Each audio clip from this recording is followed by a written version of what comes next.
I'm Alex Hormozi, and welcome to my $100 million Money Models book launch event. And we're going to try and break not one, but two world records together here live. So I've got the Guinness judges right here. Brittany, why don't you come on out? Brittany's going to make sure that we check boxes and do the things to make this legit. Thank you so much, Brittany. We all thank you. So it's going to be a wild ride. And you guys are going to want to buckle up because it's going to get exciting. Now, if you're anything like me, you know that businesses need money to grow. So I'm going to show you the art of getting more customers to spend more money in less time again and again. But I want to warn you, this isn't a promise you're going to become rich, fabulous, or fabulously rich, or get any other result.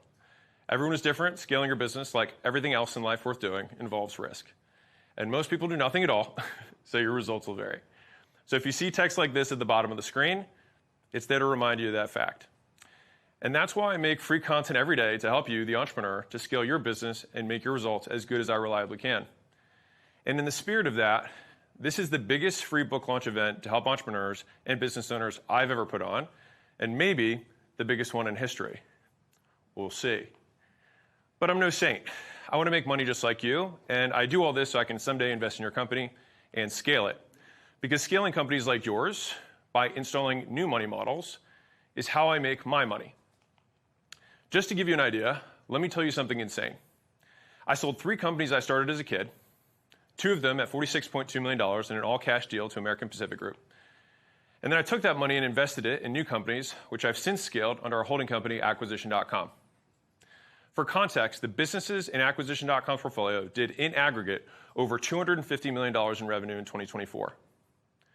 To give you an idea, if Acquisition.com were a publicly traded company today, it'd be in the top 15% of all 51,000 publicly traded companies when we use net income as a measuring stick. So me saying this may create envy in some, anger in others, skepticism in most, and confusion in old people, and inspire a select few. And you, the entrepreneur, the business owner, are who I made these money models for. It's also why my wife and I made it our mission to make real business education accessible for everyone. Cool? Great. Now you're all caught up. But you're not here for my story. You're here to take the next step in yours. So here's what I'll show you today. How good money models get more customers to spend more money in less time over and over again. And when that happens, your business scales as fast as you can handle. That said, money models work for marketing agencies, online businesses, real estate, financial services, insurance, home services, local business, consumer services, automotive, healthcare, software, e-learning, e-commerce, and anything that sells stuff to anyone. And I know they work because of 2 inarguable truths. One, I know they work because I use them in our portfolio companies today, which include financial services, business services, consumer services, local businesses, software, e-commerce, and more.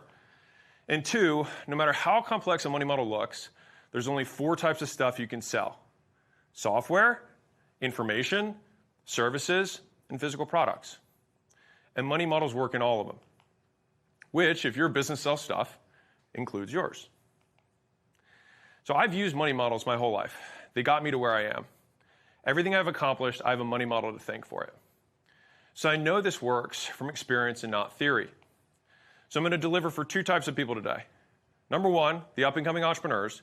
You need to put on your oxygen mask and take care of yourself and your family first. I promise you, I will help you get closer to that today for free, period. So you're going to want to stay until the end because I'm going to deliver on that big time. You have my word. And then second, the business owners, the players, the money makers. I'm going to make it in your best interest to help me help everyone else. And if you decide to join me, I'll show you how we can accomplish both our goals together. So here's what we're going to cover in our short time together today. Number 1, what you're going to get from being here. Number 2, what kills 82% of businesses. As much as I'd love to say it's lack of hard work, it's not that. Number 3, the one thing that makes a business impossible to kill. And number 4, how to apply it to your business today. So let's start with the first, what you're going to get for being here. So let's start by addressing the elephant in the room. Am I really going to give everyone here who's live a secret project I've been working on for 4 years that's better than an NFT and less than a Bitcoin? Yes. 1,000% yes. And every single person here live today will get one for free. But I can't tell you what it is yet. You'll have to stay and find out. But just so you know it's legit, this is something that I will sell. And at the end of this live stream, I'll tell you how to get it for free, so watch out for that. Now to the main event. I'd never expect you to take my word for how powerful money models are. I want to prove it to you. So without further ado, $100 million money models, how to make money. So let me explain. I'm a big believer in proof. Anyone can make promises. Very few people have proof. And every book I've written to this point, I kept proof front and center. To do that, I make sure each of my books walks their talk. So they not only tell you what to do, but they also prove what amazing things can happen if you do it. For offers, I posted and ghosted. No fanfare, no launch, no nothing. But the book answered the question, what do I sell? Answer, offer so good, people feel stupid saying no. It proved it could answer that question by demonstrating the concept it outlined, creating a Grand Slam offer. It had a rock bottom introductory price. It included a free course with higher quality stuff than most people's paid stuff, with no strings attached, not even an opt-in, truly available to anyone and everyone. It was high value. $100 million offers has what I describe as a high price to value discrepancy. In other words, you got way more than you paid for. So $100 million offers grew on word of mouth. Those are the actual sales. And 4 years later, it's still a bestseller across multiple categories. That's as of August 25. With 26,000 five-star reviews, which today millions have watched, read, or listened to. All of this undeniable proof that the ideas, principles, and tactics work. And so after releasing that book in July of 2021, I immediately got to work on my next book to answer the next question. Who do I sell my offer to? Answer, leads, aka the strangers who want to buy your stuff. But there was a problem. I'd successfully advertised my whole life, but I just didn't have enough proof in modern day social media. So I used the next 24 months for one thing, proof. Proof that the stuff that I show in $100 million leads actually works to get leads today in the real world, and it could work for you too. So I applied only the principles and tactics in $100 million leads to grow my audience from just a handful of customers and friends to over 5 million plus people. And so this is where I started on YouTube. This was 24 months later. This is where I started my podcast. This is 24 months later. But the point is this. This massive growth resulted in 463,167 registrations for the leads launch and breaking the internet. All through direct application of the $100 million leads principles, proving you can use them to advertise anything to anyone at scale. And 2 years later, thanks to $100 million leads, I've gone from 5 million person audience to a 13 plus person audience again. So I use all the principles in this book because they clearly still work. So not only did my own growth prove the book worked, but the mega launch made it undeniable. But something was still missing. Because even if you have the thing to sell, offers, and the people to sell it to, leads, you still have another question to answer. How do you get them to give you money? And ideally, as much as possible, as fast as possible, over and over again. Answer? I want a $100 million money model. But like the other two books, I still needed proof. A way to prove the concepts inside the book undeniably work. So here's my undeniable proof $100 million money models work. We've sold more books before this launch than we sold in the entire launch last time. And we haven't even released it yet. So now you know I won't publish a book until the book itself serves as its own undeniable proof. That way you don't have to guess if it's going to work, you can know. And if you wanted even more proof, Judge, Brittany, how many people do we peek at so far? 113,000. 113,000. Not bad. So if proof that installing a $100 million money model into a business can help it generate more cash flow is what you're going to get here today, the next thing to figure out is how to scale it. But instead of asking, how do we scale a business, to get the most efficient answer, we can use what Uncle Charlie taught us, inversion, and ask, how do we kill one? So that's what we'll cover next. What kills 82% of businesses? So when we ask, how do we kill a business, besides giving up, obviously, there's only one thing. You run out of money. According to a study by US Bank, a source I trust, given they have billions of dollars on the line, 82% of businesses fail due to poor cash flow. Said differently, if you've got no money, you've got no business. You can't even pay annual filing fees to keep your business open without money. So here's something you probably didn't know. What percent of businesses do you think lose money every year? 10%? 15%? 18%? Not even close. Try 3 times that. According to the Federal Reserve, 54% of businesses lose money or break even every year. That means you work 80-hour weeks year-round to miss restful weekends, holidays, school plays, family dinners, birthdays, nights out, all to take on more risk than any person reasonably should, and end up poorer than you started. And it shouldn't be that way. But then you might think, well, the other 46% must be balling. Guess again. Of the 46% that make any money at all, what do you think they're taking home? Well, if you listen to Instagram, you think everyone's a millionaire, obviously. Nope. What about 250 grand a year? 100 grand a year? 74,000 a year, just the median income of a U.S. household? Nope. According to the 2024 Census Bureau data, the median income listed on tax returns for a business owner is, drumroll please, $48,000 a year. Just a fraction more than San Francisco's minimum wage. All to get sued, stolen from, and called the bad guy for trying to make it on your own. And that's a problem. And that's what I'm going to help solve today. And even if you're doing well, everything I'm about to share will just help you scale faster, all right? Now, all of this together tells us one thing.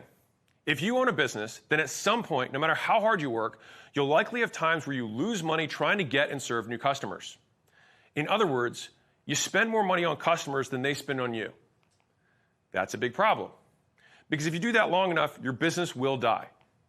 Which brings us to point 3. The one thing that makes a business impossible to kill. So we've hit a fork in the road. Either, option 1, be like most businesses and be limited by cash flow to grow. Or, option 2, get paid a lot, fast, on repeat, and grow as much as you darn well please. A $100 million money model is option 2. $100 million money models use a big fancy equation that looks like this, which says 30-day gross profit is greater than 2 times cost of acquiring a customer plus cost of goods sold, or CAC plus COGS. And that's big and fancy. But in the real world, it just starts with an offer. An offer is a problem you solve for customers in exchange for money. A money model is a sequence of offers. A $100 million money model is a sequence of offers that make customers spend twice as much on you as you do on them in 30 days or less. And when you do that, you remove cash as a limiter for growth. To do this, $100 million money models use 4 powerful mechanisms. Attraction offers, which get people to buy, which means more cash up front. Upsell offers, which get them to spend more, which means even more cash up front. Downsell offers, which get them to buy something if they say no, which results in more cash up front. Or continuity offers, which get them to buy repeatedly, which results in more cash over time. End result, more cash flow from more customers in less time. A $100 million money model. And cash flow is the key. It's the only thing that guarantees you can stay in business. So let me prove it to you. What do JP Morgan, GE, Ford, Amex, Coca-Cola, 3M all have in common? They're all over 100 years old, which they could only get to by surviving the hardest times and biggest economic shifts in modern history, things that killed most businesses. They survived World War I, World War II, the Great Depression, the advent of the radio, the advent of the television, the advent of the computer, the advent of the internet, the advent of social media, and they were only able to survive because they had cash flow, because they had a better money model. In other words, they kept making money. So if they could survive all that, then it shows us good money models make bad leads, bad customers, bad reviews, bad hires, bad lawsuits, bad economies, and everything else that kills businesses like yours and mine a walk in the park. Said differently, many business owners do everything right, except for the one thing that keeps businesses going and growing, making money. In other words, they've got broken money models, which makes all their focus on everything else in their business the same as obsessing over the aerodynamics of a car when in reality the engine doesn't even start.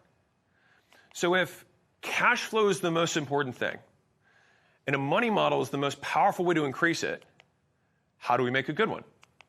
Well, you build a $100 million money model. So here's what it looks like when it's right. If you make more offers and more people buy them, you make more money. If you make more money, you can use it to get more customers. If that money comes faster, the faster you can get even more customers. But what if you make your customers twice as valuable, you get twice as many of them, and they pay you at twice the speed? Answer: your business grows 8 times as fast. But what if you make your customers 3 times as valuable, get 3 times as many of them, and they pay you at 3 times the speed? Your business grows 27 times as fast. A $100 million money model is how my gym scaled from 0 to 6 locations in 3 years as a 22-year-old. It's how Jim launched my second company, scaled from $380,000 a month to $2.2 million a month in 12 months. It's how Prestige Labs, my third company, went from $270,000 a month to $1.6 million a month in 6 months. A $100 million money model is how Alan, my fourth company, went from $50,000 a month to $1.3 million a month in 6 months. And this was all before I had a personal brand. With a $100 million money model, you can get really big, really profitable, really fast, without starting with loads of money or followers, and all with just a few tweaks. And that's the concept I'll illustrate the rest of our time together. That being said, let me show you what happens to a normal business when you add in a $100 million money model. So that's what makes a business impossible to kill. Now we get into applying it to your business today. So the purpose of this section is to show you 2 things. Number 1, money model mechanisms work for any business because there's only 4 ways to sell, and they work in all of them. And then second, one money model mechanism is all you need to get amazing results. So before you think to yourself, I'm not sure this concept applies to my business, which I call special snowflake-itis, and you should get that looked at. All right? There's only 4 ways to sell stuff. You have in-person, you have online, you've got with the salesman, and you've got self-checkout, or on your own, which then give us salesman in person, salesman online, self-checkout in person, self-checkout online. So really quickly, identify which one you are, number 1, number 2, number 3, or number 4. Can you drop this in the chat? 1, 2, 3, or 4, which one you are right now? Drop it in. All right, great. 1s, 2s, 3s, 4s. There we go. All right. Which means that your business can scale using a money model. So that's number 1. Check. Now we move on to number 2. One money model mechanism is all you need to get amazing results. As a reminder, here are the 4. Attraction offers, which get people to buy. Upsell offers, which get them to buy more. Downsell offers, which get them to buy something if they say no. Or continuity offers, which get them to buy repeatedly. Now let me prove it to you in the real world. Let's break down a consumer service money model with a salesman in person. So if you sell in person, put a 1 in the chat. I saw a bunch of the 1s. This is for you guys. All right, in-person salespeople or in-person business owners, this is for you. Now let me tell you about my first good money model. My gym grew because I changed my attraction offer to get new customers. So here's most gyms' bad money model. So they do a free trial into a gym membership. So here's how that works. So they spend $100 to get 1 free trial. It takes 3 trials to get 1 $100 per month paying member, which means it costs $300 per paid member who pays $100 a month, which means it takes 3 months to break even. But many members quit in 4. So here's how a $100 million money model fixed it. This is my $100 million gym money model. Win your money back into gym membership. So I spend the same $100 to get a customer instead of a trial. The customer spends $500 up front with a win your money back offer, which works like this. You set a goal for the customer and tell them how to reach it. If they reach it, then they qualify to get their money back or get it back as store credit. After they win their money back as store credit, I make a special continuity offer to get them to buy again. Result, I make way more cash flow than the bad model within 30 days. The cash will let me scale to 6 locations in 3 years as a kid in my 20s. The money model worked so well, I could fill new locations with paying members before they opened. I went from sleeping on the floor to 6-pack locations and then eventually licensed the model to thousands of gyms. But here's the bottom line. Both gyms, the free trial gym or the win your money back gym, deliver the same service, use the same equipment, have access to the same trainers, sell the same types of memberships.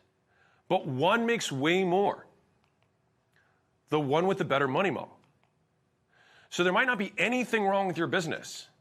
You might just have something wrong with your money model. So that was a consumer service money model with the salesman in person. This time we'll do a B2B service money model with the salesman online. So that includes DMs, DM selling, email selling, phone sales, Zoom sales, any other digital sales that you have a salesperson behind it getting people to buy stuff. So let me tell you about my second $100 million money model. So if you do sell online or over the phone, put a 2 in the chat because this one's for you. All right?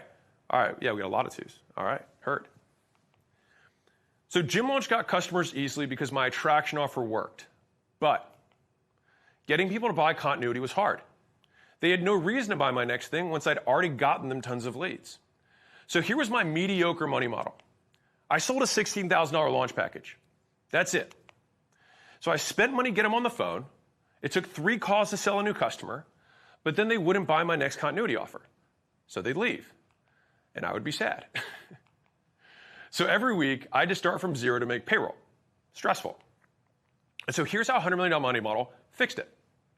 On one sales call, I desperately needed a close, and so I unknowingly made a new offer that I now call a continuity bonus offer. So here's how it works.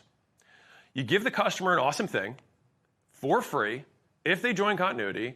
Typically, the bonus itself has more value than the first payment. And it crushed. So people started taking my continuity bonus offer, and instead of leaving, they bought something at 3 times the price. And so my continuity started stacking and stacking.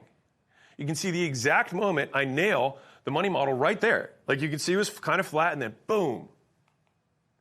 And then we went from $380,000 a month to $1.76 million in 6 months. And this is how I filled up a room like this with people paying $42,000 a year. And then 12 weeks later, a room like this. And then a quarter or so later, a room like this. And then a quarter or so after that, a room like this. Look at the timeline between the pictures. December of 17, March of 18, August of 18, February of 19. We scaled big, fast in a small niche and beat our competition and then sold to private equity. And the main reason is this. Just look at the numbers. The difference the continuity offer made to LTV was huge. You can see it in the purple at the bottom. Imagine changing your offer mechanism and seeing that kind of increase without it costing you any more to get customers. The key point is this. We sold the same stuff in both scenarios. The same core service. But a better money model changed the business. And once I nailed my continuity bonus mechanism, gyms bought and stuck. But they didn't have my entire money model down. That led me to my next $100 million money model. So that was a B2B service business with online sales. This time we'll do a business-to-consumer business with a self-checkout in person, right? So if you sell people where they check out in person, drop a 3 in the chat. This is especially for my retail folks. All right. So I had all these gyms relying on me. Ad costs were going up, and they needed more money to afford ads or they stopped getting customers. The kiss of death for them and me. So to cover my ad costs in my gyms, I upsold supplements. That's how I could outspend my competition. So I figured I'd teach gyms to upsell supplements. That makes sense. And I figured if I was going to do that, then they might as well be mine. And so Prestige Labs was born. So gyms bought in, but their customers weren't buying from them. A problem. So it was only after I taught my 4-part menu upsell mechanism, where you unsell what they don't need, prescribe what they do need, ask if they prefer A or B, then make it easy to pay, that it started working and customers started buying. Sales went from $270,000 a month, watch this one, to $1.6 million a month in 2 months, 8 weeks. You can see the moment when the menu upsell kicked in. And I'm not saying this is going to happen for you. That's not my point here. But I'm saying that when you can nail the money model, it can change everything. And so once they had a better money model, it all clicked. And the key point is this. They literally sold the same product, the same exact jars of protein and pre-workouts. They sold the same thing. But with a better money model, they made more money. And now with my menu upsell offer mechanism, gyms could afford leads again. And during COVID, having the supplement revenue line kept many lights on and households fed. We demonstrated that despite going through hard times, which COVID for gyms was very hard, a $100 million money model could still generate strong cash flow. And that's one of the only reasons I was able to sell a gym company to private equity during COVID.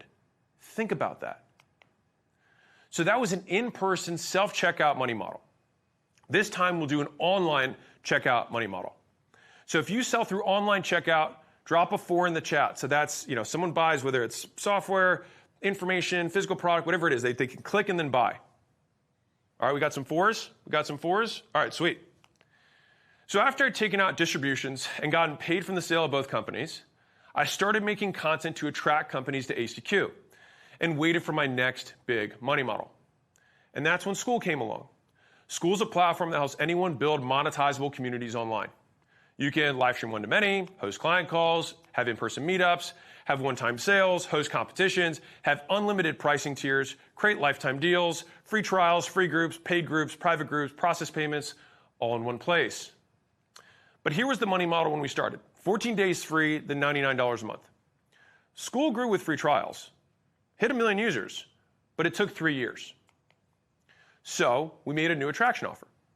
We added the School games, which had competition, rewards, and fun. And users exploded. We went from 1 million users to 15 plus million users in 18 months. That's 83,000 users a month to 775,000 new users a month. That's 3.5 times faster growth. Just look at the difference between these two graphs. And here's the best part. This new money model made School cash flow positive, completely unheard of for a platform at this scale growing this fast. It freed up cash to invest even more into the product and make School 10 times better. So that takes us up to present day and shows that money models work in all 4 ways to sell, including the way you sell. And shows us one of each attraction, upsell, downsell, and continuity offer mechanisms. And normally, that would be enough. But we're all here. So that brings me to my last $100 million money model. The book launch event itself, which is one of these, and number 4, self-checkout online. A free book launch like this costs millions to put on. And let everyone know so they can show up also costs millions. But instead of losing millions, I built a money model that used pre-orders with various money model mechanisms to both make this event free and have the funds to let everyone know about it. So let me show you what we did to demonstrate the ideas of the book with the book. So instead of just releasing a book, we offered a free event, y'all are here now, plus for anyone who registered, we offered VIP status if you pre-ordered, by offering you more value for the same price than if you waited. Way more value. Lots and lots more value. This is called a pay less now or pay more later mechanism. After that, I offer 2 hard copies of my ACQ handbooks free if you bought 15 more copies, which is a buy X, get Y free offer, which I use in at least 7 different ways. More on that later. So here's what happened. Day 1, I spent $22,000 and got $34,000 back.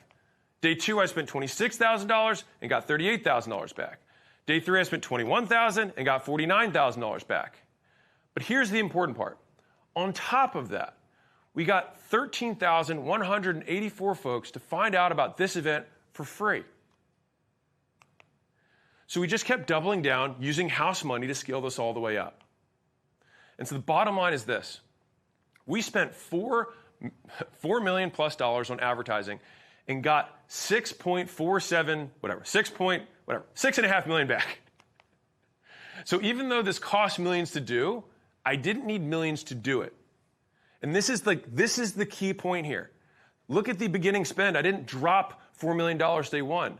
As long as you can make more back and keep recycling it through, that's what makes this magical. All I needed was a $100 million money model. After that, the launch funds itself. Once a money model works, it's kind of like playing with house money at the casino. Right? This is how I scaled my gyms fast, even though I started at 22 with very little. And this is how when I lost everything twice, I was able to get it back so fast. You just need enough to get that first customer, and then after that, you double down.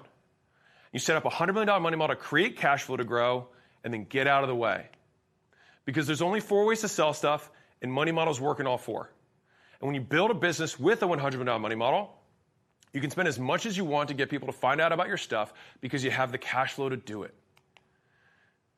If you do it well, of course. It takes skill and time. My results are from both. Yours will differ. All right, but given the size of this event, now you know it works at any scale, in any industry, at any price. So as long as a business sells something, there's a money model that scales it. That's how powerful it is. Yes, including your business, you who are here with me right now. These are the skills that have been most valuable in my life. So if you're anything like me, they're definitely skills worth learning. And I want to transfer them to you to the best of my ability. So here's what we covered so far. Cash flow is the only thing a business needs to survive. If each customer pays for 2 more, you remove cash as a limiter for growth. A $100 million money model is a sequence of offers engineered to get customers to pay for 2 more. The 4 money model mechanisms are attraction, upsell, downsell, and continuity. There's only 4 ways to sell stuff: online self-checkout, online with salesperson, in-person with self-checkout, in-person with a salesperson. $100 million money models work for all businesses: brick and mortar, B2B, consumer services, online businesses, SaaS, and physical products. And $100 million money models made its own launch profitable using its own concepts before it was even released. Can you see how a better money model, getting more customers to spend more money in less time over and over again, can unlock the growth you want? Can you see how having a better money model helps you grow on your own without taking on bad debts, lame investors, or terrible partners? Can you see how a stronger money model can help you weather the bad storms, bad hires, and inevitable bad economies to come? Can you see how mastering money models could change your entire business or life without changing your product or delivery? Can you see how your business, big or small, online or in person, with salespeople or without, can use $100 million money model to scale? In short, can you see why building the best money model possible is a skill worth having? And this skill may just be the bridge between where you are and wherever you want to go. At least it has been for me. So let me ask you a question. Who here would like to master this skill? If so, drop a rocket in the chat. It's a rocket emoji, if you will. Thank you for spelling rocket out. Yes, we're dropping rocket in the chat. Great. Now to be clear, people don't fly out to my headquarters or ask us to invest in their business because they think I understand HVAC, plumbing, insurance, lawn care, coding, hair saloning, legaling, or their business in any way better than them. They come because I understand the mechanisms of making money and how to combine them in the right order. In other words, they come because I know how to build money models. So, the result of implementing these skills every day for more than 13 years, the best of what I know about generating hundreds of millions a year through acquisition.com, what took me from gym floor to doing very cool stuff like this. It's with great pride that I introduce to you the $100 money model system. With this system, you have the opportunity to wield, chain, stack, and combine all 15 money model mechanisms with devastating effect. With the $100 million money model system, you can learn to master monetization. You'll have access to the tools that I personally use to transform businesses like yours and mine into cash flow machines. To have the cash flows to buy yourself the time, the talent, and the advertising to scale. $100 million money models is the most how-to system I've ever made. And judging by the world record we just unofficially broke in the beginning, possibly ever made. So here's the first thing you get in the $100 million money model system. Convert strangers into first-time buyers with a traction accelerator. If you're someone who doesn't get enough replies or opt-ins, or your web pages don't convert, or people don't trust you enough to buy from your content, or your leads just cost too much, then pay attention, this is for you. So remember how I scaled to 6 locations? I was able to do that with just one attraction offer mechanism. So here's what they are. An attraction offer is something free or discounted that gets a customer in the door but makes money by getting them to buy something better at a higher price. So here's why they matter. Without attraction offers, you're stuck competing on price or hoping people randomly find you, which keeps you struggling to grow and scrambling to find customers. So here's why doing them right is important. Done wrong, you lose money on every customer and go out of business. Done right, customers pay you more than it costs to get them on day one, giving you unlimited growth potential. So here's what's inside. My 5 most unique and increasingly powerful attraction mechanisms. Number 1, win your money back. With this reverse psychology method, customers pay you full price and then work like maniacs to win their money back. This backwards approach gets insane results, reviews, and referrals. Attraction mechanism number 2, giveaways. It's a 7-day formula that puts strangers into buy mode within a week. And using grand prizes the specific way I'll show you, floods your business with people who already want your most expensive stuff and are pre-qualified to buy it. Number 3, a dummy offer that gets customers to ignore your cheap stuff because they like your expensive stuff even more, even though it costs way more than expected. This attraction mechanism makes expensive feel cheap and turns browsers into buyers. Number 4, buy X, get Y free. A quantity multiplier that gets customers to buy way more than they planned and thank you for it. This attraction mechanism turns discount offers into irresistible free offers that get people to buy higher quantities of stuff or months of service on the spot. Number 5, pay less now or pay more later. A speed bonus strategy that uses delays to get customers to pay you faster to get a better deal. This early bird strategy gets people to choose your higher value offers right now because the longer they wait, the more they miss out on. Now, even a single attraction mechanism can change your business overnight. Because when you chain, stack, and combine them, you get endless ways to make whatever you sell more attractive without changing what you sell. So picture this. Tomorrow, without changing anything about what you sell, you wrap your current offer in an attraction mechanism. And suddenly, way more people come out of the woodwork asking to find out more who normally ignore what you have. And when done right, sometimes an attraction mechanism is just one tweak from feeding a business for life. So think about your current leads. Could you get more and make more money from them by nailing just one of these attraction offer mechanisms? So here's why I was forced to learn this. So the first time I started letting people know about my stuff, I did not have a flood of interest. If anything, people barely cared. It took me years to figure out how to transform something boring to exciting and turn strangers into buyers. That's what attraction offers do. But Attraction Accelerator came at a high cost. The cost of wasting millions in stupid mistakes, enduring an endless stream of painful failures, making thousands of little tweaks that I had to figure out on my own. But above all else, it cost me a decade of my life that you'd have to go through trying to figure out how to perfect each of these mechanisms. Attraction Accelerator helps you skip all of that. And so the bottom line is this. A correctly installed attraction offer is so valuable, you could literally ignore everything I show you and get more paying customers tomorrow. If you do this, it'd be the cheapest thing you ever invest in.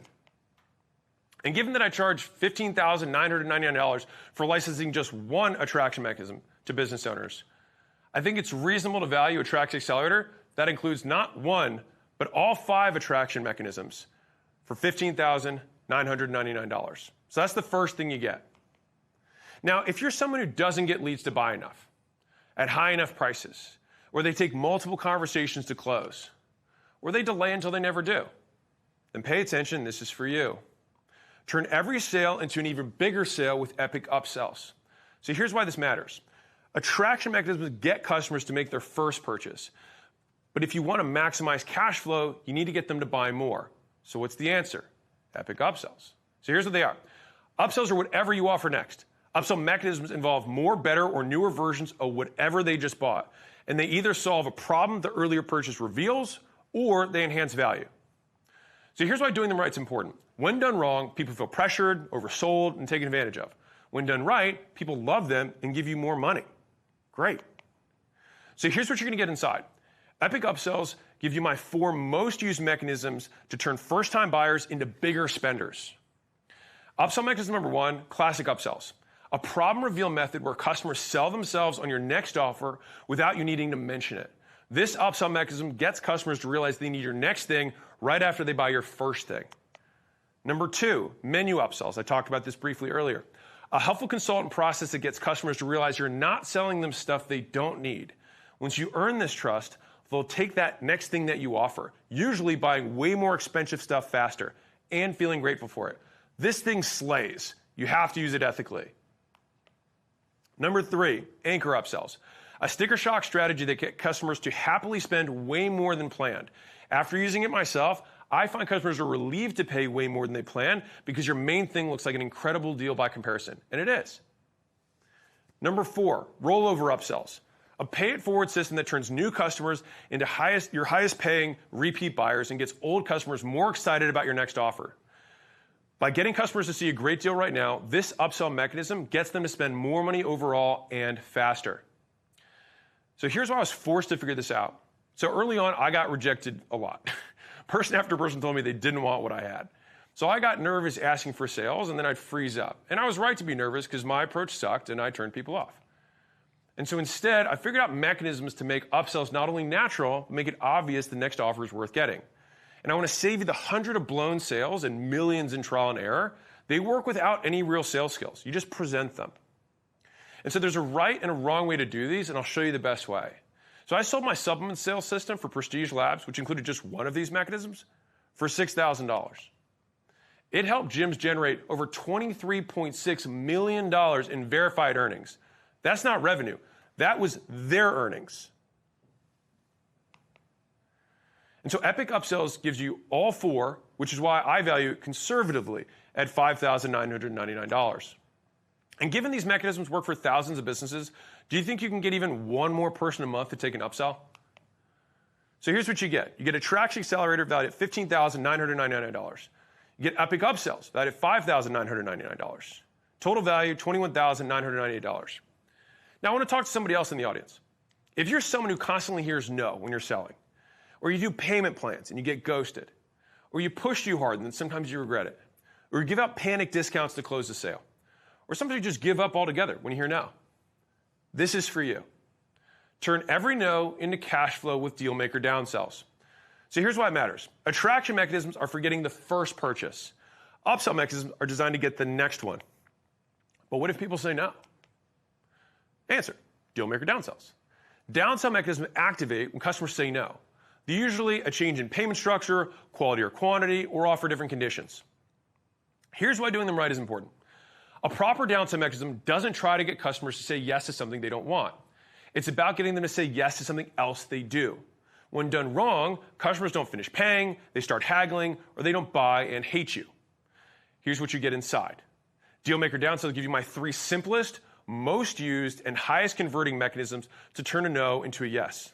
And the best part is you can use all three to boost cash flow without any sales skills. I use them in every business I own. And so here's how I use them. Anywhere someone can say no, you can and should install a downsell mechanism and turn it into a yes.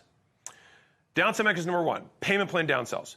A cash flow algorithm that steps down customers from I can't afford it to when can I start without lowering your prices. I'll show you proven payment chunking that maximizes purchases and cash flow.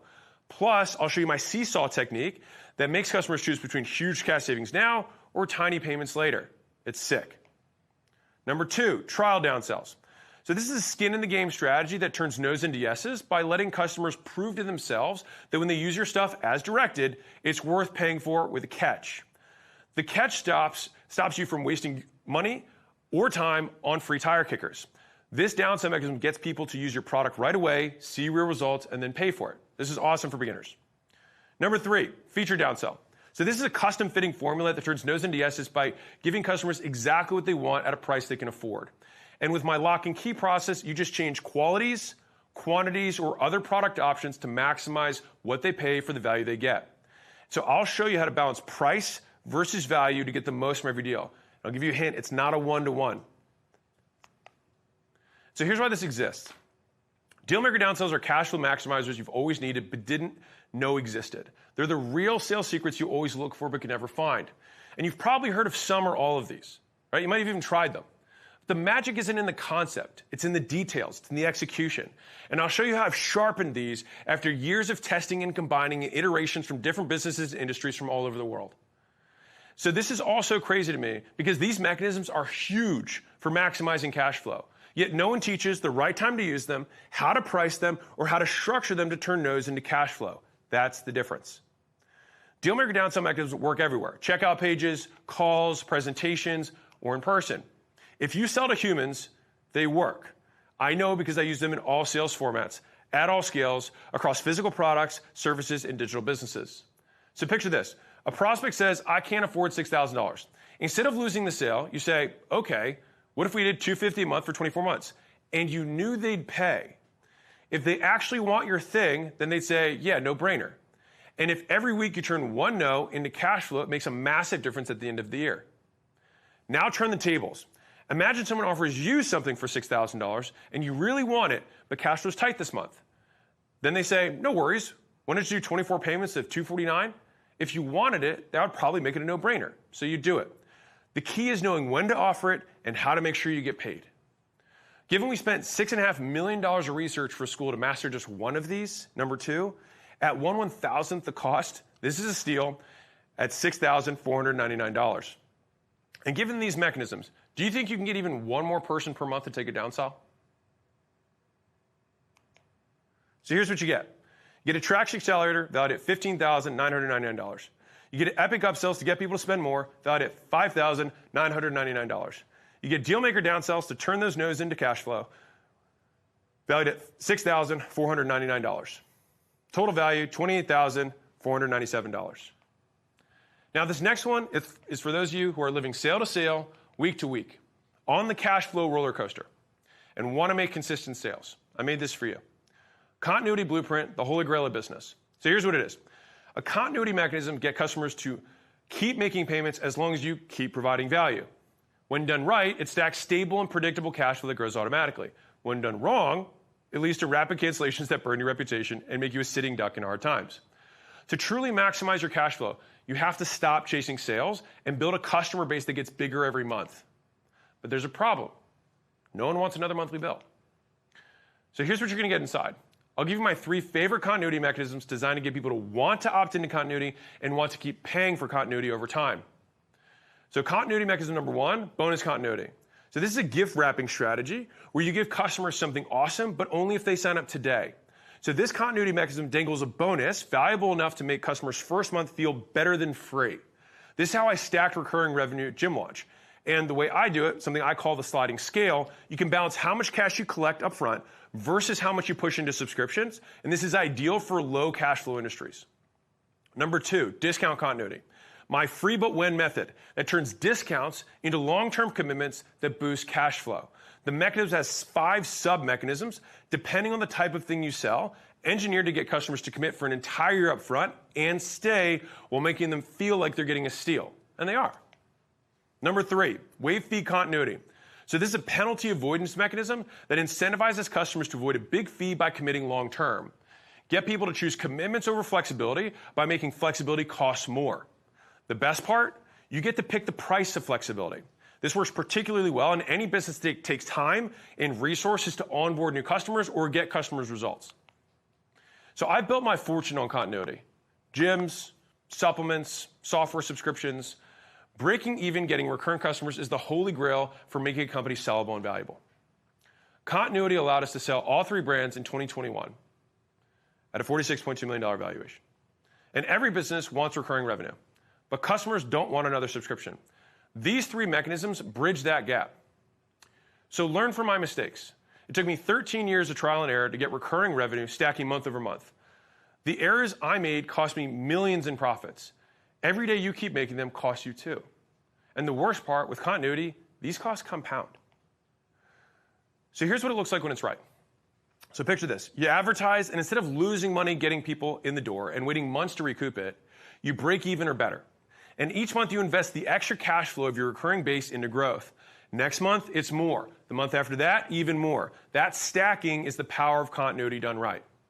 For context, I sold a continuity system for gyms at $41,458 per year. And it only used one of these mechanisms. Inside the continuity blueprint, you'll get all 3. So it's reasonable to value this at least the same price of $41,458. So here's what you get. You get a Traction Accelerator, which includes my 5 favorite and most powerful attraction mechanisms, valued at $15,999. You get epic upsells with 4 of the most powerful upsell mechanisms that I know in existence to get people to spend more money, valued at $5,999. Then if the person says no, don't worry. You've got 3 different trapdoors that you can use that I use to turn no's into cash flow, which I value at $6,499. And then finally, if you want to have that growth every month and build that base, is the continuity blueprint, valued at $41,458. Total value, 69,955. Result? You get more customers to spend more money in less time over and over again, resulting in each customer paying for themselves and the next customer, removing your limiter for growth, making your own $100 million money model. Once you learn how, you'll chain, stack, combine, layer, and sequence every money model mechanism like a monetization engineer. At the core, you do something simple. You find every problem customers have and offer to solve them at the right time, the right place, the right way. Do this, and you become a master of monetization. You can instantly make any product more compelling to more people and change nothing about what you deliver, just how they buy and how much they spend when they do. Correctly installing even one of these can literally change your life. You don't need to do anything else. Because if business feels hard, you may think the same thing that I did, that you need to change industries or switch businesses. But you really just need to change your money model. Listen, these systems are more valuable than the masterminds that sell for $25,000, $50,000, even $100,000 from goobers who've never even done it. And will give you hilariously more value than a 4-year degree. But to put this in perspective, if you paid my hourly rate for one-on-one money model strategy, it would cost you $1 million a day. And that's not marketer math, that's what I get paid right now. So if I price this at what it's worth, $69,955, it would be beyond reasonable for the entire system. And before I tell you the price, let me ask you a question. How much is double your lead flow worth to you? How much is double your cash flow worth to you? How much is double your growth worth to you? Actually think about it. Like, how much is that actually worth to you? Hold that number in your head. If you knew beyond a shadow of a doubt that it would happen, which of course you can't because all business involves risk, my results aren't typical and your results will vary.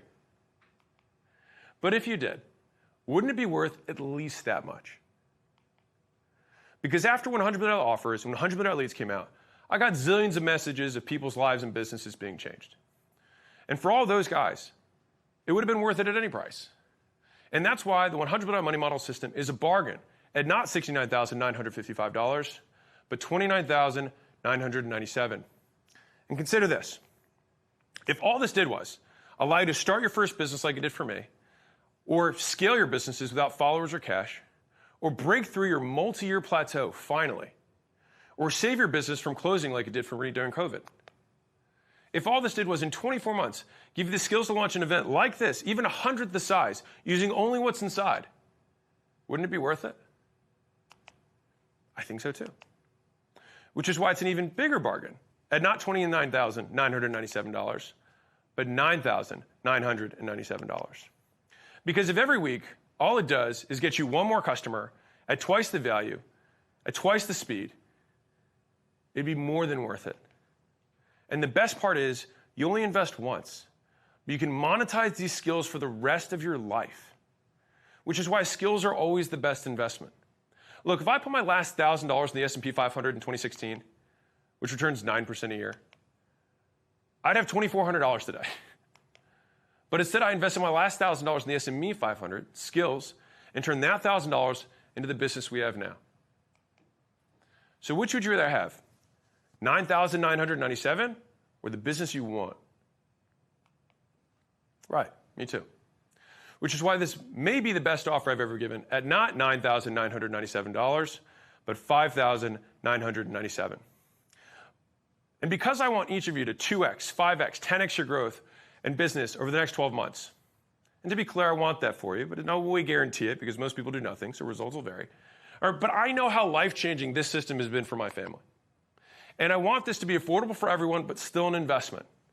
I'm not going to ask for $69,955, even though it would be totally reasonable and a bargain. I'm not going to ask for $29,997. I'm not going to ask for $9,997. I'm not even going to ask for $5,997. And given each book demonstrates the concept inside, it only makes sense that money models be about making money, that I charge something for the system. And I feel a duty to demonstrate how to make offers properly so people don't feel bad about making exceptional products available for purchase. Which is why I'm going to give you access to everything I talked about today.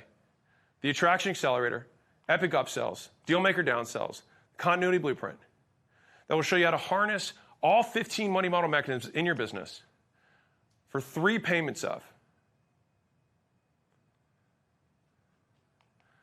3 interest-free payments of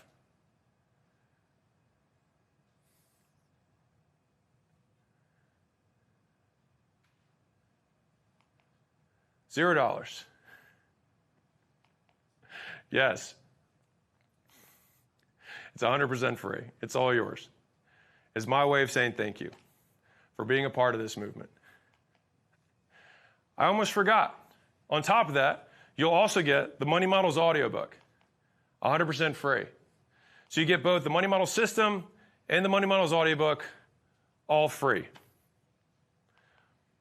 And for those of you who are here for my promise at the beginning, to get something that's better than an NFT and less than a Bitcoin, I've got something else for you here live. Did I say that I wrote just 1 book since last time? Well, I didn't. I wrote another book in secret. And so it's with great pride that I'd like to present to you the Lost Chapters. This thing is beautiful.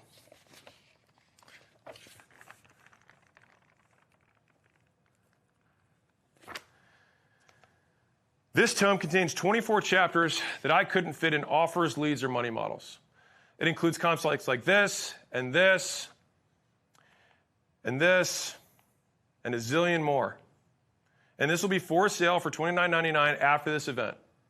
But for everyone here, you can get a free digital copy just for being here live now. So you get the Money Model system, you get the Money Models audiobook, and the Lost Chapters, all free.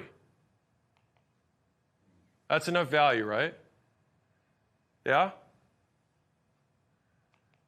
Or is there even more? Because to not just read this stuff, but to actually use it, you're going to need the tools. So to make sure everyone who wants to start a business can use money models, one of my investment stipulations for school was that when the time was right, we could do 3 things. Number 1, add everything needed to make money models work into the platform itself, which with the features launching this month, we did. So that's number 1. Number 2, I wanted to give you enough free time to get going. So instead of 14 days free, you with me here today get not 14 days free, not 30 days free, not 45 days free, not even 60 days free, but 90 days free. And number 3, since inception, school's price has been $99 a month. It hasn't changed. But since you're here with me live today, for anyone who stays after the 90 days free, that gives you the time to get going to use this stuff, we drove down the price from $99 a month to only $9 a month. For life. But it's only for this book launch. So I'm proud to say, and maybe you'll agree with me, that we accomplished all 3. You can install the full money model stack into the platform. You have 7 times the free time to actually get going. 11 times cheaper price afterwards. So if you're an up-and-coming entrepreneur, this is your free tech starter kit. This is the best head start I can give you. I get it. I was broke. This is the head start I can give you. So you get the Money Model system, the Money Models audiobook, the Lost Chapters, and school, all free, and a lifetime lower rate after 90 days for $9. And so all those will be available Tuesday morning after the launch. So now at the beginning, I said I was going to help 2 types of people today. Up-and-coming entrepreneurs. I promised you I would help you get closer to that today for free, period. And I just delivered the Money Model system, free. The Money Models audiobook, free. The Lost Chapters, free. 90 days of school, free. And then 11 times lower price after that. Do you feel like I kept my promise?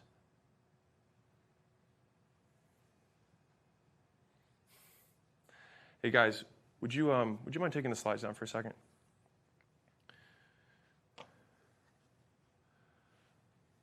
So when I started this, like thinking of this idea for this book and how I was going to present it to the world, the first thing that I wrote down was kind of just something that I wanted to say, and I tried to weave it into the presentation, and I couldn't get it to work the way I wanted to.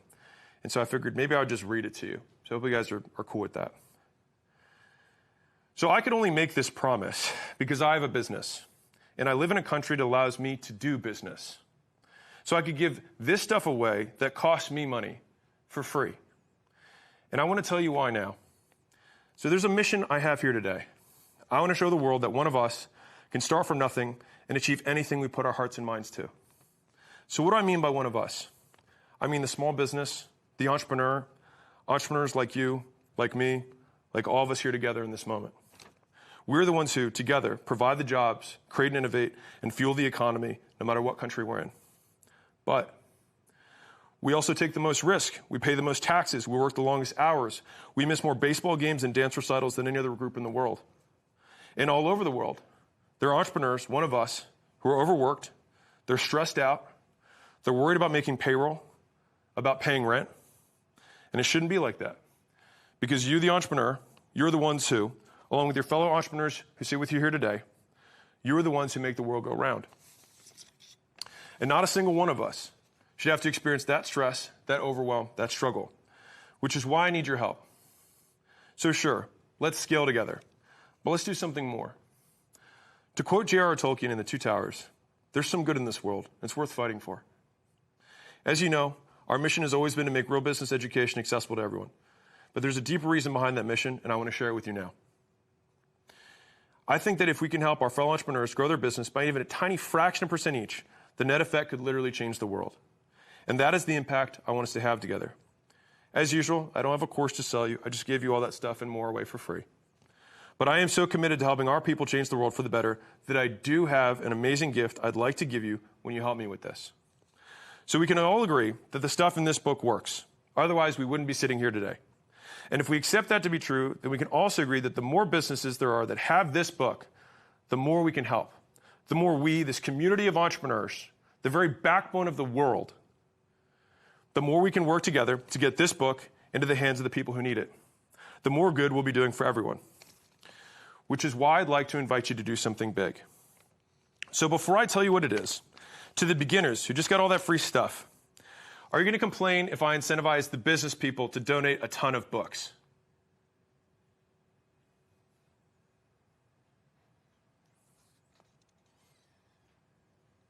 Great. Can you guys bring the slides back up? $100 million men, please bring out my table. Let's do this. All right. Well, then let's rock and roll. Oh, I need my clicker. There we go. Thank you. Are these guys great?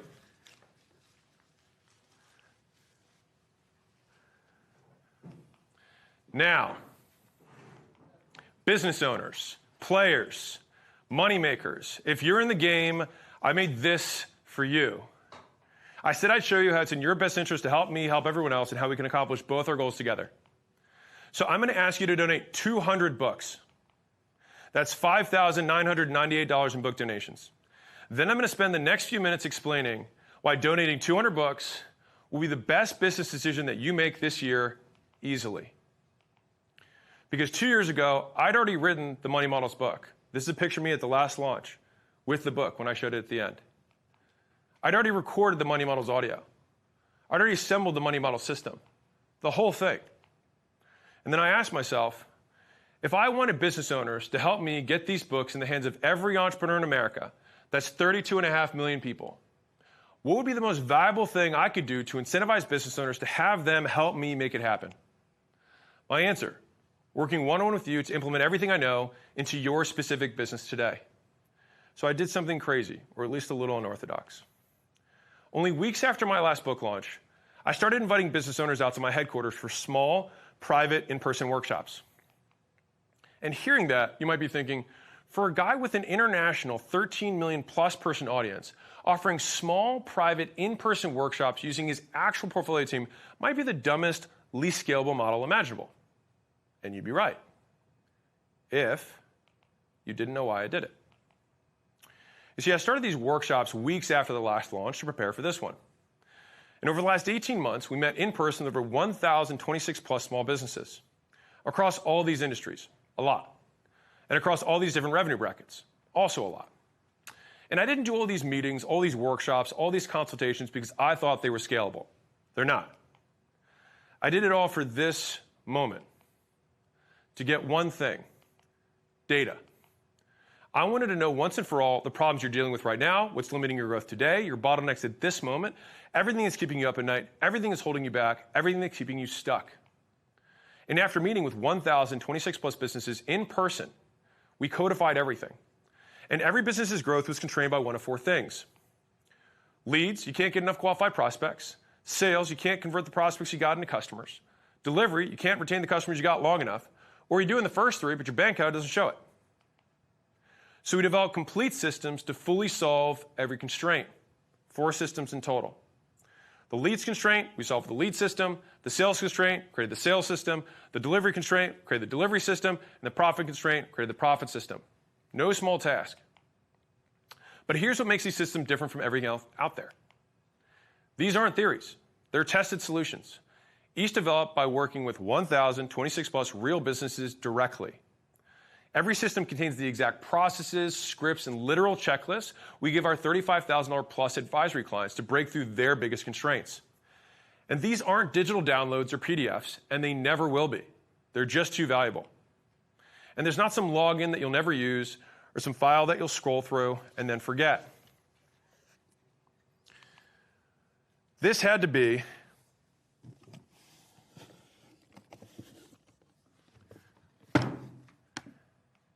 a physical implementation system. You're getting something that you can hold, reference, and display on your shelf and implement from.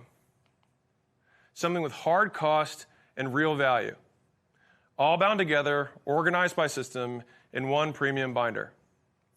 Each system contains its own set of playbooks. So let me show you what's inside. Don't worry, I'll make it nice and pretty for you. Here we go. There we go. Boom.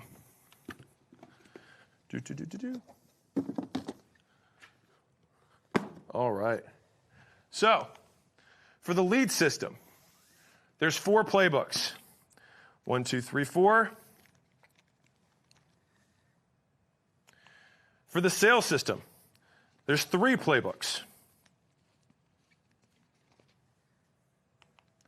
For the delivery system, there's 2 playbooks. And for the profit system, there's 3 playbooks.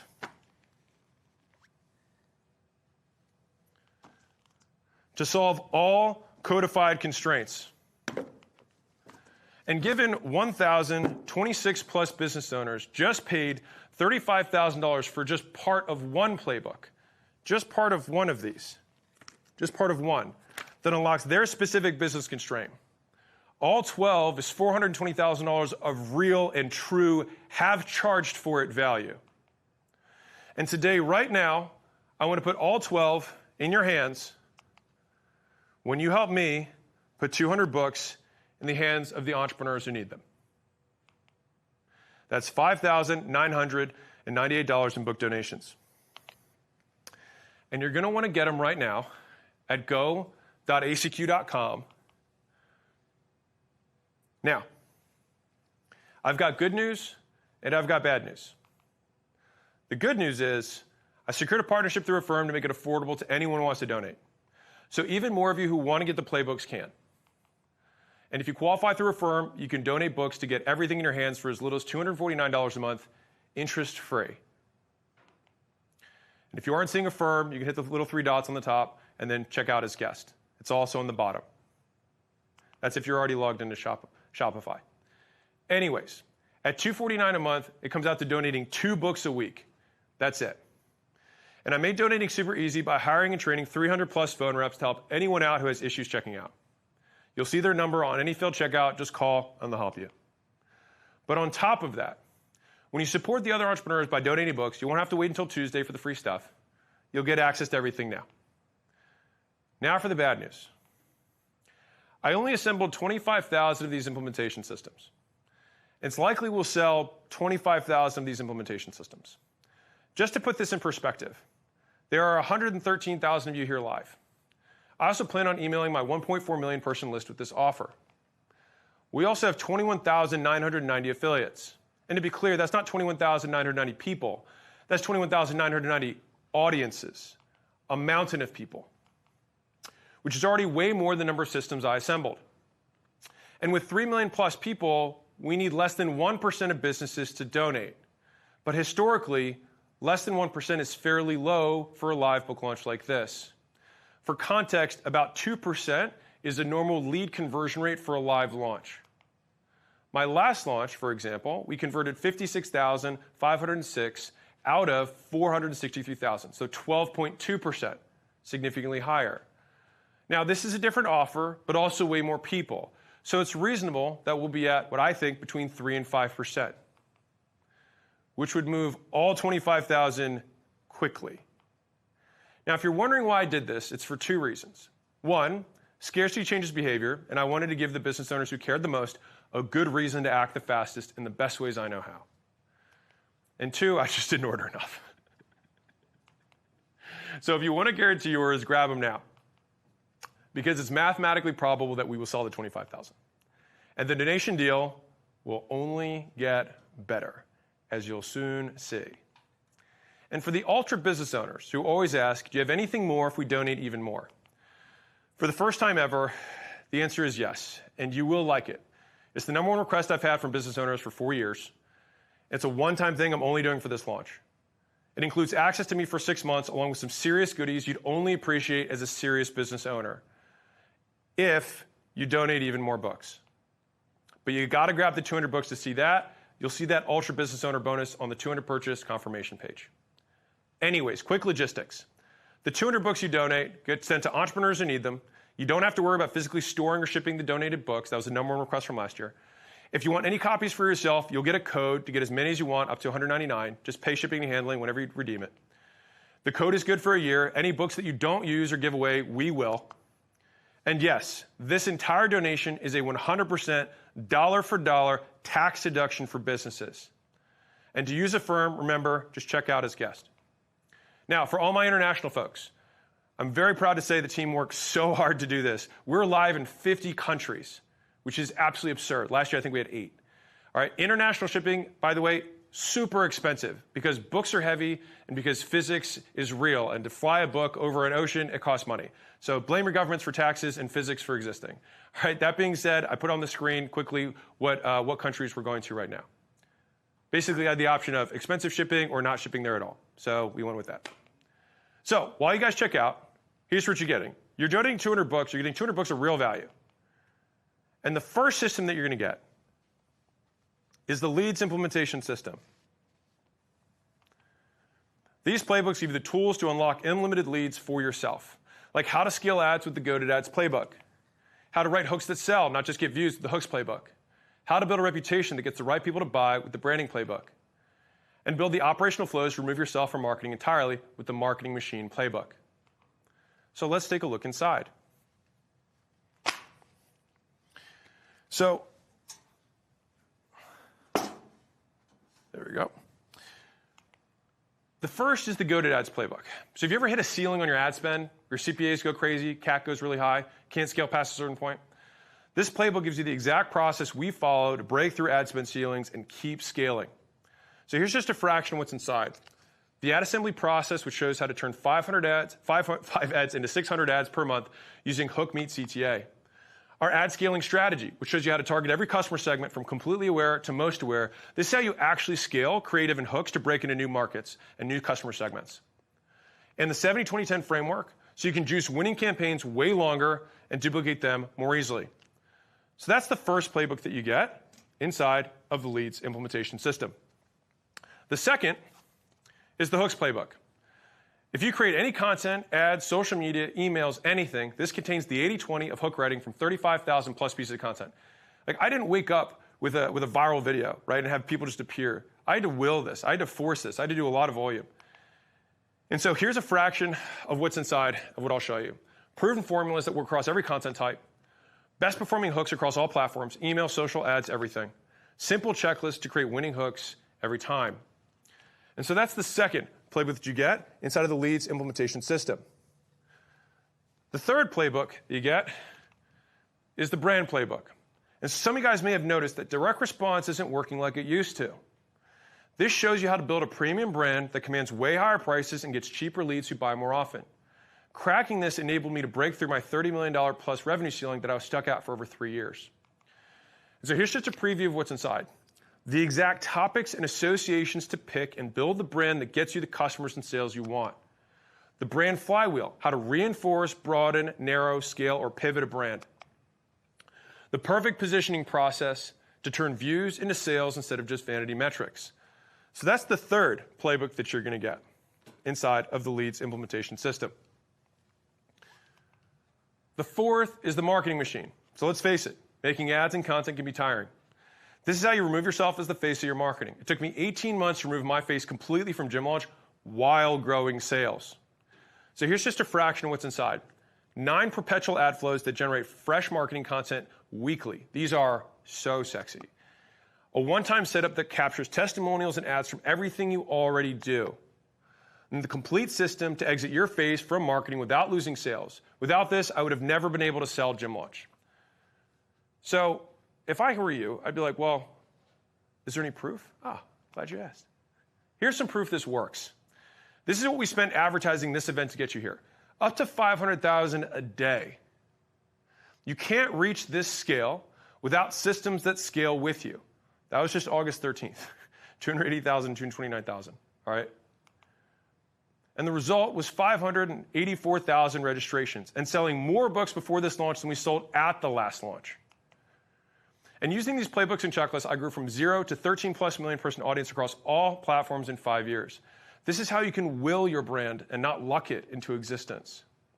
And using the tactics contained in the marketing machine, this puppy, is how we created 1,452 ads for this launch for just our first round of ads. We actually got a warning from Facebook because we neared our ad limit. I don't know if you've ever gotten that before, but if you have a system that can scale, that's what scale looks like. And these don't just work for me. This is Chris Howell. He's a commercial architect. He was able to scale his deal pipeline from a few deals a month to tripling his business's growth. And using these principles, Jorge was able to scale his ads and lead flow for his local pharmacy. He said, after launching the strategy your team gave us, business exploded, traffic surged by over 30%. We had to grow the team just to keep up the first month. And Ava, who's 19 years old, was able to take her content agency from 10 to 15 new deals a month to 40 to 60 new deals a month. And these were B2B high-ticket recurring sales. So that's your Leads implementation system. 4 playbooks that solve the biggest leads constraints we found in 1,026 plus businesses. So when you donate the $200, you're going to get all 4 playbooks, the Go to Ads playbook, the Hooks playbook, the Branding playbook, the Marketing Machine playbook, all free. You just go to go.acq.com. Now, there's more. The second system you get is the sales implementation system. Whether you can't get leads to show, can't close them when they do, or it's taking forever to get a yes, these playbooks show what we've done to solve these problems for good. So the first is the Lead Nurture playbook. At Allen, we analyzed every variable that increases shows across 100,000 appointments. The findings in this playbook contain the most data-driven show system that I'm aware of. So here's just a fraction of what you'll get. The 4 pillars of Lead Nurture, tactics to maximize speed, volume, personalization, and medium to get more schedules. The 16 actions we take to turn schedules into shows and achieve an 89% show rate that takes 0 skill. You just follow the checklist. And what's crazy is that most entrepreneurs waste time just obsessing over close rates. And there's nothing wrong with obsessing over close rates. But if you just follow a process, you can increase sales way more than any team training or new skills by just checking the list. So that's the first playbook you're going to get in the sales implementation system. The second is the closing playbook. So when I was living in motels at $100,000 in debt, my sales team couldn't close. I actually had to fly out. This playbook contains the exact closes I drilled them on to save my business. So here's a preview of what's inside. The 7 universal closes. They work no matter what a prospect says. They're the first 7 every salesman must memorize. And I've never seen these identified, and I've never included them in my content. because I was saving it for this. The reframe framework turns every question into a buying statement and gets avoiders to decide while real no's reveal their true concerns. And the urgency creation system, the words to say to make prospects buy now instead of thinking about it even when you have no deadline. So that's the second playbook that you get inside of the sales implementation system. The third is the proof playbook. Sales take too long because you don't have enough of the right kind of proof at the right times.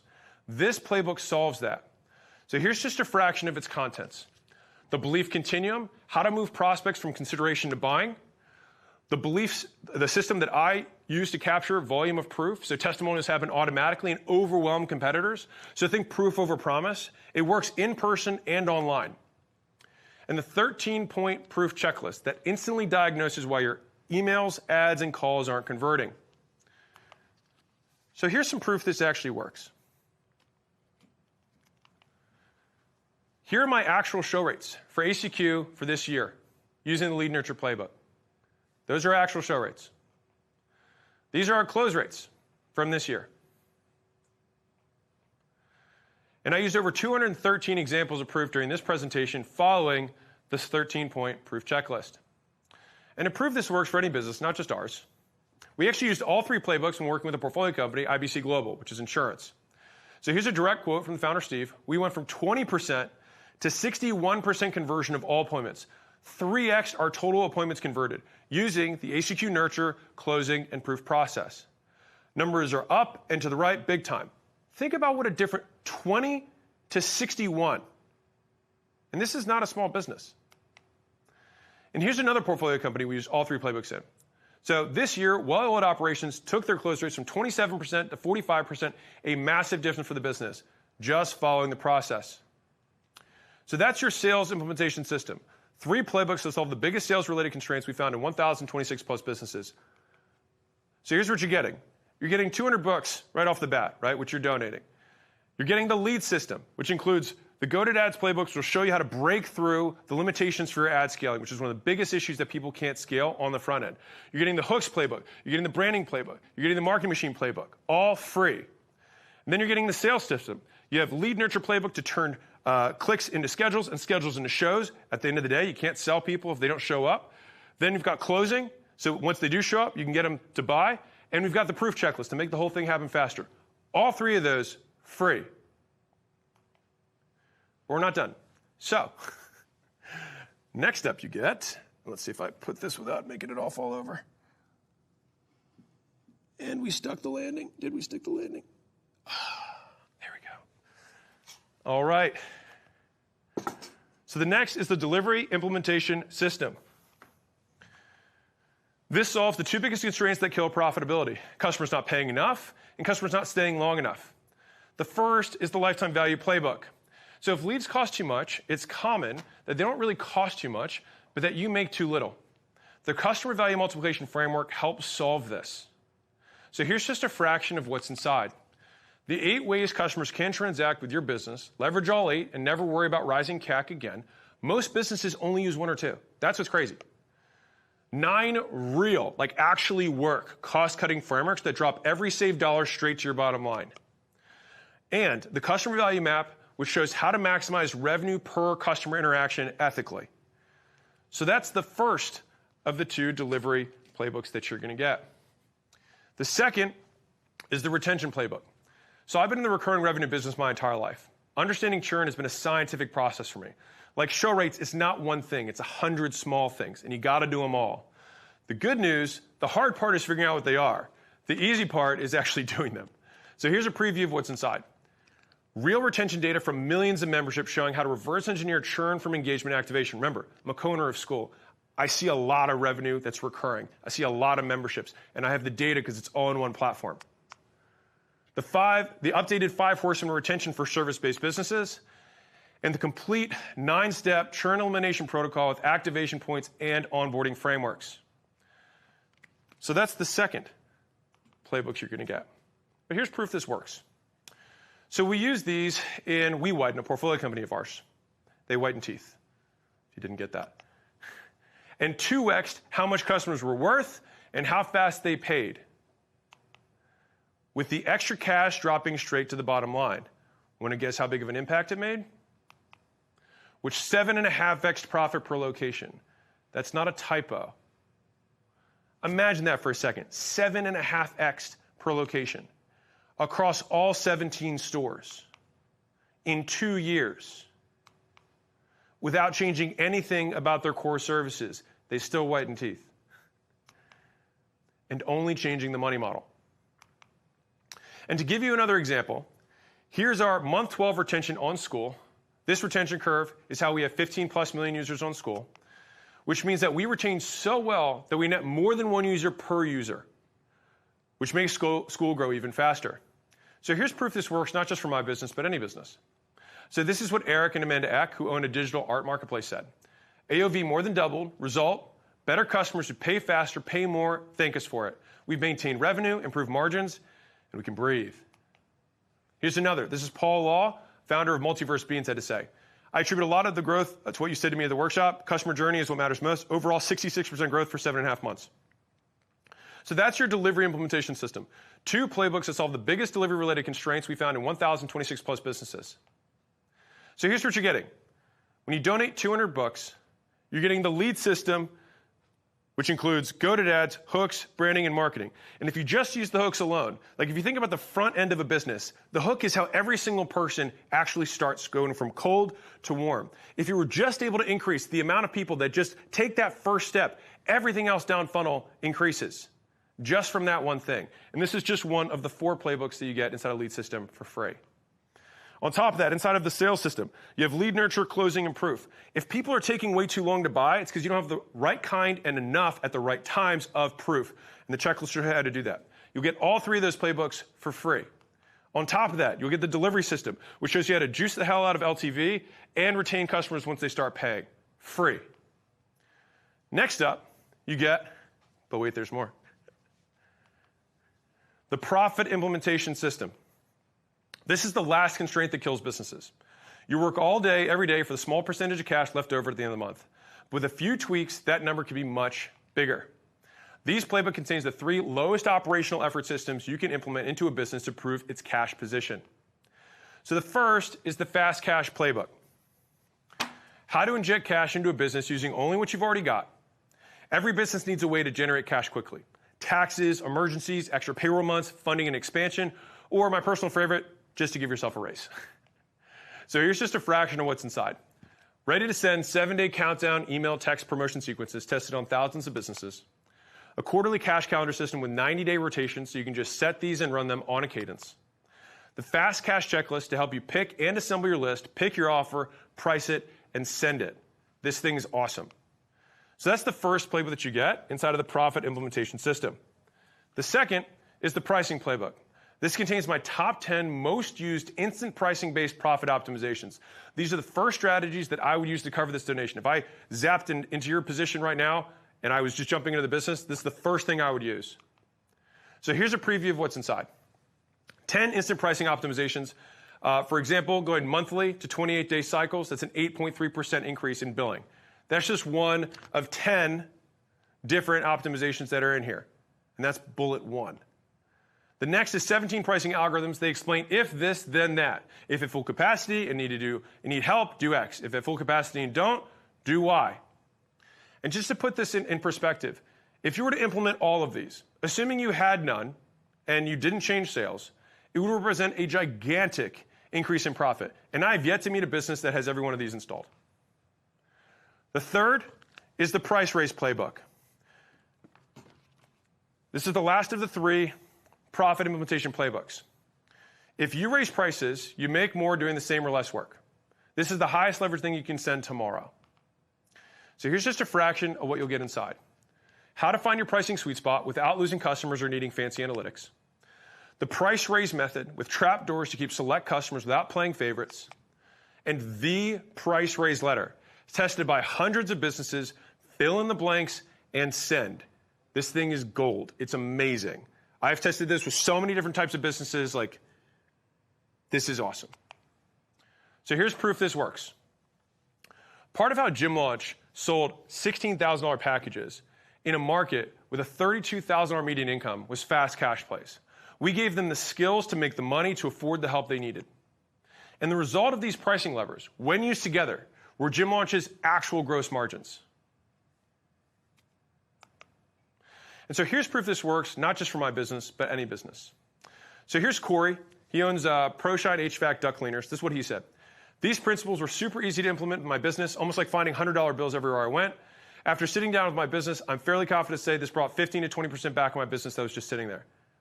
Think about your business. If you drop 15 to 20% more to the bottom line, would that be a big deal? Probably. Just from doing things that were already there, just repositioning. And here's what Tuzaint said, who owns a marketing agency that sells to stem cell clinics. The pricing playbook alone, this guy, paid for my VAM workshop. Before using it, I had a lot of friction increasing LTV for my clients due to selling a high-ticket offer. I read the book on my flight home, implemented Alex's tactics, and not only did we triple LTV, we also tripled the amount of clients who were signing up, all due to the positioning tactics in the playbook. And I don't know about you, tripling LTV, tripling the amount of customers you sign up, good. And so here's more proof the pricing playbook works for any business. So James Patrick, he's a health consultant. If you guys are looking for feedback on $100 pricing, this stuff is gold. An easy read on an hour flight to have clarity on how to make X, Y, Z. Frank LaRosa, Elite Recruiting. You can tell Alex's pricing playbook is one of the best books ever I've ever read in terms of having immediate impact when I roll these out. Roof Leopard. We get no's due to our pricing and are closing at 42% close rate this season while increasing our average ticket from last year by $5,500. That's per sale increased by $5,500. Not bad. Now, these are businesses that used the price raise playbook, this puppy. So Danielle Thompson, we took our price from $115 per month to $196 every 4 weeks. We were super scared to send the letter, but it ended up being the single best decision we made as a business. And here's Steven. I rolled out this price increase letter to 32 clients. Honestly, I wasn't sure it would land. Raising memberships by $226 a month, added $226, right? It ended up being the single fastest revenue lever I've ever pulled in business, ever. Stephanie took my price from $200 to $396 and $516 a month. It was the best decision we have made for our business, and we have not looked back since. And Leander implemented a 78% membership price hike across 700 subscriptions. It was a bold move, but it allowed me to significantly boost revenue, reinvest the member experience, and elevate the perceived value of the brand. Looking back, it was one of the best decisions we made for long-term growth. So that's your profit implementation system. 3 playbooks to solve the biggest profit-related constraints we found in 1,026 plus businesses. So here's what you get in the $100 million Money Models implementation system. Ooh, doesn't that look nice? There we go. Oops. Ooh, that could have been bad. There we go. Okay. So here's what you're getting. When you donate $200 to entrepreneurs who need them, you're getting the entire lead system, all 4 playbooks, go-to ads, hooks, branding, and the marketing machine so you can remove your face from making content or ads if you so desire, free. You're getting the sales system, which includes lead nurture, closing, and proof, so you can accelerate your sales, accelerate your cash flow cycle over and over by just installing these checklists, free. You're also getting the delivery system, which includes increasing LTV and retaining customers longer through one of which, the churn elimination protocol, free. And the profit system, which includes fast cash, pricing, and the price raise letter that you can immediately send. This is the lowest operational drag thing. If I were to jump into your business tomorrow, I would start with the profit implementation playbook, and boom. All solving the real constraints of 1,026 plus real businesses like yours. So this isn't theory. These are the solutions we charge $35,000 for, to be clear, plus obviously 1 day of in-person delivery. So think of these as your treasure map for scaling from where you are to where you want to go.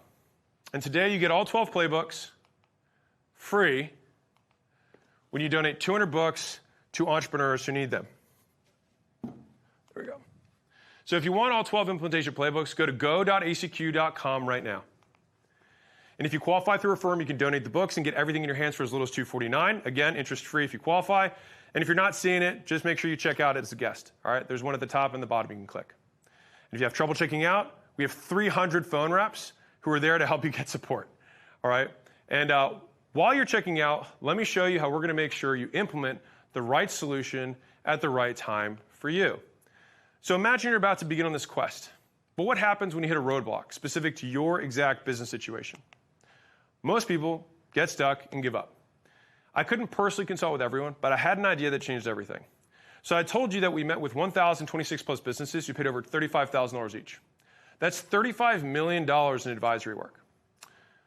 But one thing I left out is I also personally met with 226 plus businesses that paid $135,000 or more each for me to one-on-one break down their business. Now, look at this behemoth.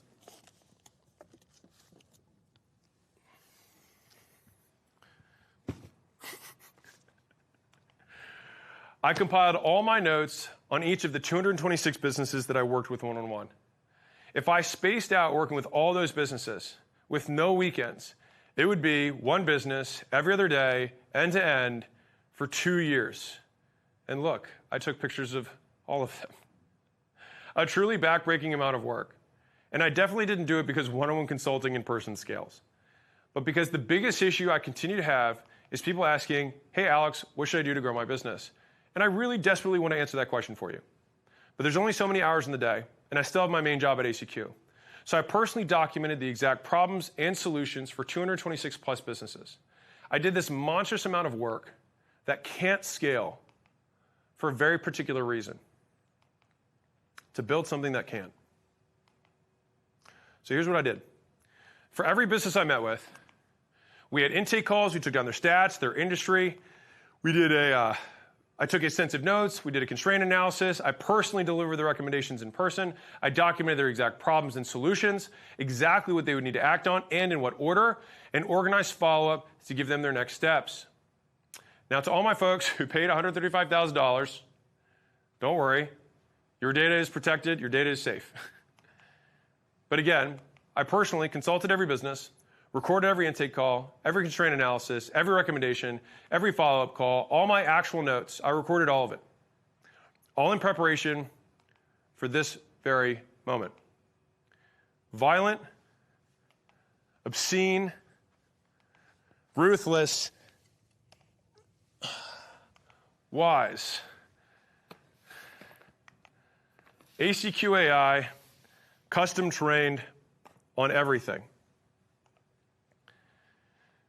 So I trained a custom AI on everything.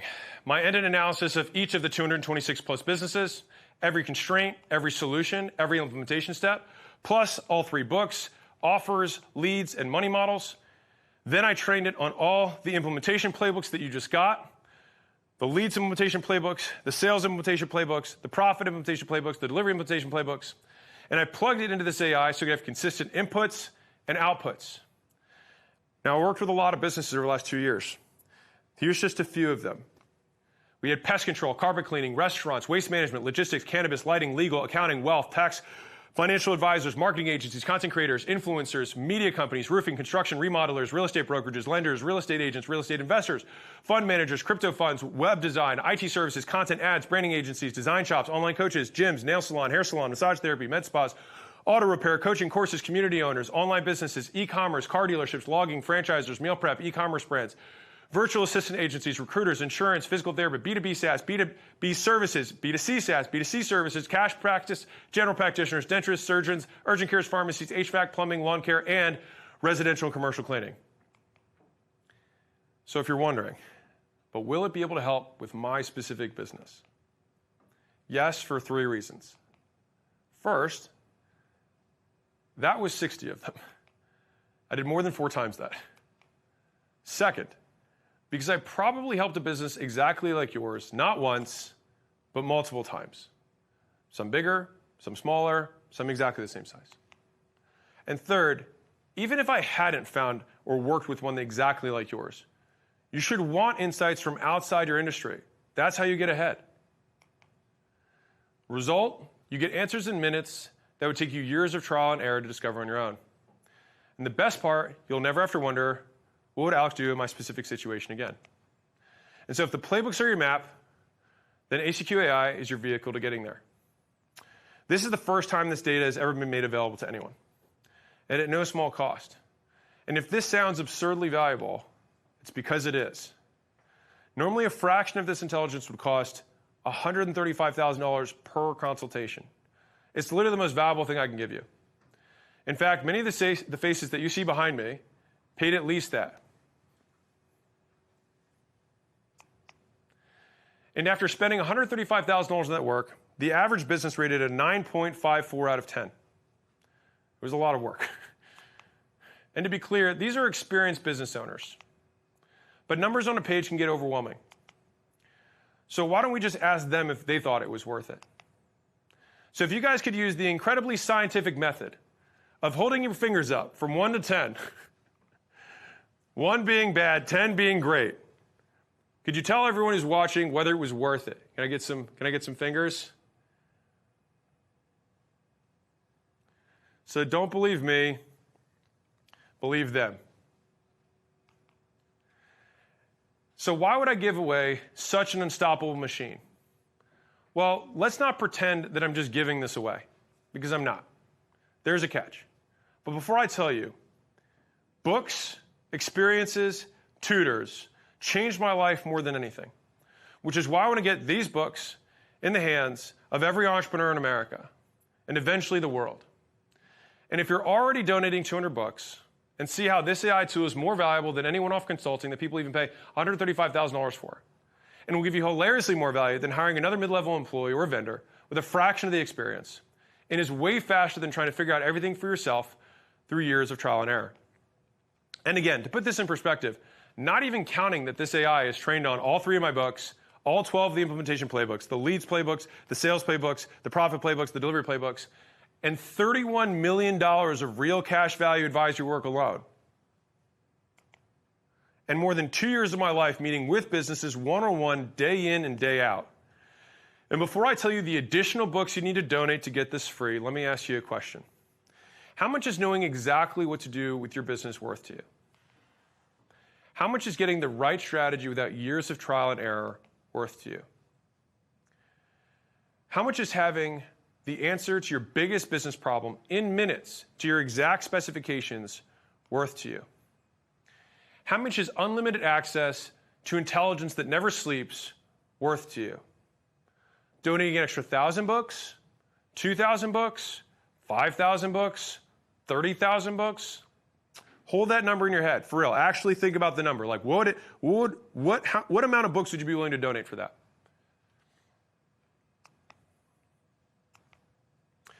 If you knew beyond a shadow of a doubt this custom trained AI would help you solve your biggest constraint, which you can't because all business involves risk and your execution will vary. But if it did, wouldn't it be worth at least that much? So if I price this with 2,500 more books on top of the 200, I think it would be beyond reasonable. 2,500 more books to get $31 million of consulting value at your fingertips. And that's why the ACQ AI is definitely a bargain at not 2,500, but 1,000 more books. And consider this. If all this did was give you the one solution to the problem that's been holding your business back for years, or allow you to see an opportunity from the outside of your industry that lets you leapfrog all your competition, or save your business from one catastrophic mistake. If all this did was give you the confidence to make your next big move, knowing it's built on a foundation of hundreds of real-world businesses like yours, wouldn't it be worth it? I think so too. Which is why it's an even bigger bargain at not 1,000 books, but 400 more books. Because even if only one single time you get one actionable answer to your exact specification with 10 times the clarity at 100 times the speed, it's the same thing these high-level, amazing business owners paid $135,000 for. And they did that because you only get to that level by understanding the value of risk and speed. And the best part is you only invest once, but get to leverage it to your exact specifications as many times as you want. Which is why leverage, like skills, is one of the best investments. Look, if I had taken that $31 million from consulting and just parked it somewhere, it'd just be a pile of money. Who cares? But instead, I took 2 years of my life and the fruits of all that labor and put it into an AI tool that you can use. So which would you rather have? 400 books worth of cash, or the help you need to get to where you want to go with the custom ACQ AI trained on everything, 24/7 on demand? Right, me too. Which is why this may really be the best offer I've ever given at not 400 extra books, but only 200 extra. And because I want each and every one of you, truly serious ultra ballers, to have an unfair advantage, to 2x, 5x, or 10x your business over time. And I know how game-changing having the right answer at the right time has been for me. And I want this to be within your financial means, but still a serious decision. I'm not going to ask you to donate 400 more bucks. I'm not even going to ask you to donate 200 more bucks. And given this tool adds clarity, structure, speed, volume, and wisdom, it only makes sense that this has a real cost. And it only makes sense to do right by everyone who's ever invested in the development of this project. All these amazing people behind me, which is why I'm going to give you access to the ACQ AI custom trained on everything for an extra donation of, an extra one-time book donation of, free, with the original 200 book donation.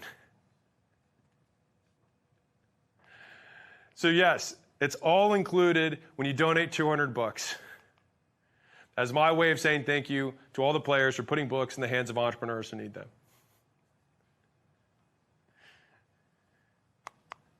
You guys are all amazing. So, let me quickly recap what you're getting when you donate 200 books at go.acq.com. And if you're like, should I go now? You should go now. Here's what you're getting. You donate 200 books to entrepreneurs who need them. That's $5,998 in absolute, clear, unquestionable value.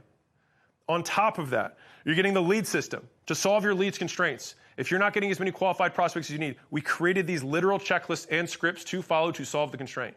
Free. The hooks, the go-to-dads, branding, and the marketing machine. Next, you get the sales system, which includes lead nurture, closing, and the proof checklist. So if right now you're not converting as many people and they're not converting as fast as you want, this is what it's for. Free. All of it. Next, you have the delivery system. If delivery is your constraint, you're not making enough profit per customer, LTV needs to expand, or people are just churning out the back end. These checklists help you solve that problem. Both of these, free. And you get the profit system, fast cash pricing, and the price raise letter, things that you can immediately do in your business tomorrow to improve how sales are perceived and how you can price that could ultimately drive the most profit. Not a promise, just saying that's how it works. All four of those systems free. Plus, the ACQ AI trained on $31 million of consulting that took me 2 years to build and put together so that I could train this AI on the best first-party data I possibly could. Free.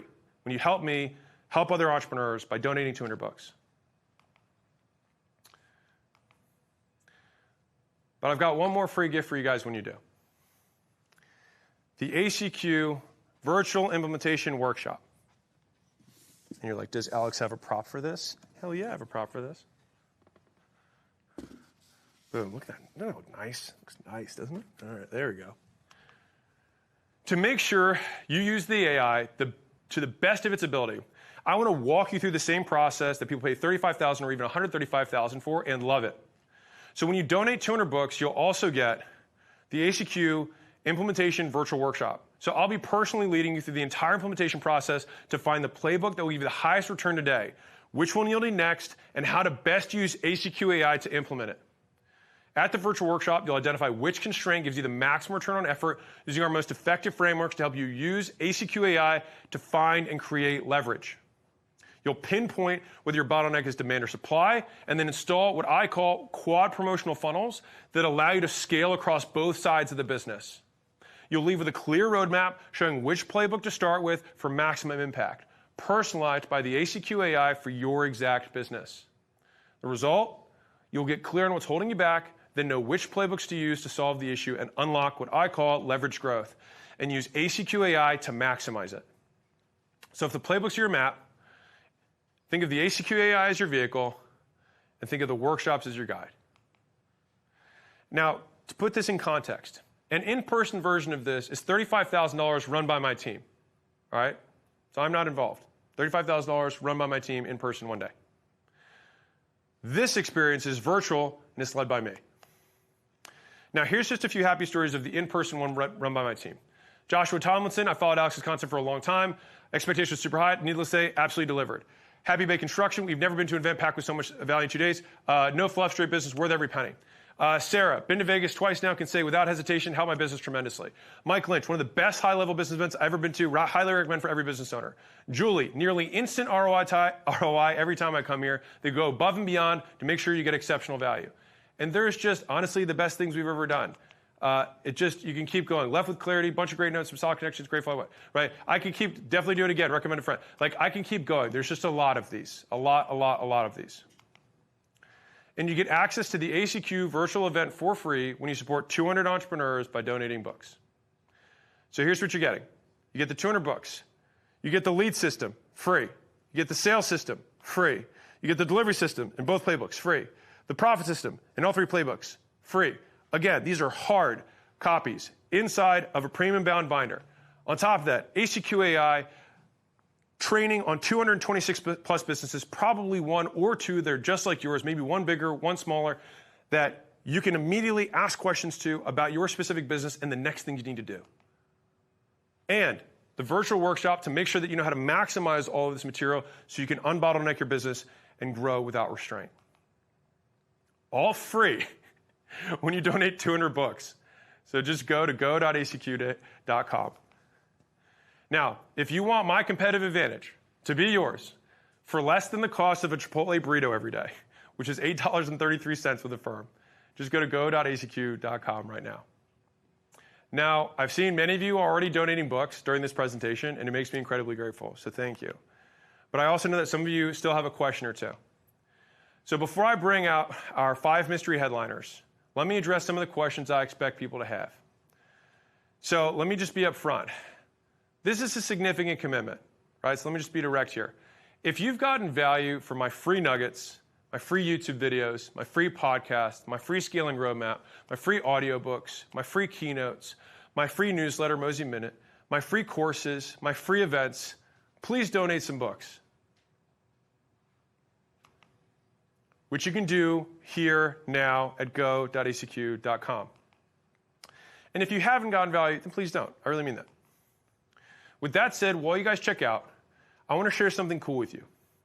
Over the last year, I've been studying risk-reward decision-making frameworks of the wealthiest people in history. People like Rockefeller, Paul Getty, Bezos, Musk. And what amazed me was a common theme. These guys had to make huge bets and go all in multiple times, and those moments are the inflection points in their lives and wealth. For example, Elon, age 26, exits first business, Zip2, gets $22 million in cash. Most people retire here, but then he goes all in on his next thing, a payment platform. 31, exits PayPal, $175 million in cash to him. Most people for sure retire here, but he then goes all in again on his next thing, rocket cars and solar. Then, age 37, SpaceX almost runs out of money, puts everything he has on the line on his 4th launch, makes it happen, and SpaceX is saved. But wait, there's more. At age 46, Tesla's 1 month from running out of money. He risks his entire net worth again to borrow money to float the company and eventually turns the corner with the Model S. And today, 54, now the richest man in the world with 3 of the most valuable companies ever and positioned for more growth. And all of the others have the same wild stories because they have a different and superior understanding of risk and reward. Bezos actually has 2 of my favorite quotes on risk and reward of all time. The first was the opener of my $100 million offers book. Outsized returns often come from betting against conventional wisdom. And conventional wisdom is usually right. Given a 10% chance of 100 times payoff, you should take that bet every time. But you're still going to be wrong 9 times out of 10. We all know that if you swing for the fences, you're going to strike out a lot. But you're also going to hit some home runs. The difference between baseball and business, however, is that baseball has a truncated outcome distribution.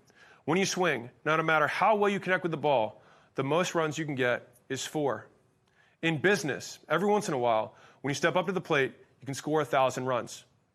This long-tail distribution of returns is why it's important to be bold. Big winners pay for so many experiments. He also has my second favorite quote of his. It's short and sweet, but it's one that I think of a lot, partially because I don't read paragraphs to myself. Humans tend to overestimate risk and underestimate opportunity, which led to one conclusion. History rewards us for being bold. Because I know some of you guys are stuck trying to figure out your next move, scaling like crazy, trying to keep the wheels on the bus, and some of you guys are just trying to stop the bleeding. And I've noticed this common theme for myself in business, is that at every sticking point I reach, there's usually some big bet I have to make to get to the next level. And so I like to remind myself of this when I don't feel courageous. And so each of these figures had moments where they had to make high-stakes decisions multiple times, not just once, multiple times, and go all in to get to the next level. And since decisions are the highest leverage actions that we can take, I thought sharing some of the decision frameworks and bets that shaped my career might be some of the highest leverage value that I can give you. Is that okay? I think they're cool. Sweet. 10 decisions and frameworks that changed my life. So big decision number one was quitting my job to become an entrepreneur. So I'm on the phone with a close friend, Victor. He was my first free client, by the way, pacing around my apartment, probably for the 50th time, debating if I should quit my job and start a business or not. And so I'm saying things like, what if it doesn't work? What if I run out of money? I'm doing okay. Why should I change anything? I've got a lot going on already. Things are super busy right now. And like a good friend, he listened, and he waited for me to list all my reasons, and then he said something I'll never forget. He said, dude, the only thing that's guaranteed is that if you risk nothing, get nothing. It sounds like all your reasons not to do it are the reasons you should do it. And what's crazy is we actually both quit our jobs after that conversation within the next few weeks. And I drove across the country to become an entrepreneur. And I can safely say that was the best decision I ever made, and my friend Victor helped me. Which led me to big decision number two, learning the gym business. So I drive across the country. This is the actual picture when I got to California, when I actually showed up. So I find this gym expert on the internet, drive across the country straight to his gym, and I took this picture. I actually found it. Anyways, I think it's kind of cool. And so anyways, after driving 36 hours, I didn't know what to expect. And so as soon as I sit down, he offers me to join his gym owner group for $10,000. So I froze. I'm 22 years old, right? And I tell him, I'm not sure if I'm at the point in my business career to make an investment like this. But Sam says to me, have you ever made a decision like this before? I say, no. He says, you only have to answer 3 questions. And if you answer no to any of them, then don't do it. Deal? I said, sure. He said, will this get you closer or further from your goals? I said, yes. He said, great. He said, does it increase your chances versus doing it on your own? Yes or no? I said, yes. And he said, do you have access to the money to get started? Yes or no? I said, yes. He said, well, since you said yes to all 3, it's a logical decision, so I don't think you'll regret it. And so I did it. I invested in me. And it ended up being one of the best decisions, the best investments I've ever made. It was the first big domino that moved me in this direction. And to be clear, that one group isn't why I'm here today. But the decision to invest in learning skills is. It was the first big investment I made, so I always frame these decisions directionally rather than absolutely. So instead of asking, will this thing scale, save XYZ my business? Answer, it certainly won't. Only you can do that. But instead I ask, does this get me closer or further from my goals? And for me, when the answer is yes, I move forward knowing I'll figure the rest out along the way, which you can do by going to the link below at go.acq.com. And despite being terrified to spend that kind of money, I did. And that decision ended up being one of the largest factors to why I'm here today. So here's what happened next. I go to my first gym owners meeting. Remember, I don't own a gym, okay? And so big decision number 3, what kind of gym model should I start? Bodybuilding, powerlifting, fitness. I was into all these different things. And so I show up at the meeting. I wasn't even sure if I was ready to be in a room like this. And my turn to talk comes up. So I say, I want to start a 10,000 square foot gym. And immediately all the gym owners jump on me. And we're like, never go over 5,000 square feet for a training studio. And I was like, oh, okay, got it, write it down. And then I mentioned some specific equipment I wanted to get. And they said, no, you don't need that. You can get most of that stuff for 10 cents on the dollar at auctions. I was like, oh, didn't know that. Great. And then I said, okay, well, I want to rent retail space. $5 a foot is what I'm thinking. They're like, no, you can never go above 150. I was like, oh, got it. And so in 30 minutes, they saved me probably 5 years and $250,000. Like I couldn't have gotten a higher ROI if I tried. And that's when I realized just how steep the price of ignorance is. It's a tax we all pay in time or money, and we pay with whatever we value least. But we pay the ignorance tax either way. These decisions, to be clear, I made before I was ready, but I think of them now like a rocket ship. A small directional change in the beginning can create huge changes down the line, good or bad. So sometimes starting before you're ready is exactly when you benefit the most. It's also why I secured financing through a firm which works out to $249 a month for anyone who qualifies and wants to donate books. Just remember, check out his guest if you want to use financing. To be clear, don't be dumb. I've tried to make it so anyone who's motivated to donate can and can get it. Just hit the link at the bottom now and you can walk through the steps. All right, anyways, the decisions that Sam and that group helped me make set me on this better path, which led me to big decision number 4, starting with my first gym and my partner who never was. So Sam connects with another gym owner in the area and says, we should partner up and start a bigger gym together. So 2 weeks before the gym opens, my to-be partner says, hey, we should go to this workshop. It's $3,000. They promise if you don't make $10,000 at the end of the workshop, you can get your money back. I was like, okay. So $3,000 was still a lot to me at the time, but it sounded like stuff I needed to learn. So I paid, and I went with him to Las Vegas. So I'm going to give you a spoiler here. I didn't make 10 grand. I didn't even make $1 from the workshop. But I did learn a little skill called Facebook ads in 2012. So this is totally crazy. But that arrow that's pointing to that picture, so a friend of mine was actually there. He sent me this picture, I want to say, within the last 6 months. And this is from 2012, so 13 years ago. So he was there, and this is actually at the workshop. Anyways, I think that for me it's cool. I mean, maybe when you get older, you like pictures of little moments. So anyways, my to-be partner didn't make $10,000 either, all right? But here's the difference. He got upset and he asked for a refund. But I didn't because I saw how I could use this to get people into my gym. Now, the night before we had to sign the lease, my to-be partner, who never was, backed out. So I had to come up with his half and my half, which is why I didn't have enough for 2 rents and slept on the floor. For those of you who know that story, that's why.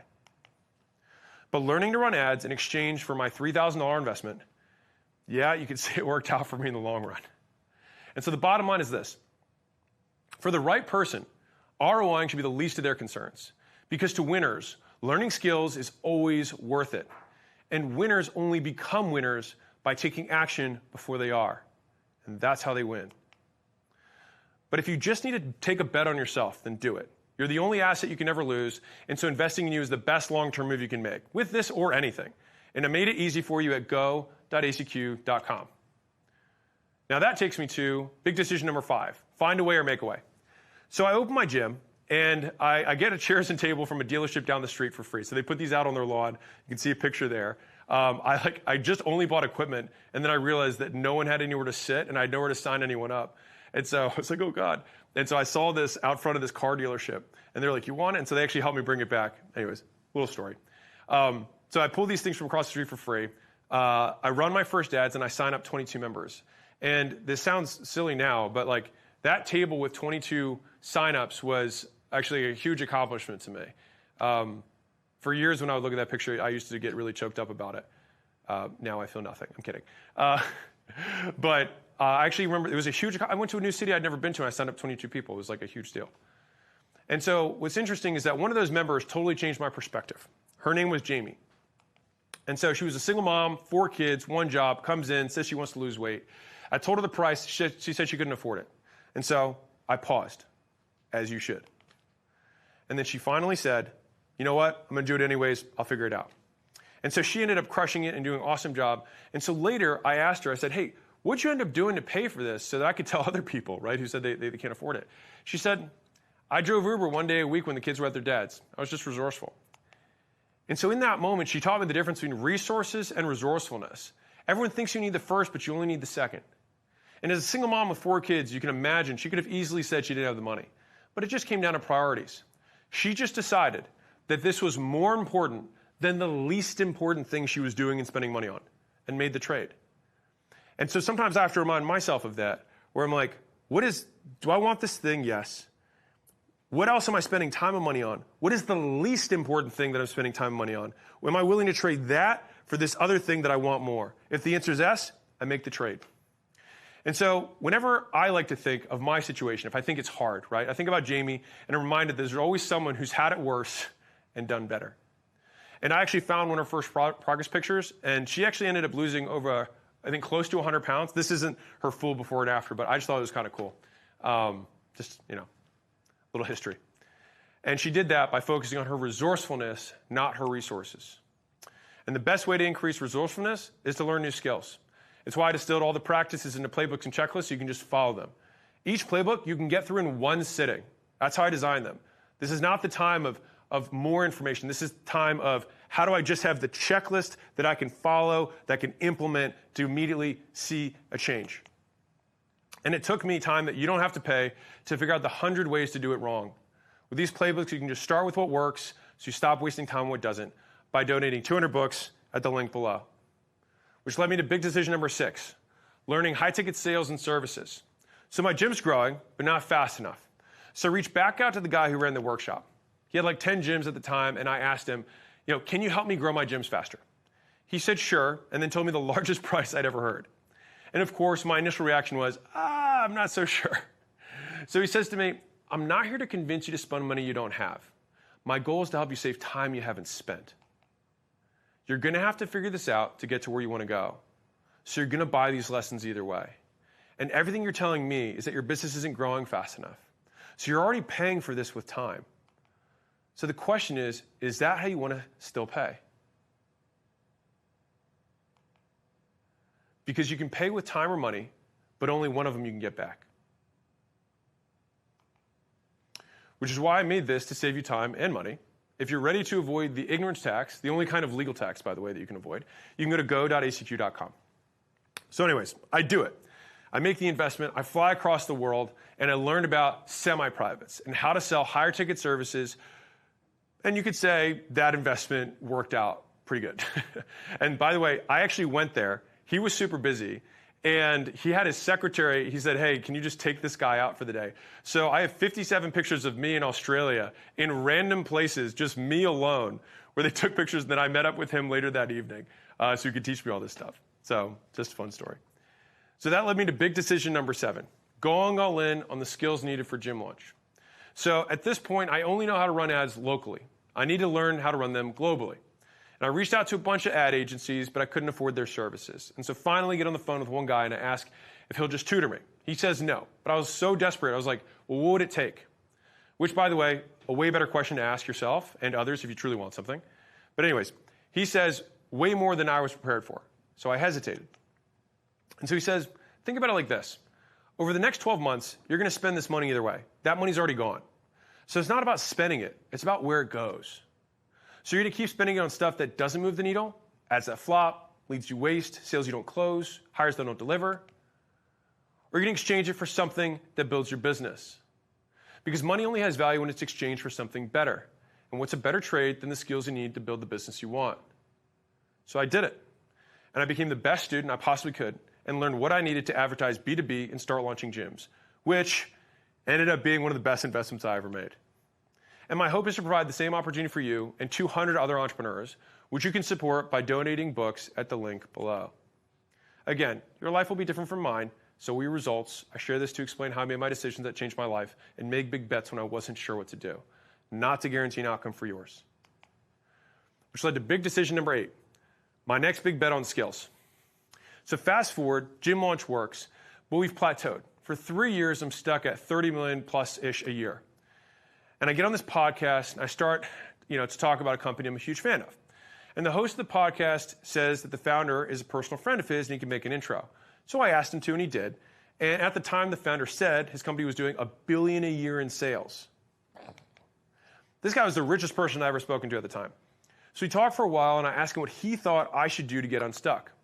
So he tells me, it sounds like you just need a different way to advertise.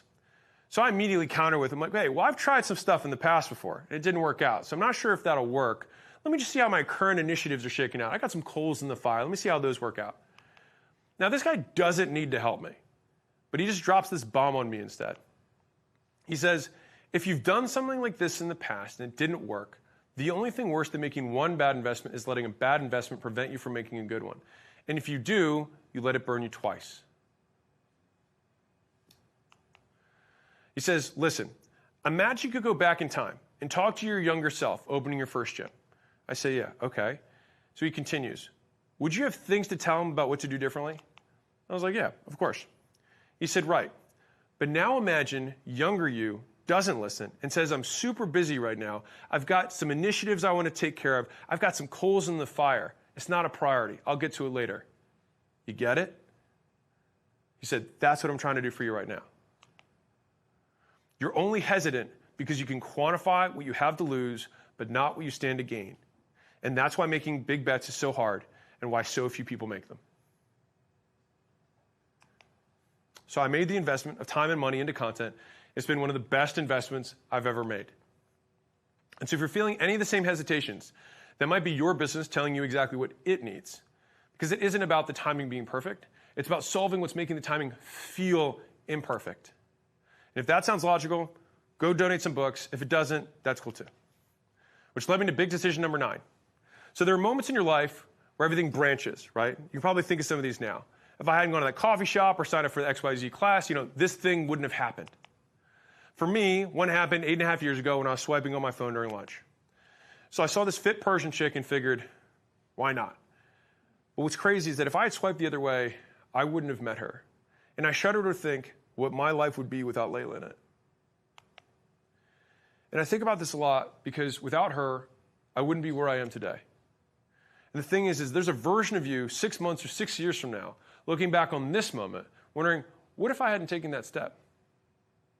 What if I hadn't gotten what I needed? What if I hadn't learned that one thing that completely unlocked the business growth for me? What if I hadn't repositioned my offer in a way that allowed more people to want to buy it, more people to be interested, my salespeople to sell all of a sudden? All of a sudden, way more people are showing up. I'm getting more clicks in. Again, not a promise, but imagine if these things could happen. If you went back to this moment, you're like, man, I can't imagine what would happen if I hadn't done that.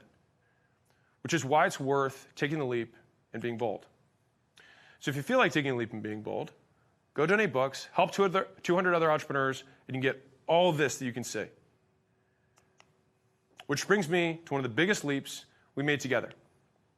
Decision number 10, buying this building, which I'm actually in right now.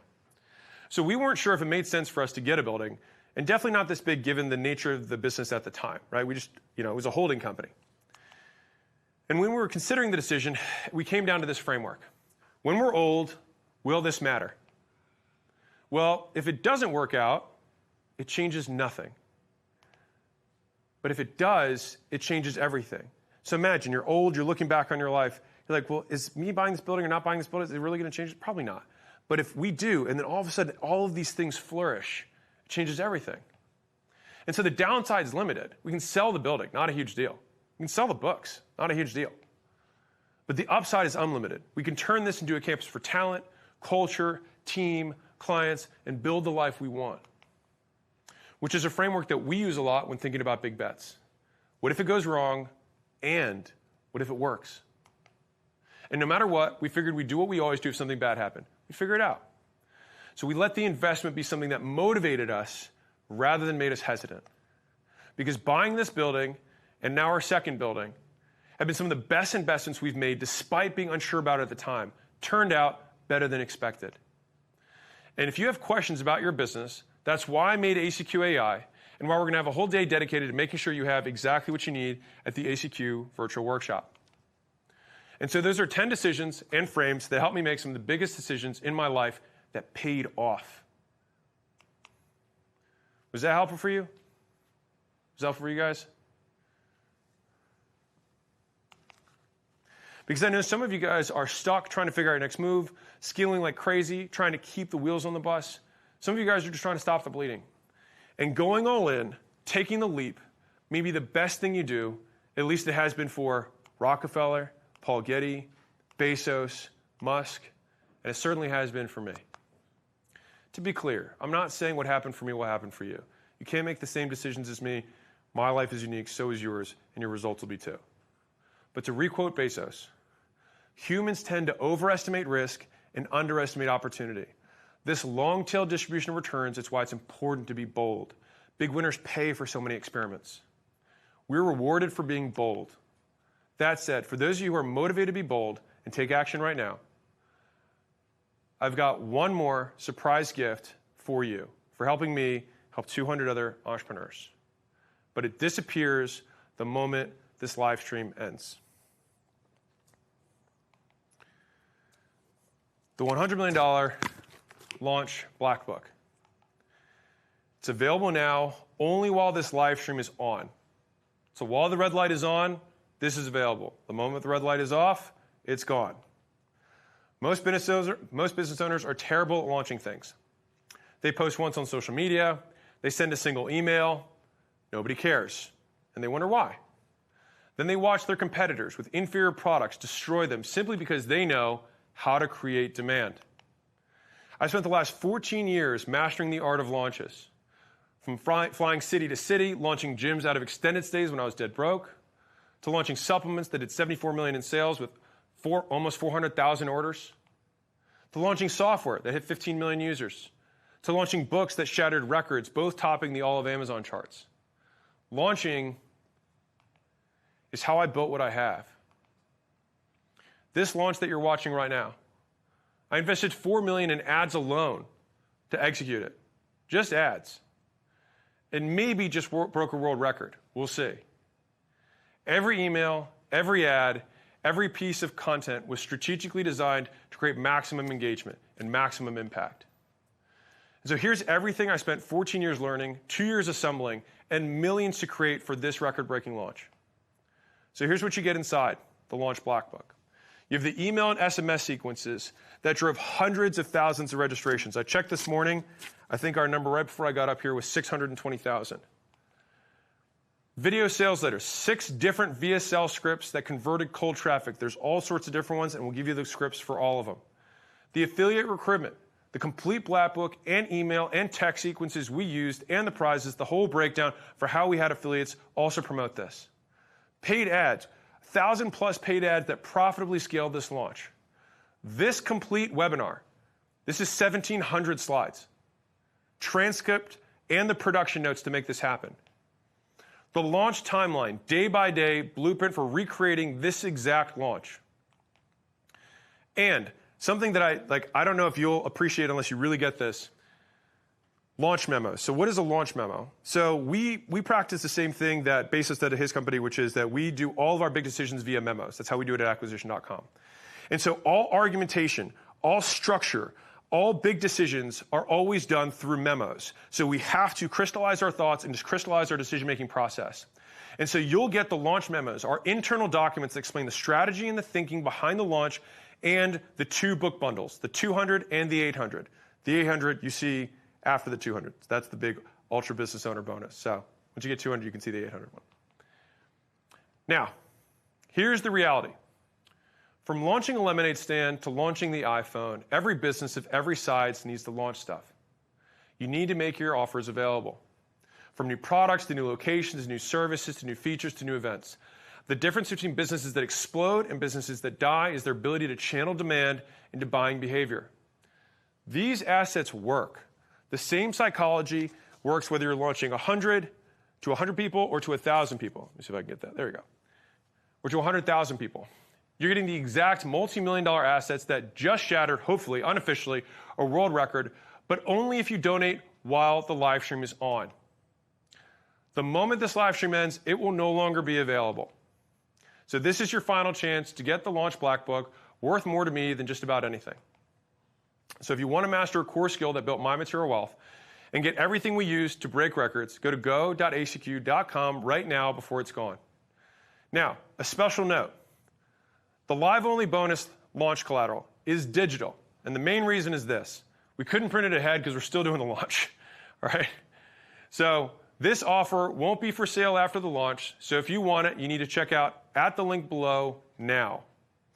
The implementation mega system, everything you can see here is first come, first serve. And so when you help me on this mission, my hope is that I not only help you achieve yours, that we together can help 200 other entrepreneurs save their businesses, save the world. And so that's why I'm trying so hard and spent countless hours doing the unscalable, the sheer volume of work over 2 years. It's been insane to make this for you so that we could give this to them. So let me tell you everything you're getting when you support 200 entrepreneurs at go.acq.com. So when you donate $200, which is a true $5,998 value, you're going to get the lead system, which includes the Go-to-Dads playbook, the Hooks playbook, the branding playbook, the marketing machine playbook so you can replace your face, the branding playbook so you can actually build the brand that gets the clicks, that gets the sales at the premium prices that you want. You're also going to get the sales system, which includes lead nurture, closing, and the proof checklist. All 3 free. If people aren't buying fast enough, or your sales team isn't closing, or you're the only sales team, this is the solution for that problem. Next, we have the delivery system, which is we got to make them worth more. We got to get them to keep paying. And so how do you do that? We have more analytics and more data on retaining customers than I think just about anyone because of the nature of the companies that I own. And so I put everything that we've learned from millions of dollars in research into here and organized into literal checklists. You can just follow them. Free when you donate $200. On top of that, you get the fast cash playbook, the pricing playbook, and the price raise playbook. These are the fastest, lowest operational drag things you can immediately implement in the business to try and cover this donation. Not a promise that's going to happen. I'm just saying that these would be the things that I would start with if I was like, what do I do tomorrow that's the least change that I can make in the business to try and generate cash flow? That's what I would do. So you get all four of those systems free when you donate 200 bucks. Plus, the HCQ AI trained on $31 million of consulting work. Every one of the faces you see behind me. $31 million of consulting work with 226 plus businesses, probably multiple just like yours. So you're like, what should I do? Ask. That's why I did it for 2 years. And the ACQ virtual workshop, that'll show you which playbook to start with, how to personalize it, and we'll show you how to use the tools to get to where you want to go. And while we're still live, we have the Launch Black Book, which contains everything that I spent millions of dollars on, literally, to put this together so that you can model it in whatever you want to launch, whether it's new products, new locations, new services, new features, whatever. You can launch it using this. Free when you donate 200 bucks to other entrepreneurs at go.acq.com. And if you qualify through a firm, you can donate books to get everything in your hands for as low as $249 a month, interest-free. All right, this is if you qualify. And if you aren't seeing a firm, hit the little dots at the top right, and you can check out as a guest. You can also check out as a guest at the bottom. And if you have any issues checking out, I hired and trained 300 phone reps. I kind of skipped over this earlier. We hired and trained 300 phone reps to make sure that anyone who wanted them could get them. So you'll see their number on any failed checkout. Just call them, and they will help you. So let's talk about best case scenario. I think this one's pretty short because I think I've covered it pretty well. So you change your life forever, your business scales faster than you thought possible, save the world, right? I think we're pretty straightforward on that one. But let's talk about worst case scenario. Right off the bat, you get a 100% dollar for dollar tax write-off as a business, period. First thing. Next, instead of just giving them away, if you wanted to, you could just resell all 200 for yourself and keep the bonuses free for life. This is, again, worst case scenario. That's the second thing. And to give you context here, we've sold 1.3 million copies of my book, and we sell thousands every day. So if you wanted to, there's demand for these books. So they retain their value. You could also use these books as lead magnets to get more leads. Actually, I had a business owner this morning saying, yeah, I'm just giving them as a lead magnet for my next event. I was like, great. Or as a gift to new customers, or as a bonus for joining a community. You have an online community, you want to give it as a gift for people joining, or coming to an event, want to have books for people? Or if you want a customer, just leave a testimonial, leave a review. You give a book as a bonus. Or, and this is actually one of the most common ones that I was not expecting, an onboarding gift for new employees to get them up to speed faster. One of the biggest reasons we get bulk orders, actually, is companies buying the books to onboard all their new employees. I didn't know that one. I didn't expect that one. And mind you, all of those things, those are all the worst case scenario before you even use a single tactic from all four of the system, the lead system, the sales system, the delivery system, the profit system. And that's before asking even a single question to get the ACQ AI advisor to do anything. That's before the value multiplication you get from the ACQ workshop. And that's before deploying even a single artifact from the Launch Black Book. I feel like it's a pretty amazing worst case scenario. 100% tax deduction for businesses. You sell the books to recoup some or all the costs. Give it as a gift to new customers. You can use it as a lead magnet. Use it as a gift to join a community like school. Use it as onboarding training or for a new employee gift. Give it as a gift bonus at your next event or meetup. Plus, you can also just feel good about helping 199 other entrepreneurs grow their businesses. As a reminder, for those of you who just want to do good but don't want to take the time to give them away, I will gladly handle the distribution of the books. So if you want to use just some of them, just use the code that you get in your email to get free books. And whatever you don't use, I'll donate the rest for you. Keep it simple. Again, that was the #1 request you had from last year. So here's what happens next. Go to the link at the bottom of the screen, go.acq.com, hit this button, check out. And if you have issues checking out, call the number there. They will help you. And the larger business owners, which is about 15% of you here, there's a short video on the next page showing how you can get access to me for 6 months, meet each other, some other cool stuff if you choose to donate even more books. It's a one-time thing I'm only doing for this launch. There are more details on why I'm doing in the video. And I purposely did it this way to create a barrier, so only someone who could spend that without needing a sales call or some sort of convincing would be in. to increase the overall quality. And you can upgrade your order with a click and then check out. But you got to donate 200 books first to get that one. So do this first. But the launch bonus disappears the moment this live stream ends. So go to go.acq.com. Now is the time. Actually. Okay. We are interrupting. Okay. Because I brought some friends. Oh. To give you something. No shit. You there we broke go. the record. You broke the record. Hi, Alex. Well, shit.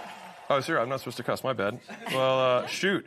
So I'll tell you guys. So I set this record. I set this goal because I wanted to. The idea of putting a book in every entrepreneur's hands in America was something that was really dear to me because this was like everything I have is because of things I've learned and because of other people who decided to write it down.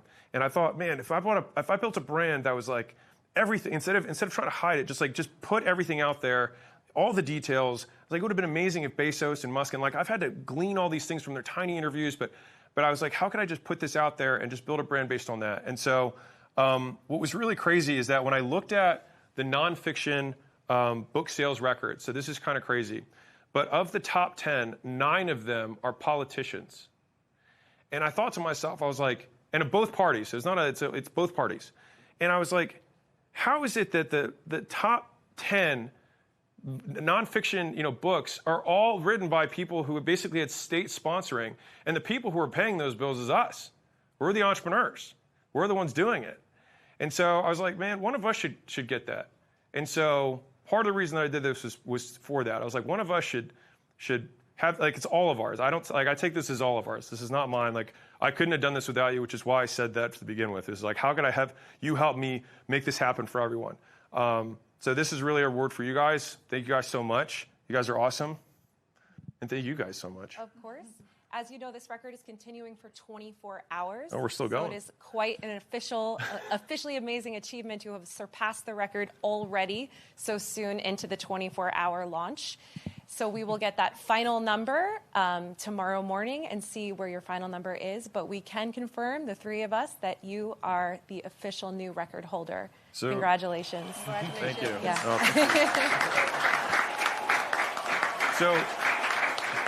Thanks, guys.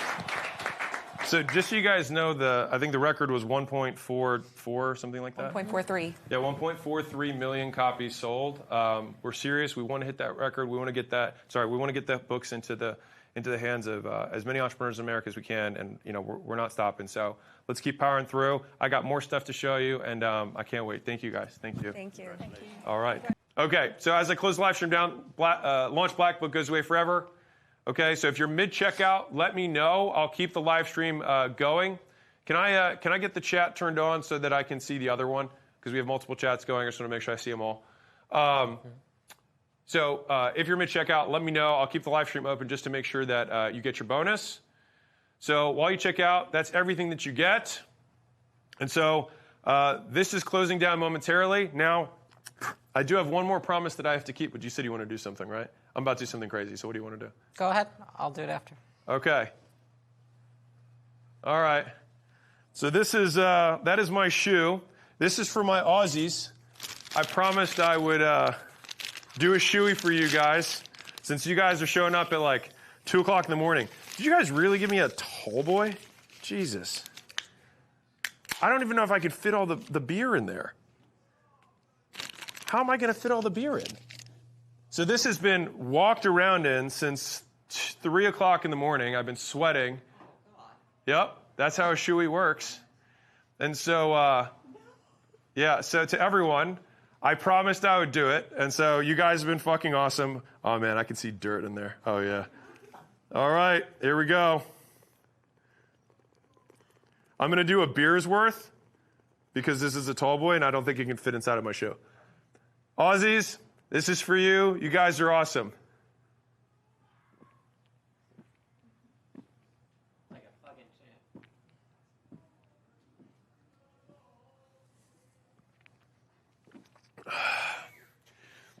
Thank you, guys. Get every last bit. All right. What did you want to do? We were just gonna stay on for a couple minutes, answer a couple questions, and then show you a couple things. Oh, show me a couple things. Okay. Not that though, and probably not kissing. All right. What are we doing? 2.4. Holy cow. You guys rock. 2.4 million copies. You guys are insane. We wanted to show you. Oh, thank you guys. Thank you guys. I mean, honestly, this is all you guys. You guys are awesome. I really wanted to. I meant what I said. I saw the top list, and 9 out of the 10 were politicians, and I was like, how can these guys own the list for all nonfiction books when they're just memoirs that are ghostwritten? I was like, the books aren't even written by that. And I have no offense to those very powerful people. Please don't, kill me. But I was just like, come on. And so I thought it would be awesome to give an incentive to allow business owners to donate to help other people out. Like, you can reach back in time and help your younger self by donating books. We'll handle all the distribution, all that stuff to make it easy. And so, yeah, let's do some F and A's and Q's. Yeah, so we got some A's and some Q's and some A's. So we have Jackson Higler. His business is Mr. T's Pizza. Okay. It's a fast casual restaurant selling pizza and ice cream. Okay. One location generates $2.4 million in revenue, $850,000 in profit. Congrats. Freaking sick. Second location opening soon. Here's his question. At 22 years old, with a working model and strong cash flow, should I keep doubling down on opening restaurants or pivot cash flow to a higher multiple vehicle, acquisitions, a scalable business, to reach a $30 million net worth by age 30? How old is he again? 22? 22.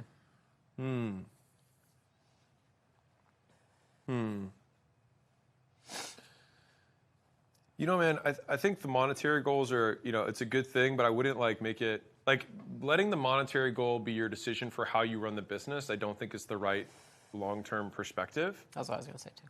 Yeah, I think it makes it less likely that you achieve your ironically, it makes you less likely to achieve your ultimate goal. I think you have to decide what kind of business you want to run.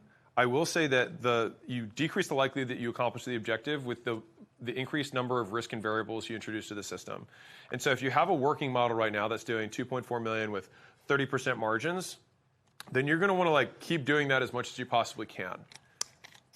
You want to add something? Yeah, I was just going to say, it was interesting. I was studying why most startups fail, and I was, did a deep research with all of my AI, and it was talking about how it was something like 70% of startups pivot too soon because they believe their model is unscalable. And because of that, when they pivot, they actually end up making less profit. And so I think a lot of times what happens is that we do something and it's unscalable, and then we think, well, gosh, that was so hard.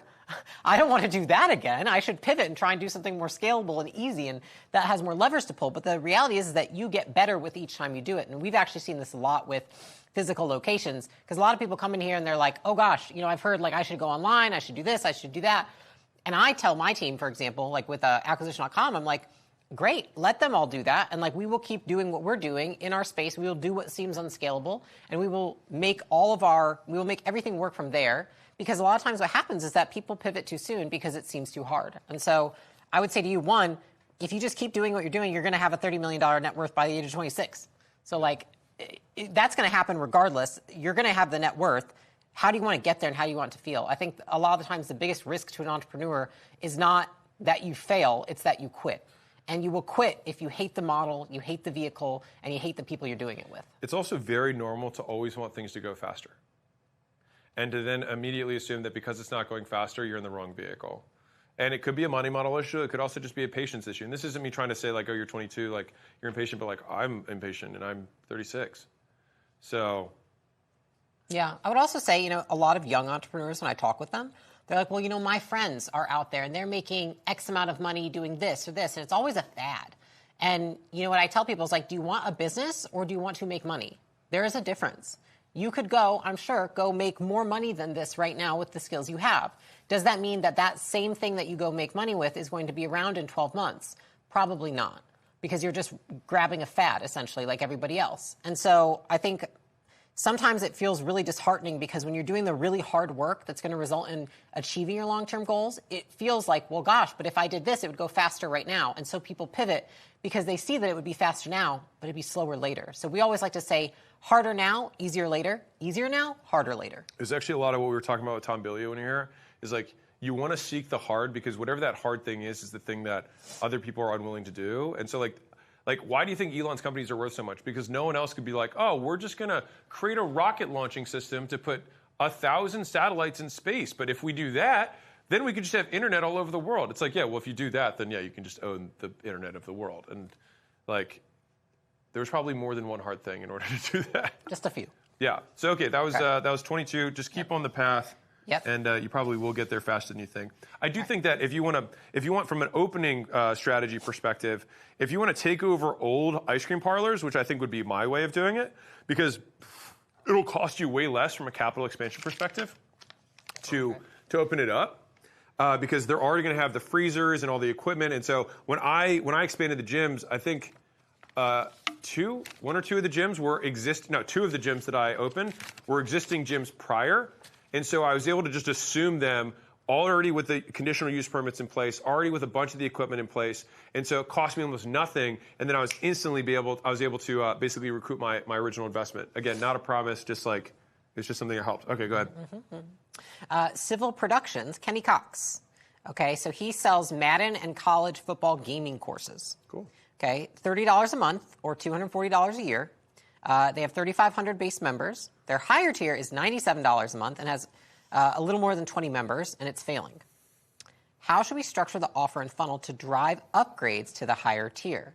So $30 a month, 3,500 members, $97 a month, less than 20 members. So I would have to know more about what the offer is. That's the high ticket one. Yeah. But fun, like that's super odd because the price discrepancy isn't even like big. It's not even that big of a difference. So it has to be the offer. Yeah, 100% is the offer.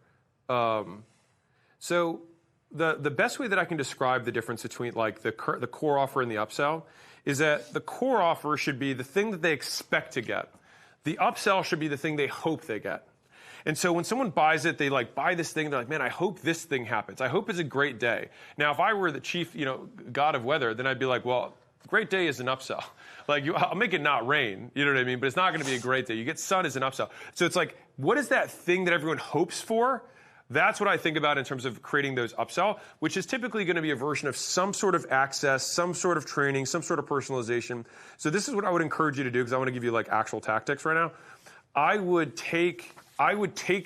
I basically do unscalable services up front for those people so I could better understand what the problems they really have are. So then I could do more of these types of services, if you will, that are less scalable, and then templatize a solution around that so that we could then make something that is more scalable long term. But you'll actually have spoken to them, you'll speak their language, you'll know what their true pains are, and that's probably how I'd approach it. And honestly, if your base is $30 a month, your upsell might be like $300. Not 97. Yeah. So if you think about, again, we think about money models, right? So if you're at $30 a month, if you want it to be meaningful in terms of the impact for the business, then let's say we get, 20% of people to upsell to the second tier, right? Now, if the second tier is twice the price, right? Yours was 3 times the price, right? Then we get 20% times, 0.2 times $100. So $20 added to the average ticket of 30. So that's a 60% increase-ish to the business. Not bad. But like, there's probably a 10 or 20% that might buy 300. And then now we've got something that's like significantly more interesting. Super cool. That was good. Thanks. All right, we've got Allie Shaper with Super Mush Gummies. Okay. Mushroom superfood gummies for sex, sleep, and energy. All of them at the same time. Hopefully not. Sold D2C, Amazon, and retail. So her question is, what's your take, Alex, on TikTok Shop Wave and the shift of e-commerce spend from Meta to TikTok? I think a lot of people are still spending on Meta, though, to be fair. But yeah, TikTok Shop's doing super well. I would say, what's my take on it? Yeah, like would you allocate more money to Meta, to TikTok Shop? How would you go about Okay, that? so I'll be first and foremost, I am platform agnostic. Like, do not care. Whether it's Meta, YouTube, search, Taboola, like whatever, like wherever you can get clicks where your avatar is, like you care about the customer. The platforms are just a vehicle for reaching them. So like, who cares? Like all that matters is that you're getting less than it costs you to get them to buy your stuff. Ideally in 30 days or less. That's good. Okay. We've got Kyle and Ariel Tresch. Okay. Their business is Couplepreneurs. They sell a 12-month strategic advisory and mastermind for entrepreneurial couples. Okay. Currently, they sell a $30,000 offer directly from a free live Zoom masterclass, and it's working well. Their question is, would a shorter, lower-priced version, like 90 days, sold from the masterclass, create more upfront sales to later upsell into the full program? So should they do a stair step down? Because currently it's Zoom to 30K. I would say it depends on payment terms. So if you're collecting 30 up front, I would say, no, keep doing it. If 30 is $2,500 a month, then you'd probably be better served doing a shorter duration and being able to collect more up front. You'll actually increase your cash conversion cycle. Now, more realistically, what'll happen is, so let's say it's $30,000, $2,500. What's interesting is that when you sell at a $30,000 price point, people will address the $30,000 and make a decision on that, but then cancel 2 or 3 months later because of whatever, right? Whereas if you say this is 90 days, this is 6 weeks, whatever, you can benefit from a much lower ticket and then make the upsell later. So like I'll show you behind the curtains for me right now. So we have the 200 book offer, right? Which is you donate 200 books, you get all this. And then there's the 800 book offer, okay? And so thinking through this, it was like, okay, I could just say, hey, only do an 800 book offer, or I could say only do a 400 book offer. There's a lot of different permutations here, right? But doing a 200 book offer and then an 800 book offer will increase the likelihood that people, and we have a ton of data on this, by the way, if someone makes a purchase, which, by the way, the reason that the pre-order was a $29 VIP was because it would increase the likelihood that people had a card on file. And so by increasing the likelihood that they had a card on file, it made the purchasing today much easier because you already had it.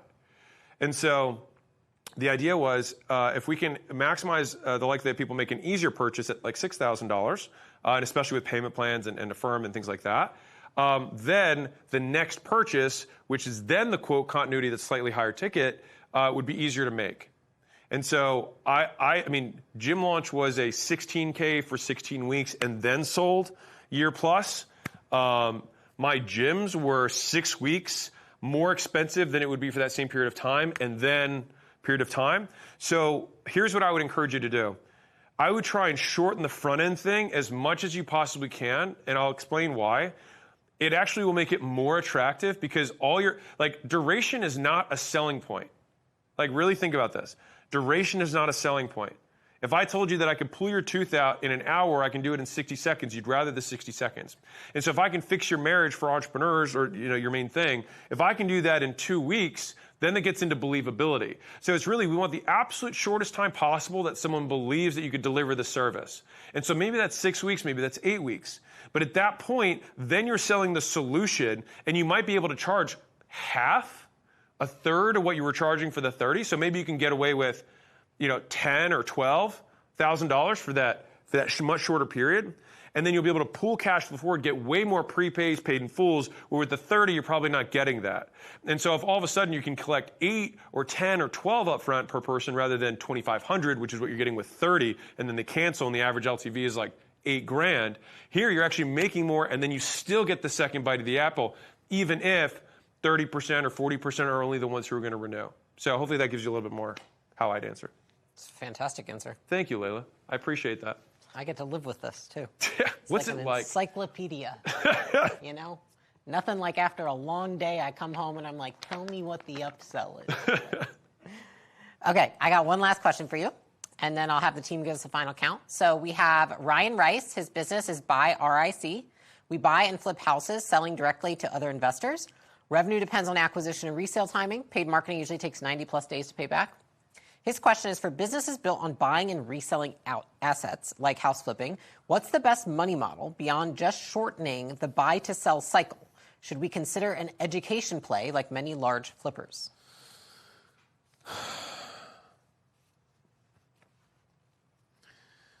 Well, honestly, it's a really good question. So when I think about businesses like this, I I don't think that on my first try with no additional context to the business, I'm going to get it better than somebody who's done it for a very long time.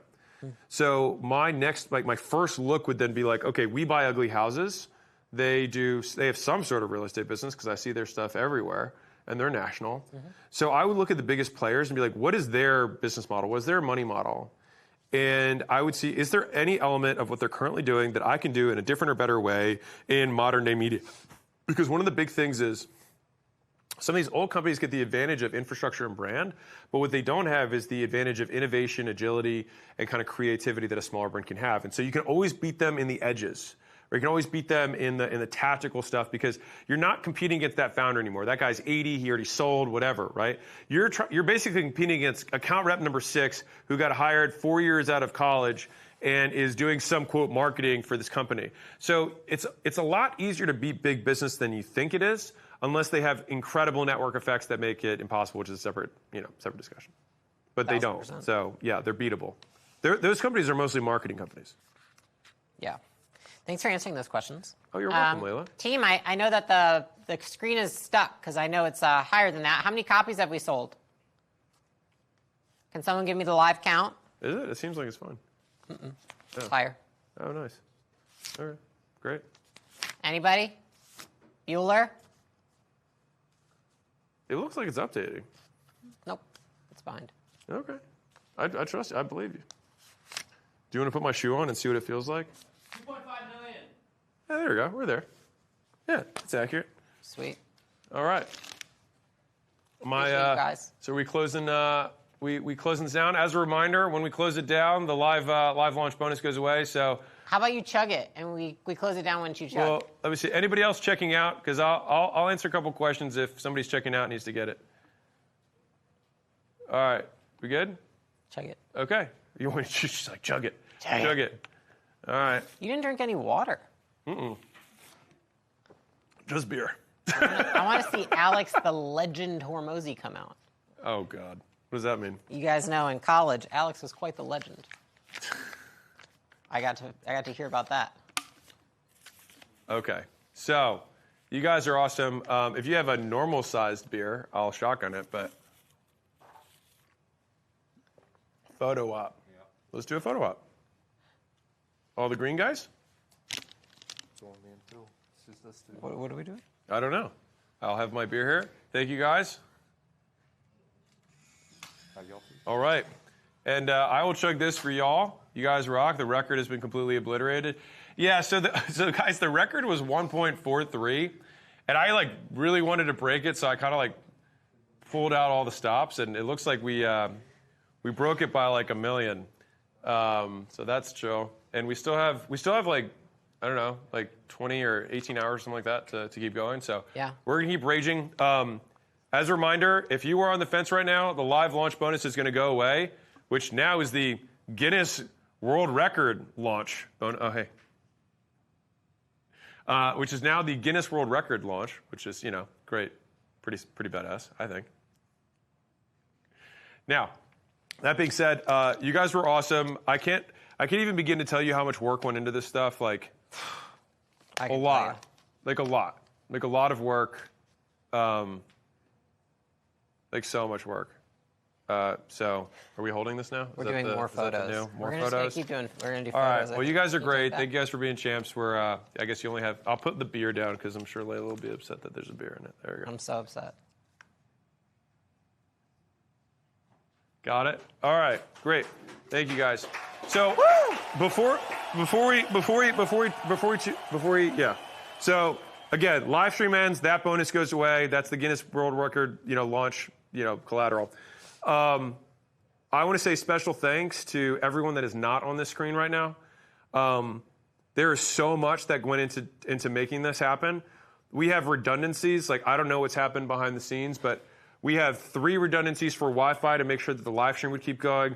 We have 2 redundancies for power outside of the 3 redundancies. We have 2 generators and a battery pack in addition to the power that's going to the actual, all the screens, all the stuff that's powering the cameras. We hired and trained 300 phone reps to help anybody who needed to check out. We have 90 support reps who are handling support right now in full time. We also have 30 of my internal team that are not actively like manning stuff, that are on the phones also helping out. So I guess it's 330 plus that are just helping people check out if they have issues. Beyond that, we have, go ahead. You want to say more? Oh, no, I can talk though. Yeah, go for it. Oh, okay.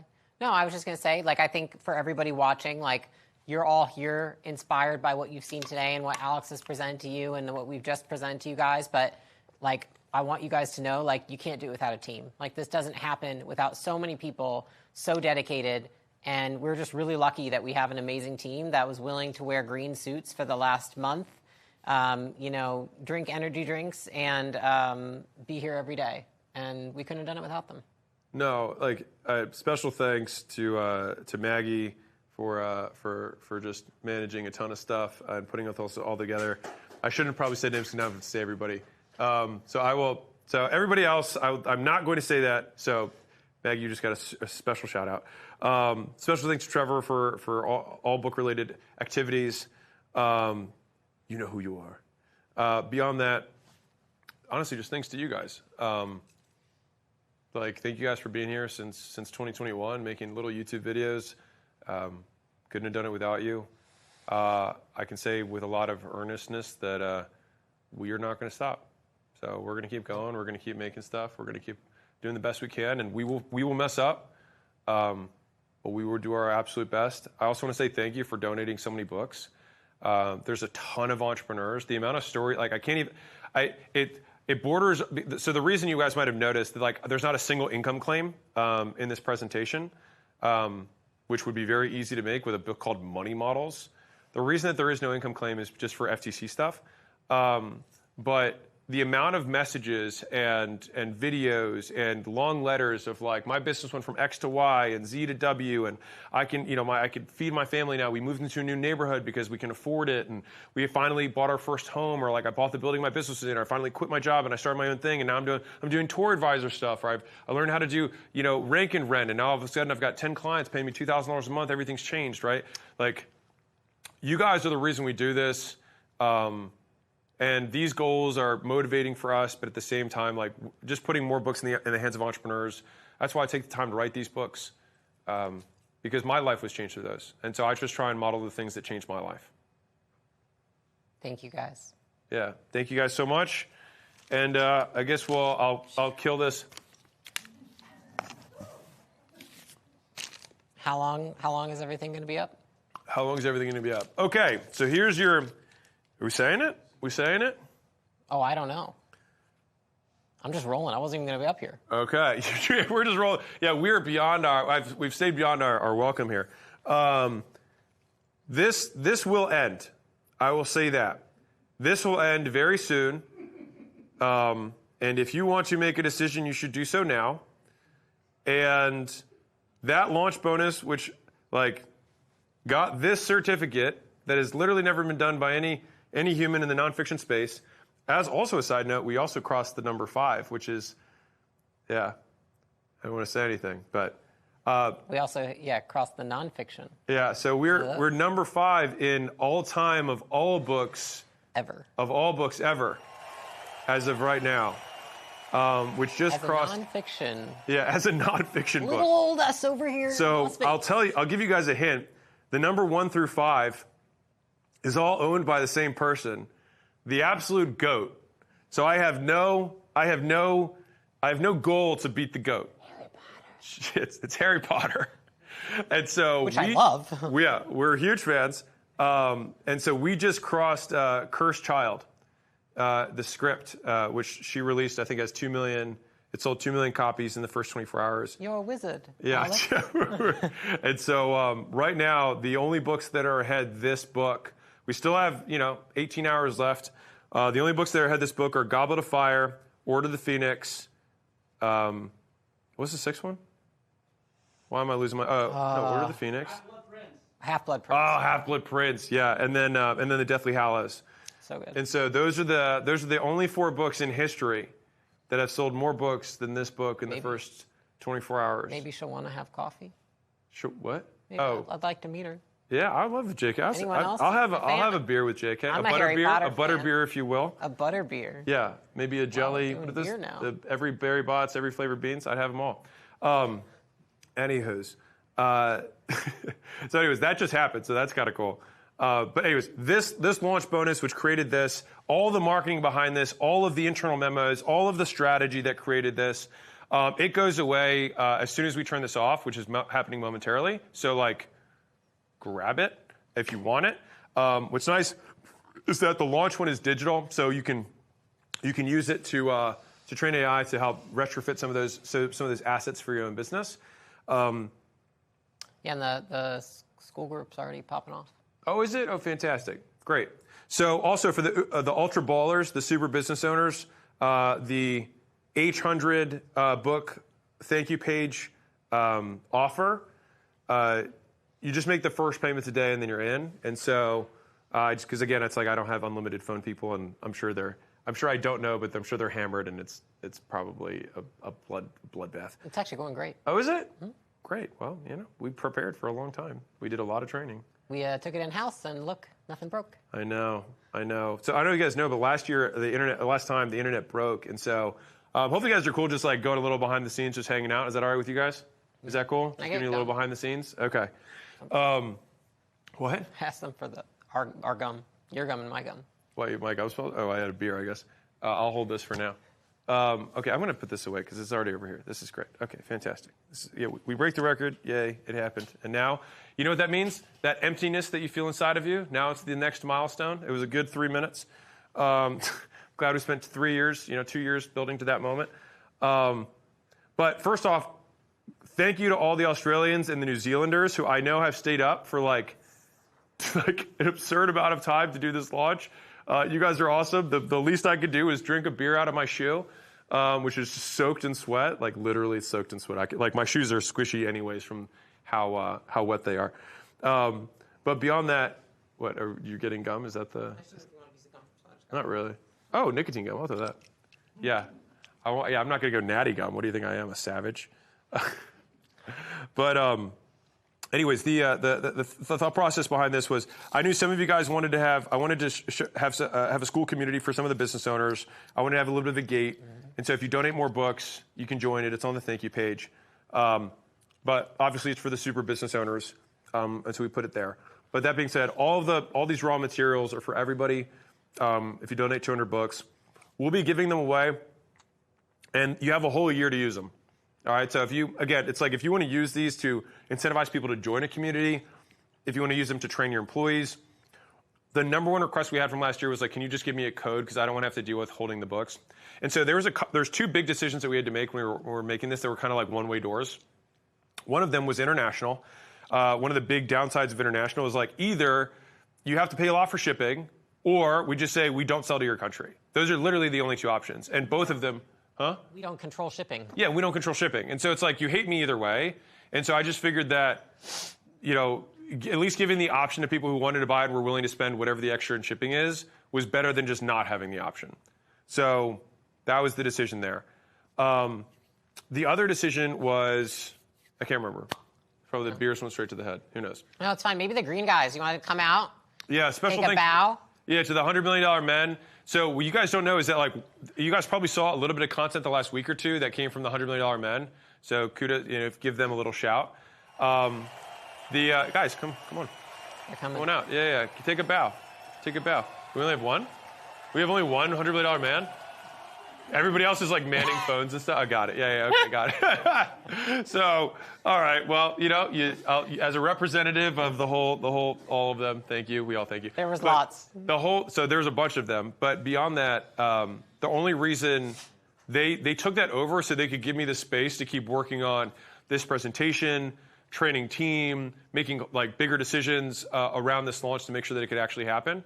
And so they actually, like all those posts, like they literally just, I didn't even consult for any of that. They just 100% did it themselves. And so that's like a special kudos to them for just being awesome. Yeah. Special kudos to them. Special kudos to Sharon. Yeah. S-Dog. Sharon. S-Dog. You want to come out? S-Dog Millionaire. Knew you were back there. Oh man. Yeah. Hey. So we did it. They couldn't have done it Yeah, couldn't do it three of us. without you. Yeah. Do you want to drink a beer out of my show? No. No? I'll drink a beer out of whatever you want. Jesus.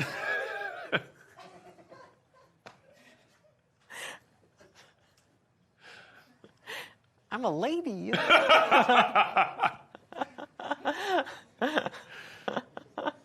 My whole team watching. What am I supposed to say? Well, I wasn't going to break that silence. I was just going to let you break that one.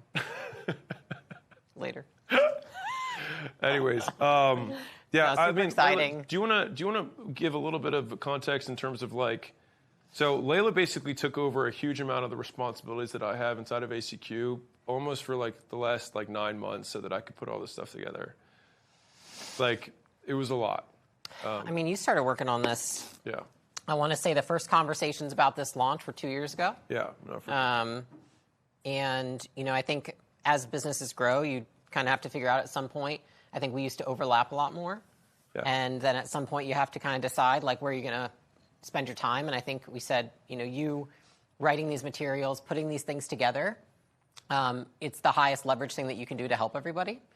And so that's kind of how I think we split it. Like, probably 2 years ago we made that decision. Is like, that's you creating things like that, me being the person handling the business side. Like, that's how we can do it, you know? Yeah. Yeah, I wasn't even including all the one-day consultation. I wasn't even including that. Which definitely has happened this whole time. Yeah. So I think, you know, just in general, it's a lot of, you know, I think it's a season though, you know, and I think for everyone that's, you know, asks and you talk about the sacrifice you make and everything, you made so much sacrifice in terms of time, in terms of sleep, health, our marriage. No, but you know what I tell everybody is like, it's a decision, and me and Alex talk, and we have seasons where we get to be really close and it's comfortable and things are a lot more chill, and then we have seasons where we say we're going to gas it. And it was definitely a season that I think we gassed the last 18 months, I want to say. For sure. And the next season will not be as much gas for a minute because you got to recuperate and you got to restore yourself. But we did it because we wanted to do something epic. And I think that the thing that we always default to and is like, what's going to make the best story? And I remember, it's funny because when you were about to go up here, I just remembered, I don't know if you remember this, when we were in Arizona doing our launch in Phoenix. I remember. In the extended stay. And we were in the parking lot of Walmart. And I remember we were walking and we were like, we had $1,000. And we're like, what are we doing wrong? And I remember, why do I suck so much? Yeah, and I remember us walking in the parking lot to go into the Walmart. And we were like looking up at the sky, and I was like, I swear, like, I just remember, I just thought to myself, I was like, if we just keep going, it's going to make it all worth it.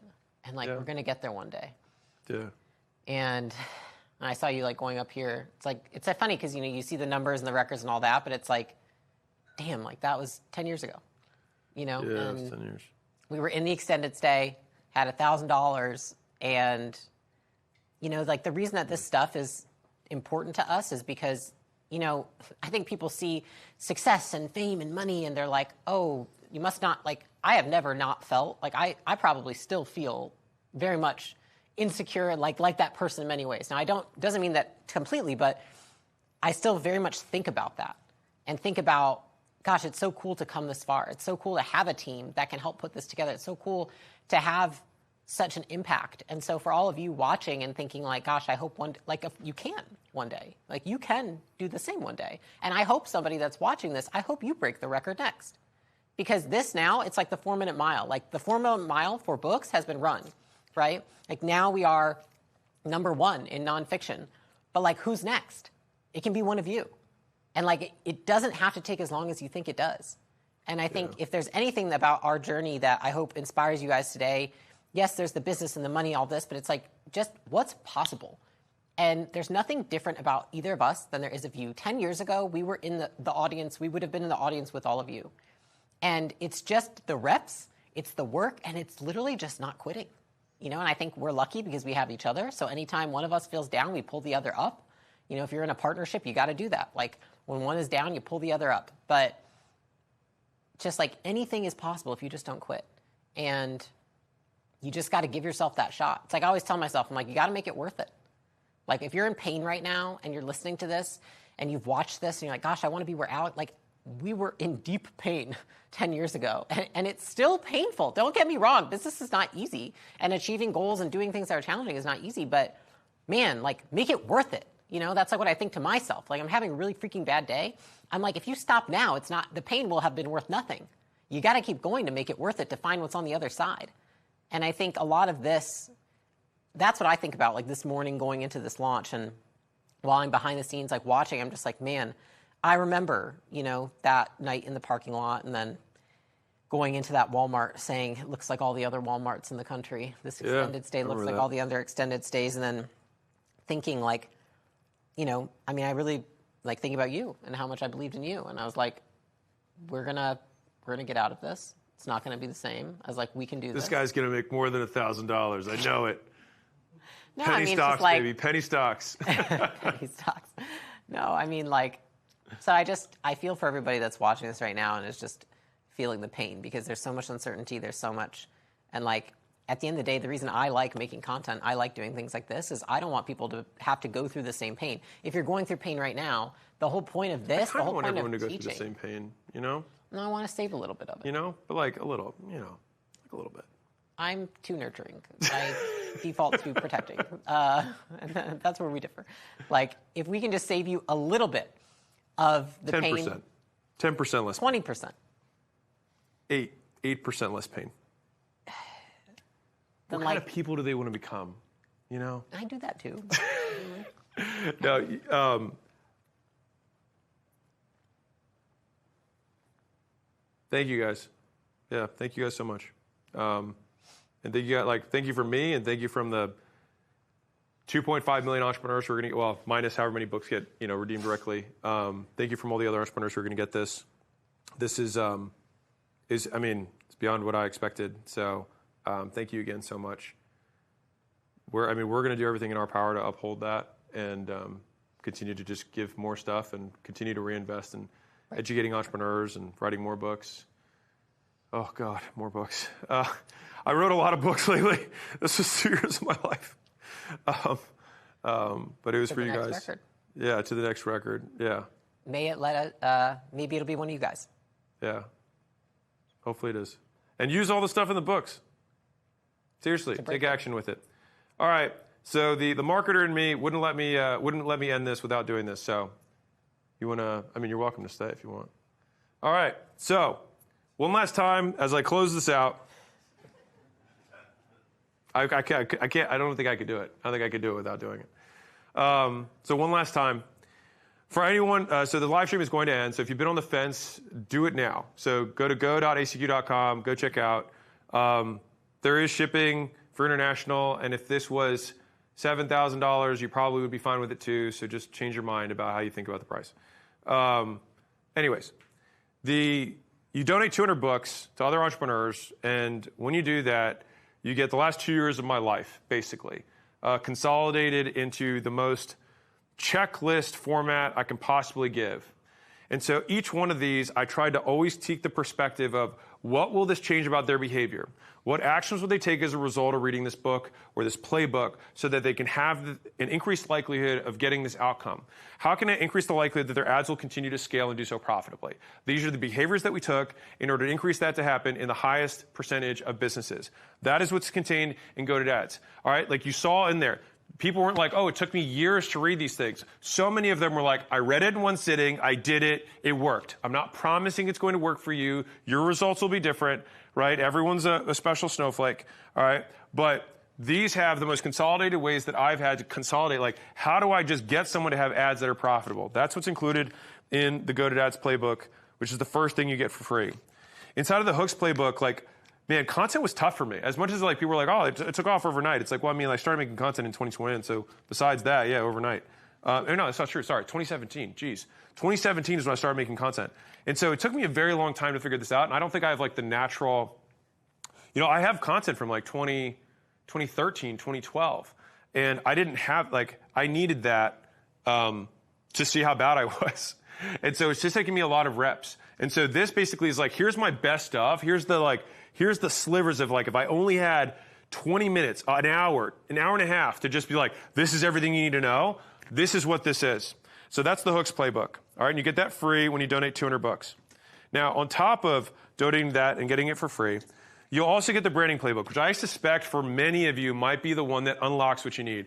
And I kept it simple. It's not this big amorphous topic. It's like associate this with this. Here's how you broaden it. Here's how you narrow it. Here's how you pivot it. Because many of you are in different positions. Some of you are like, hey, I want to go from car sales to sales. Some of you guys are in a position where you're like, you know what, I want to go to general business. Or you know what, I was in general business, but I think I need to niche down. This will show you how to make the directional change within your brand to actually get what you want in terms of the associations that will drive sales, command premium prices, and ultimately get cheaper leads. And in a world where no one trusts anyone, brand is going to be the moat. I'm telling you guys right now, like this is me calling it, right? Brand is going to be the moat. And the difference between small business owners and big business owners is their understanding of branding. So that's the third. We're only 3 playbooks in. You get all those for free, all right, with the $200. Now, the marketing machine, and I didn't actually really get a chance because I had to like keep up the momentum of doing this, but since we're all hanging out, let's hang out. The marketing machine. So this is what enabled me to sell Gym Launch. Like, I wouldn't have been able to sell Gym Launch had I not had this. And I had to figure this out because basically we had to take the perspective of like, okay, if we are going to sell it, they won't let us be, like, I can't be the face of this thing if somebody else is going to be the owner, right? And so I then had to ask the question, like, how can I generate as many leads, as many sales with nothing I already do? And so it turns out, when I was looking through this, when I was trying to figure this out for myself, that there's basically 9 different places in a business that occur within the normal course of business that if you just set up these one-time setups, you can create these endless flows of creative. So think about this like as an internal UGC system. So obviously many people have heard of UGC, user-generated content. Like how do you create an affiliate network that creates content? Like that's what TikTok Shop's all about, and that's super valuable. Don't get me wrong. But like you do business every day. And so if there's a way that you can control it without the outreach, without the management of groups and all the other stuff that goes into that, if you could just have a machine that you install once and then every week you get delivered fresh creative from what you already do, and this is something that can work for businesses that are in person, right, for brick and mortar, for services. Obviously, UGC works great for, you know, physical products that are e-commerce and things like that. But many other businesses that are service-based, like that's like, a lot of people aren't like, oh my God, I'm going to make this great UGC video about my lawn getting cut. It's not happen as much, right? And so having the internal flows to create the advertising you need to scale the business, this system, this playbook shows you exactly how I did it and how you can do it too, and it works for any business, all right? So you get all 4 of those free when you donate $200. Beyond that, why was you putting gum? Hold on, I'll take my gum off there. Oh, there you go. Okay, on top of that, lead nurture. So I don't want to be self-aggrandizing here. I would say this is ridiculous to say, lead nurture is one of my core skills, both from a long-term branding perspective, but even from the short-term perspective. How do we maximize the likelihood that someone shows? And so Alan, which was a mistake for me to do from a business perspective long-term, I founded Alan, which was a company that only did automated lead nurture. So that's where it started, for automated lead nurture, something, I don't even remember what it stood for. Alan. And so anyways, when I founded Alan and we built it, I got this great machine scientist, which is what, the precursors of AI, right? He's a big data guy, and he came in, he won the Google Olympics for machine learning in Russia. Barely spoke English, but the guy knew what he was doing. And so I said, I need you to do independent variable analysis. And we had 1,200 different variables that we kept inside of the system to figure out what increased the likelihood of shows. And by analyzing all 1,200, we were able to isolate basically the core activities that must be taken by the software and or person to maximize the likelihood that someone schedules in shows. And by isolating those things, we're able to turn them into behaviors that someone could follow. And that's what this is about. And so that's what this entire lead nurture playbook is. Like I'm so bullish on lead nurture. Like I told you about IBC, the insurance company, earlier. Like if you're somebody who has less than 70% show rates, it is fixable with process. That's why this one is so powerful. Like there's so few things that you can just say like, oh, you can go from 50 to, and this is not a promise that's going to happen for you. That's not my point here. I'm just saying, hypothetically speaking, if you go from 40 to 80%, simple math for me, it's a double. That's doable. doubling your close rate, not always doable, right? Like, so if you're at 35%, like, you're probably not going to go to 70% close rates unless you dramatically change your offer or price. But like, you can double your show rates, and you can for sure get a 20%, 30%, 50% lift in show rates. I'm not saying that's going to happen for you. I'm just saying it can happen. And so I'm super bullish on this. The lead nurture playbook, like I told you, I almost started a fund on just trying to find businesses that had bad nurture and just getting doubles and triples from that. Thank you for this cookie. Appreciate that. I'm guessing people think that I have low blood sugar. We'll find out. So that's the first of the sales system. This is all free. On top of that, you have the closing playbook. I could talk about sales, but I just want to talk about the sexiest thing that's inside of here, which is the 7 universal closes. So I've spent a very long time studying sales, right? And what's been really interesting about my study of sales is that I have a more simplistic view of it now than I did at the beginning. And maybe it's the midwit meme, right? In the beginning, it was like, just ask people what they want, see if you can do it, and then solve the problem, right? Ask them to buy. And then in the middle, it's like tonality and shifts and pacing and cadence and blah, blah, blah, and NLP and all these other things, right? And the end, it's just like, hey, just be clear, speak loudly, like ask them multiple times and find a way to ask them in such a way that doesn't offend them, right? And so having the universal closes is something that's so important because you can teach them, you can memorize all 7, right? Very easily. And this has now become, I'm changing how we're even doing sales stuff with this because of this big aha. And you will be able to ask more times without having the person have to go through a decision tree. And so if you're really good at sales, like some of you guys are founder-led, you're like, man, I close at 80%, but my team closes at 30, right? It's because you sell with a consultative frame, right? And I can sell with a consultative frame because I'm an expert at these things. And so as soon as someone perceives you as an expert, then you gain status, you gain leverage, and you gain influence, right? But you have to create a sales system or a sales script that allows someone who doesn't have that influence, doesn't have that leverage, and can still close deals. That's what this will help you build. So that's the closing playbook. That's the second playbook inside of the sales system. The proof checklist, man, this thing's a monster. What's really cool about proof is that it was basically a deep dive that I did on proof to try and figure out, like, okay, what makes a piece of proof not compelling versus another piece of proof that's very compelling. Like, there was a reason I asked everyone on the screens to hold up their hands in real time. And I did that because it was real time. It was not, fakeable. Like, somebody could have held up a 1 or a 2 or who knows, right? And so, see, they're real people. There you go. Right? We got some hands, right? And so, how do I demonstrate proof in as many different ways and at the right times to increase the likelihood that someone is going to make a purchasing decision? And so this proof checklist is like, it's so good. So good. And you can set it up once inside of the business and benefit from it. And so you'll get the lead system, which includes all 4 playbooks, free. You'll get the sales system, which includes all 4 playbooks, free. When you donate $200, just donate some to other entrepreneurs. All right, that's my ask. Now, the delivery system. So lifetime value. I didn't expect that because honestly, like, I spent a lot of my time prepping for the first half of today, and like making sure school was ready for the volume and all the other things that went into today. All of the conversations that I had with friends of mine was basically completely uncanned. I just had like, what money model we're going to go over, and that's pretty much all I prepared. But beyond that, lifetime value was probably you noticed that was a big theme, and so in some ways, the better you get at marketing, the more I see at acquiring customers to be almost a commodity, right? Like, once you learn how to advertise, you learn how to sell, you learn these core components, right? The thing that differentiates one business from another is their ability to increase lifetime value. And the nice thing is that there are repeatable frameworks that I had to learn across different industries that I could put in one place so that, I mean, honestly, I write this stuff down so I don't have to remember it, right? I write these artifacts down so I can be like, okay, team, this is how I train you. Right? We need to apply this to that business so that I don't have to repeat myself over and over and over again. But this has the checklist of like, okay, we have a business, it's it's making some money, it's got some acquisition system, but if we could just double LTV, it would change everything for this business. We'd be able to 5x the amount that we can spend on advertising. And so I'll tell you a story. So one of the companies that we have in the portfolio, they were doing, I think they had done, I think they had done 2-ish million the year before, and then they shot out of a gun, and then they were doing, call it, 10-ish million. Now, at that point, we figured out a way to increase LTV of the customer, and we more or less doubled it.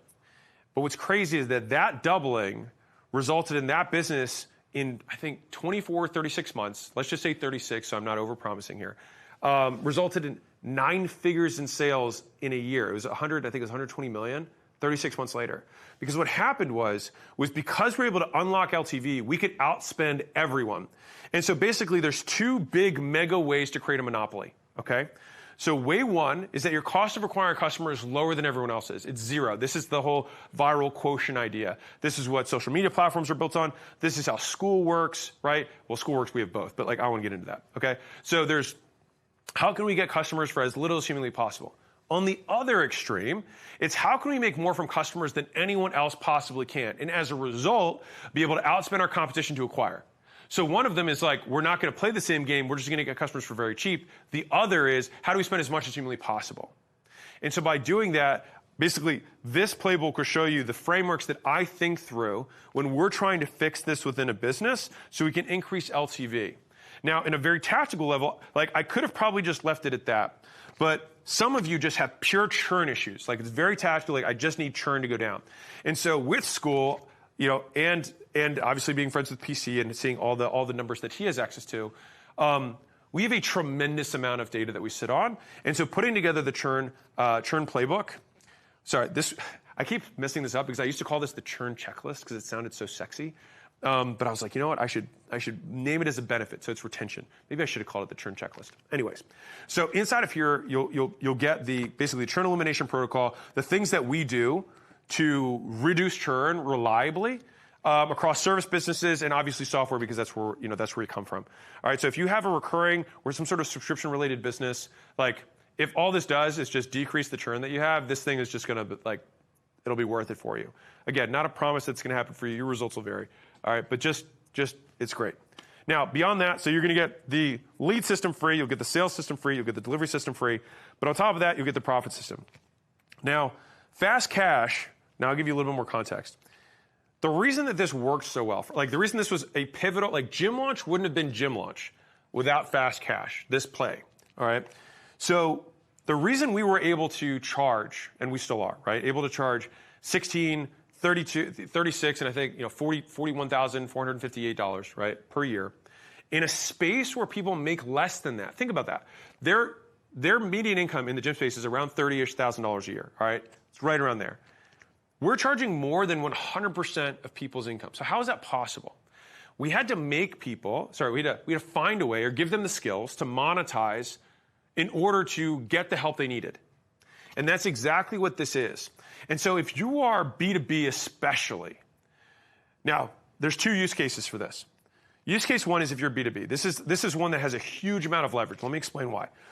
So if you help dentists, you help any kind of business in a specific way, especially around lead generation and marketing, if you can give them a play where they can immediately reactivate, they can use their existing base in order to generate more sales. And this will show you how to generate the scarcity, how to price it, how many to limit it by, like the playbook that like we have tested, like we have done this a lot of times. And this will show you what we do to generate cash flow for customers quickly. What this does is it allows you to charge more upfront, give you more prepayment discounts that you can give to a customer so that you can accelerate cash flow conversion within the business. I told you, this is the money model's implementation. The whole point of a money model is to get more customers, spend more money in less time and over and over and again, right? This is one of the ways that we do that. We accelerate cash flow in the business. And so that's what fast cash does. Now, if you're doing it intelligently, then you want to say, hey, if I can run this play once, like what stops me from running it multiple times, which is a great way to think. And so this will give you the cash calendar that shows you how to do this over and over again throughout the year. And what's crazy about this is that I used to talk to gym owners. And so what would happen is they would run the fast cash play. They would be able to pay us pretty quickly, right? But then after that, they just wouldn't do it again. And so it's really interesting about business owners, entrepreneurs, whatever you want to say, just humans, is that we are so willing to work for someone else, but not ourselves. So think about that for a second. So like, if you're an entrepreneur, you've probably had to scramble to pay taxes, scramble to make payroll, scramble to make rent. And who are you paying there? You're paying your employees, you're paying your landlord, you're paying the government. But whenever it's like, why aren't we scrambling to pay ourselves? Like, why are we not approaching our business from that perspective of like, well, there's no reason not to make a killing in May. May's a great month, just as good a month as any. And so this is why having a calendar, a cadence to run these plays. And I'll tell you the first one of these I ever ran in my whole life. So there was this, so Sam, I told you the story, right? Sam's my first guy I paid to help me start a gym when I didn't have one. And so what Sam did was he told me, he said, hey, you should run this thing called Big Booty. So Big Booty Boot Camp, all right? And so, mind you, I'm 22, I'm a guy, I have like an 80% female gym. And he says, run Big Booty Boot Camp. So I'm sitting there, I'm like, okay. And so he says, here are the emails, go send them. And so I send the emails out, and this is the first couple months of the gym. Like, I wasn't making a lot of money. And I send them out, and I think I signed up, don't quote me on the numbers, this is me just estimating, all right? I think I signed up something like 40 or 50 people at $300 each. I remember it was like $9,000. That sounds about right. So it's 15 people, 2 sessions, $300 each. I think that's what it was. And so I ended up making $9,000, which for me was like absurd. This is not a promise that it's going to happen for you. I want to be clear here. All right. But I saw that and I was like, holy cow. But what's crazy is that extra revenue dropped straight to the bottom line. And I was like, whoa. Because when I thought about it, I was like, okay, so the average gym owner takes home 12.5% net income. Okay, that's what the industry average are, depending on what report you're looking at. So and the average gym does around $350,000 a year. So if you're looking at 12.5% on, let's just call it 300 grand to make it simple, $36,000 a year is what they're taking home. So for me, just imagine this. I make $9,000. I was like, this is a quarter of my annual income. This is absurd from a couple emails. And I was like, I should do this more. And this created this quarterly system for me to generate more cash and serve my customers in a new and exciting way. And so this works from a B2B perspective so that you can help these businesses make more. And on a B2C perspective, if you are the type of business that sells to consumers, then instead of having an agency or a marketing consultant or whatever telling you, hey, run this play, just run it yourself. And so that's what the Fast Cash Playbook does. Now, the next is the pricing playbook. This thing's a killer. I already showed you a zillion testimonials for this thing. I have so many pricing tweaks. I just put the top 10 instant ones that have the highest likelihood of working with the most businesses and the pricing algorithms inside of it. Because so many questions are like, well, what do I do in this scenario? What do I do in this scenario? And so basically just created if this, then that, rules of behaving around pricing that are inside of it, plus a whole bunch of other good stuff. But this thing's a monster. And I think I told you Saint's story, but like just repositioning how you're talking about your offer can shift how people receive the price. And so that's also included inside of the pricing playbook. So it's not just like, how can I change the price, but how can I change people's perception of my new price that now makes it seem like less than my original price, even though it's higher. That's what that covers. And then finally, you have the price raise playbook. So PC talked about this a little bit. PC and I have gone back and forth. He's led a ton of price raises. He said at 80% of the people, that's his estimate, of the business that he worked with, they led a price raise. For us, I mean, gosh, we do it so many times. Honestly, a countless amount of times. What's interesting is it's such a high-risk thing if done improperly. And so to pay down the stress or the risk or the fear of failing around this, that's why I created this playbook. Because many of you are going to read the pricing book and be like, shoot, how do I actually implement this or roll this out? That's what I created this playbook for. I'll show you how to position it, how to explain it. I'll give you the actual letters to send, the post to put inside of the group, how to explain it so that your people aren't pissed off at you for raising prices. And so you'll get all 12 of those for free if you just donate 200 books to other entrepreneurs. Okay? And you'll get it in this nice premium binder, which you see there, and you'll get in this really nice box over here. Okay, beyond that, I trained the ACQ AI on all of these playbooks so that if you're like, how do I make this work for a dry cleaning business? How do I make this work for a lawn care business? How do I make this work for XYZ business? This will help you do that. All right, now the battery on my iPad ran out, right? And this, I mean, it's funny because I just like almost skipped over this, but it's harder for me to give examples besides the fact that I did 226 of these. Every single person that you see behind me, like they came from this, like from this, like their name's in here.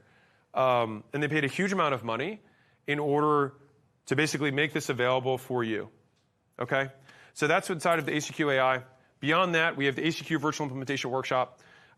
This will help you use the tools that we set out here so you can use them with skill and ultimately get more leverage on the business. And one of the cool benefits of this is that you can bring your team to this workshop. Okay, so our workshops, we have advisory work, and then we just have kind of workshops that are on the front end. Those workshops that are on the front end are $5,000 or $6,000 plus a piece, and the one-day advisory work is $35,000. And so you can bring these without any additional cost, which I see as a pretty significant benefit. Again, all free when you donate $200. And last but not least, because I'm going to close this out. So if you've been on the fence, now is the time. We just broke the Guinness Book World Record. I would argue, I don't want to be self-aggrandizing, but I would say we shattered it. And the way we did it was everything that's inside of here.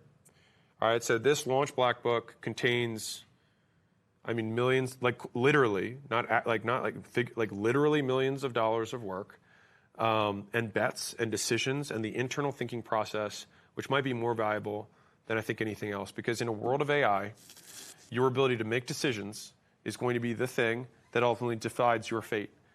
Because execution over time will be continually, diminished, but it's who can decide what's the strategy, how are we going to implement these tactics, which ones are we going to do. That's the stuff that's going to drive the needle.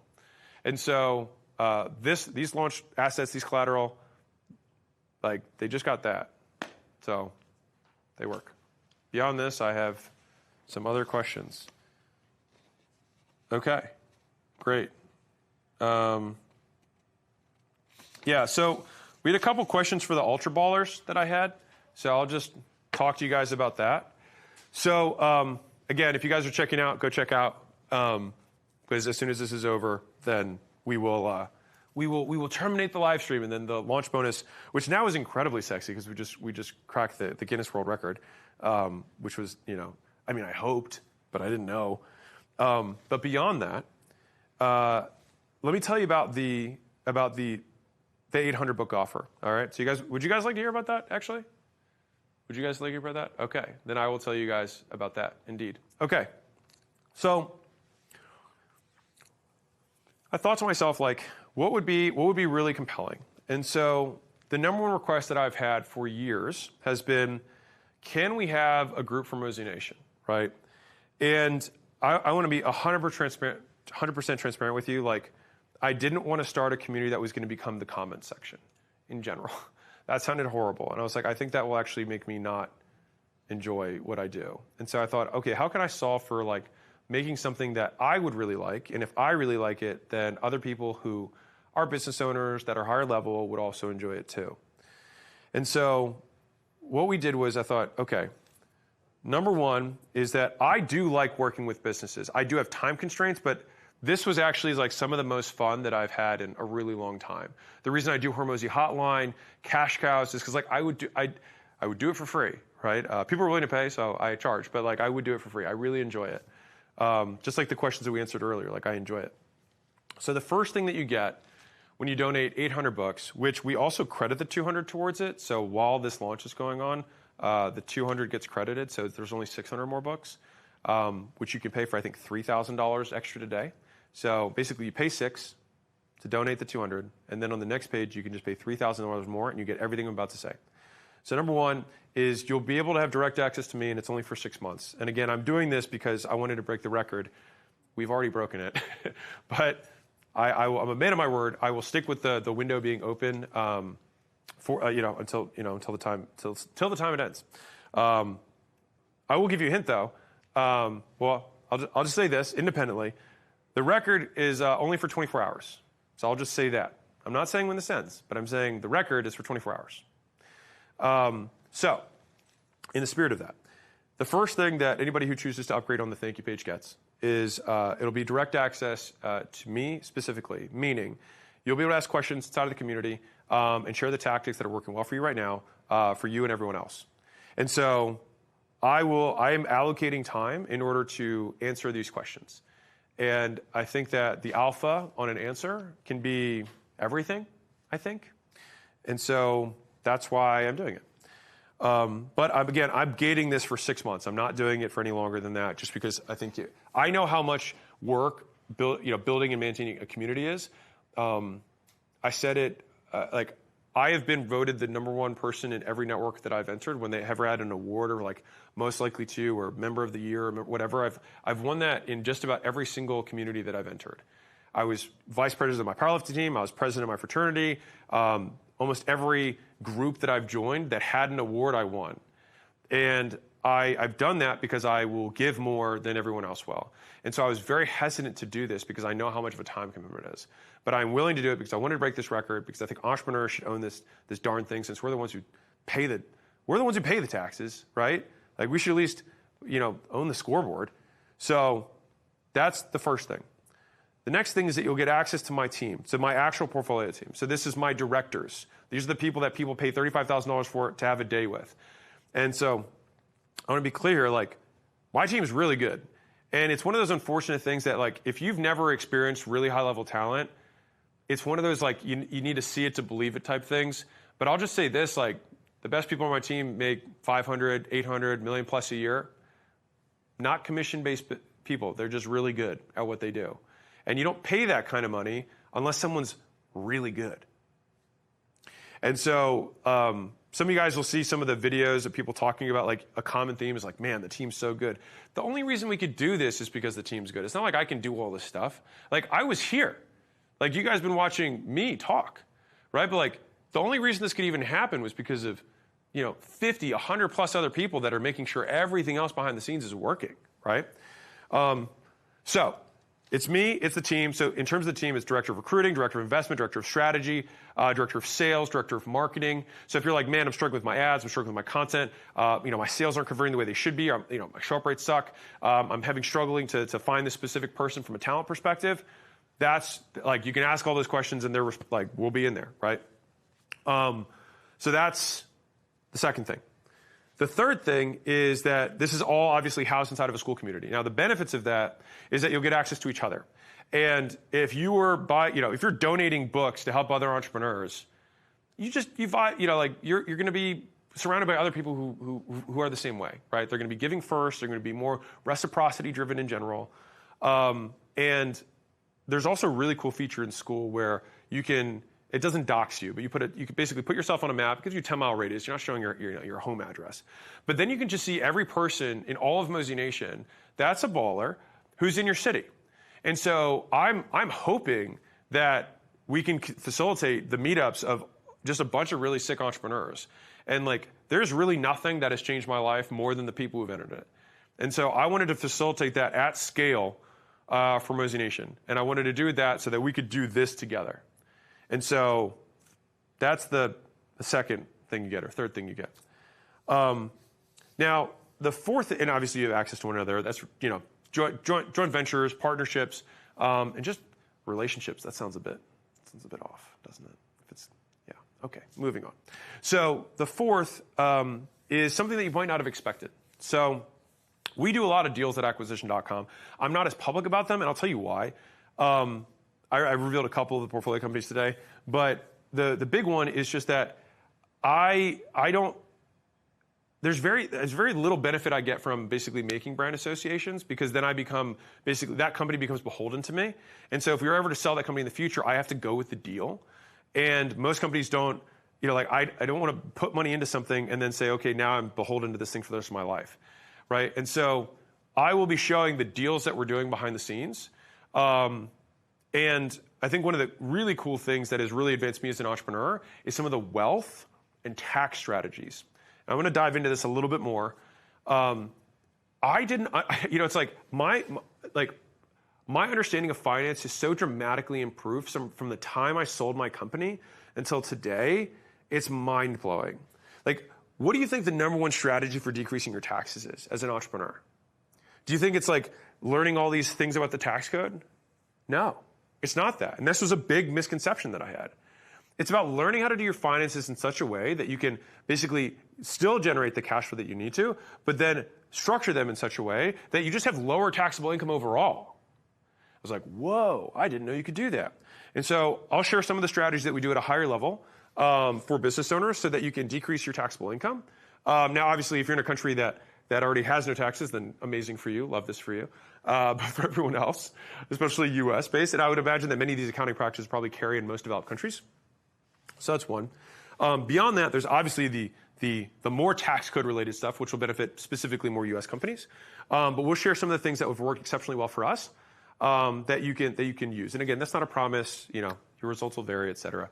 But these things are things that like you just pop one of these in, and it's like for the rest of your career you can use it every single year. And so it's what's crazy about these types of strategies is that they are purely declarative knowledge, meaning until you know about them, like the day you learn it, it's just tremendously valuable, and then you get to use it forever. Which is like, if you think about the compounding value of knowledge, especially for this type of stuff from a tax perspective, it's like if I know how to decrease my effective tax rate to, from 37% to 23%. This is not me saying that's going to happen for you. I'm just saying, like, hypothetically, if you knew how to use the tax system better and you could do that, it's like that compounding of the savings over the rest of your career is just mind-numbing, like blowing how much of a difference it makes at the end. And so we're going to be showing that stuff. Sharon specifically, obviously, he was president of a publicly traded company, knows how to do things by the book, super compliantly, and he's been a huge help for me in basically leveling me up to kind of like the public level of financial operations and accounting, especially when it comes to tax drag and things like that. And so we'll be sharing some of these strategies with you guys. Now, there's one more thing that we give to anyone who donates 800 more bucks, which is $3,000 extra. Okay, this is what it is. This is the lead system. This is the sales system. This is delivery system. This is the profit system. I will be leading an event like this, but only about the lead system. Month 1.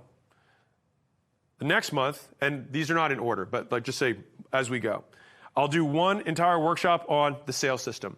One entire workshop just on delivery, retention, LTV. One on profit.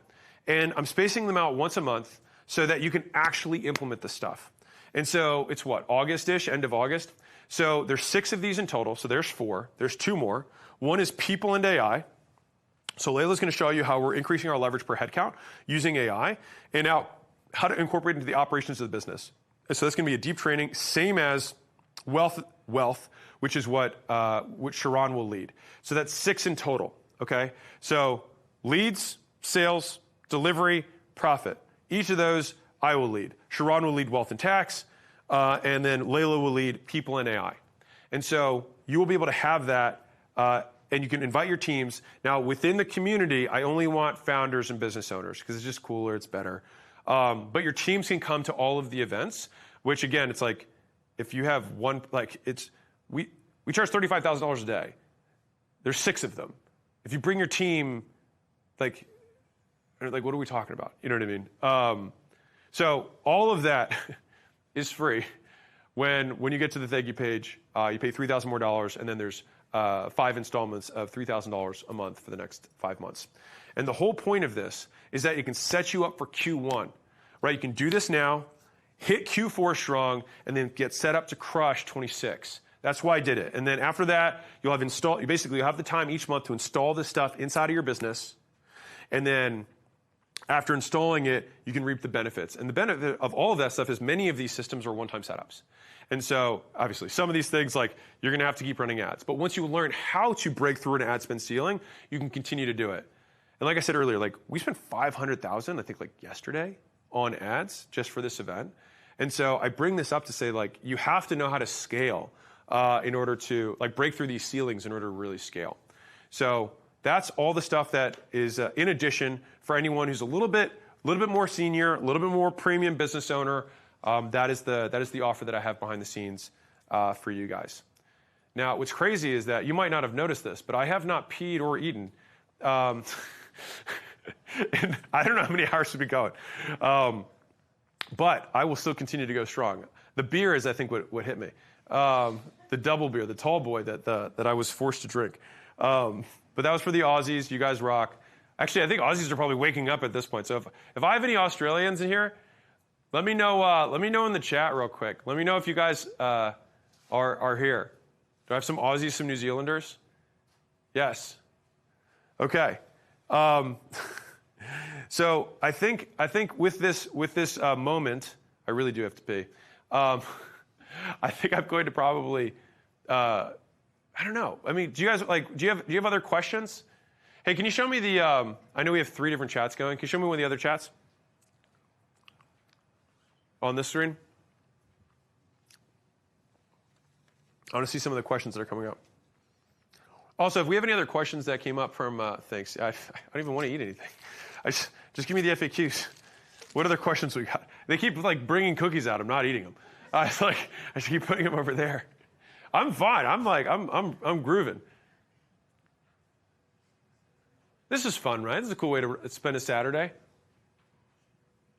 You're in New York and you're tired. Chloe, what's up? Appreciate you. So when I'm keeping this open because I know some of you guys are finishing checking out right now, because otherwise the launch bonus that just broke the Guinness record will disappear. So if you do it now. Did we swap the, Mike, we swapped the chat? I wonder if I can go all day and not pee. I can do it. I believe. What are you willing to do to get more books into the hands of entrepreneurs? At least a few things. All right. So. All right, they're switching it out. Here we go. Oh, okay, thank God. Here we go. Now I can see it. Okay. You guys rock. Oh, you guys are awesome. Thank you, guys. Thank you. Okay, live Q&A questions. Here we go. You guys are fast. They printed this out. Rock and roll. Man, this is sick. Oh, this is great. You guys rock. Hell yeah. Oh, that's cool. Okay. So, live Q&A questions. So, Wheatland Dental Care. So, dental office offers cleaners, treatment, cosmetic work, free cleaning with insurance, $99 without, then recommend treatment. Question. How do you build a strong money model when insurance contracts lock in your pricing? It's a great question. So one of the things is that you want to think about is, I'll give you like, this is not me trying to push this, but like, well, you know, this is me trying to push it. These things will help you more than the book will if you're in insurance. Okay? And the reason I'm explaining this is that this is a lot of the things that you can do to reimagine the pricing, reimagine how things are positioned so that you can get like, I can make this free and not this free. When you have insurance, you have to use other levers. And so this is for like this, just the book, right? The book is for really just businesses that are for-profit standard businesses. The money models implementation stuff is stuff that you can immediately use inside of your own business to just improve overall. Okay? And these are like, if you make money from insurance, then getting more leads to show up will make you more money, right? If you get leads from insurance, having more people find out about your stuff will make you more money. If you can close, and despite the fact that it is insurance, you still have to make the sale. You still have to say yes. If you can close better, you will make more. Again, not a promise it's going to happen, but just saying hypothetically here, that is how that works, okay? So these are the things that will actually drive more in that type of business. Now, so a lot of it in the insurance space, it's like you're going to have to learn your billing system extremely well.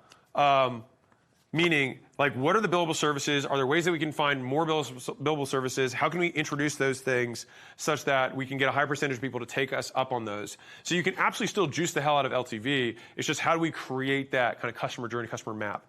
So that's how I'd be thinking about this, but a lot of it is going to be one in execution when you're in an insurance-based business. And I would imagine that you're probably supply constrained, which is going to be more talent-based because most insurance people or people who run predominantly on insurance have decent demand because the cost is effectively free for many people. And so if that's the case, then usually it's like I run out of good talent, which means margin becomes an issue because you're like, well, I can't pay people better because they cap my prices. And so then it becomes better at operational constraints of like, how can I run this business more efficiently? So you just have to walk through the logical tree. And that's I mean, the AI can help you with some of these things. Okay. So Kitty Cox, Civil Productions. We sell Madden and college football gaming. Oh, no, I already covered that one. Easy Sell, Florida. Okay. We make cash offers to homeowners. I already covered that one. Basil, we already covered that one. Super Smush Gummies. HMA. Trilogy Chiropractic. Okay. All right. Trilogy Chiropractic, people and animals. So chiropractic care for people and animals, $97 intro visit into corrective care into recurring wellness. Okay. Was there a question? They just gave me a summary of their business. All right, we're just going to go with Matt. So Apogee Strong. Apogee is a mission-driven education and leadership company serving parents, students, and entrepreneurs. What's up, Matt? Revenue comes from coaching programs for men and families, personal growth coaching, K-12 campus licensing, and live events. How would you design the financial engine so each stream grows individually while also multiplying the growth of the others without creating drag? Okay, so this is a really important question. So I'm going to tell you a story to answer your question. So I had a lady who came to one of the workshops we did to collect the data to build all this stuff, and she had a two-parted business, right? So she did hair. She taught people to do extensions, I think, and then she also had like business coaching to like help them, grow their business. And so when she had the hair extensions thing, she said, well, this is $10,000 and the other thing is, $4,000 or something like that. And so she said, which should I be promoting? And I said, so what's LTV to CAC? And so LTV to CAC for the business thing was 10 to 1. And LTV to CAC for the hair thing to end consumer of like just teaching people how to do extensions was, I think it was like 20 or 30 to 1. It was way bigger. I think maybe 30 to 1. And so she had these two businesses, 10 to 1 and 30 to 1. Amazing. It's great to have either of those numbers, right? And so she said, how do I promote these things? And so I said, reality is that you don't have two front ends. You have one front end, which is your 30 to 1, which has a way higher TAM. Way more people want to learn how to do hair extensions. And if you can make 30 to 1 on a way bigger TAM, then that's either your only business or you tack on the 10 to 1 on the back. And so when answering the question, like, how would I think through the financial engine, I would look at what's the LTV to CAC between each of these things, and how can I create a seamless customer handoff between each of the business units. And if I can do that, then I can create a straight line of business and a money model that my whole team can understand. That's the idea. Okay, Equibody Fitness, Jack Latore. So we sell online personal training to equestrians. Okay, cool. We have a 3-month 3K front end and a 9-month back end at $4,500. Okay. What would be the best way to maximize retention in LTV? Margins are beginning to shrink. Okay, so good news and bad news, right? So if you're online, long-term, you have to build a brand. It's going to be the long-term strategy. Otherwise, CAC is always going to go up. So you either have to counter that by building a better brand, getting more inbound for free, option 1. Option 2, extending the LTV of the customer so that you can afford the increased price. Ideally, you do both, right? I'm just saying, like, thinking long-term here. Now, because if you have the brand, then you can charge more and you'll have a bigger reputation. And then you'll also have less CAC, so you'll get a double-double. Like, you'll increase how much you charge and it'll cost you less to make the money. Now, the 3K to 4,500, those prices seem, I don't know, I'm not sold on those yet. But if I wanted to maximize LT, I would probably use one of the money models that I talked about, which is a rollover. So I would say, hey, how can I make I can make this a 10K back end? Because if you're doing 3 months, 3K, that means $1,000 a month for 3 months. And then $4,500 over 9 months is $500 a month. So it's half the price on the back end. So it's like, okay, how can I take this $3,000 thing and then credit it towards, let's say, a $7,000? So it's like 10K on the back end, but I'll take your 3, credit towards 10, drop it to 7. So now you're at basically a higher effective rate. So instead of 4,500, you're getting paid 7, but they see a price drop from 10 to 7. So you'll make more in the back end. You also get a higher take rate because you'll use one of the money model mechanisms. And that's what I would do, like, to immediately increase LTV. But I would still long term, like, you got to start making more content. So that you can come on more established as a brand. Otherwise, CAC is going to continue to rise. Okay. Equibody. I got that one covered. Oh, I think I found my people and animals. I got the second half of this one. Okay. So $97 chiropractic care for people and animals. $97 into intro corrective care, into recurring wellness. So this is doctors Paul and Brianna Cundiff. So they did 1.3 million trailing revenue, 41% animals, 59% humans. This is crazy. So a team of 11, including 3 animal certified doctors, exploring a high-ticket platinum pause VIP package bundling pet care with grooming, dental training, and photography via partners. Okay. Question. What should a Grand Slam offer model be for this business? Man, y'all do a lot of stuff. It's like you couldn't even get narrowed to one species. I feel like it's so weird.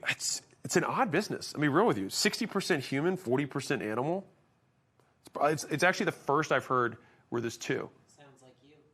What? 40% human, 60% human, 40% animal. 40% animal staying up here. I'll take that. No pee breaks, no nothing, no water. Yeah. Alex is a streamer now. That's right. What would you do there? Are you going to take this so I can pee? Yep. Thank God. Okay. I didn't actually know what the question was, but if you tell me which question. Shit. Okay. How do they create a Grand Slam offer for animals? I'm peeing. You guys rock. I'll be back in 5 minutes. Thank you guys. When the stream cuts off, the launch collateral disappears, the one that broke the Guinness record. All right. Be back in a second.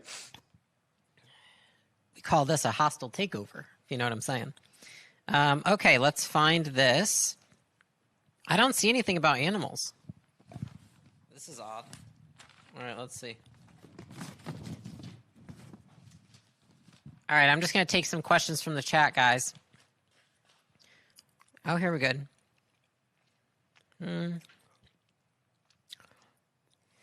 I don't even know what this means, but good luck writing that on the thing. All right, I own a local business. Did we answer this one? We have one location. I want to open a second location, but I'm hesitant. What are the signs my business is ready to expand? We're currently at about $430,000 a month. It's interesting. So signs that you're ready to expand when you're thinking about a service business or a brick and mortar location business is, first thing I'll say is like that the business isn't relying on you right now in terms of time. So if right now, for you to make the $430,000 a month, you are involved in the day-to-day and you're making decisions in the day-to-day and the week-to-week, then I would say that's probably not the right time to say I'm going to expand. The first thing that you want to do is you want to get it off your plate so that you're not involved at all. So that's the first thing that we want to do is say, okay, I need to get to a point where it's making the $430,000 a month, but I'm not involved in it, right? I'm just doing a touch base with the leadership team or whatever that might look like. The second thing is that if you look at your CAC to LTV ratio, you want to make sure that it's super healthy, because as your business scales, if you want to continue to scale to other locations, you have to assume that over time, the cost of acquisition is going to increase, and your lifetime value might decrease as you bring on more people, more hires, you have more locations, the market gets saturated, your product isn't as new. And so you want to have it so you're probably at like, I would say like, I would love to see something at between, we like 80% gross margins. 90 would be better, but that's not possible for all businesses. So that you can withstand a higher cost of acquisition and a lower LTV as you scale the model. So you are not involved in the business. You have a really healthy CAC to LTV ratio.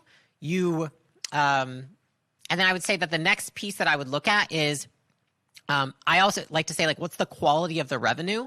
So is your revenue, is it all driven off of like discounts and promotions and like people that never come back and churn?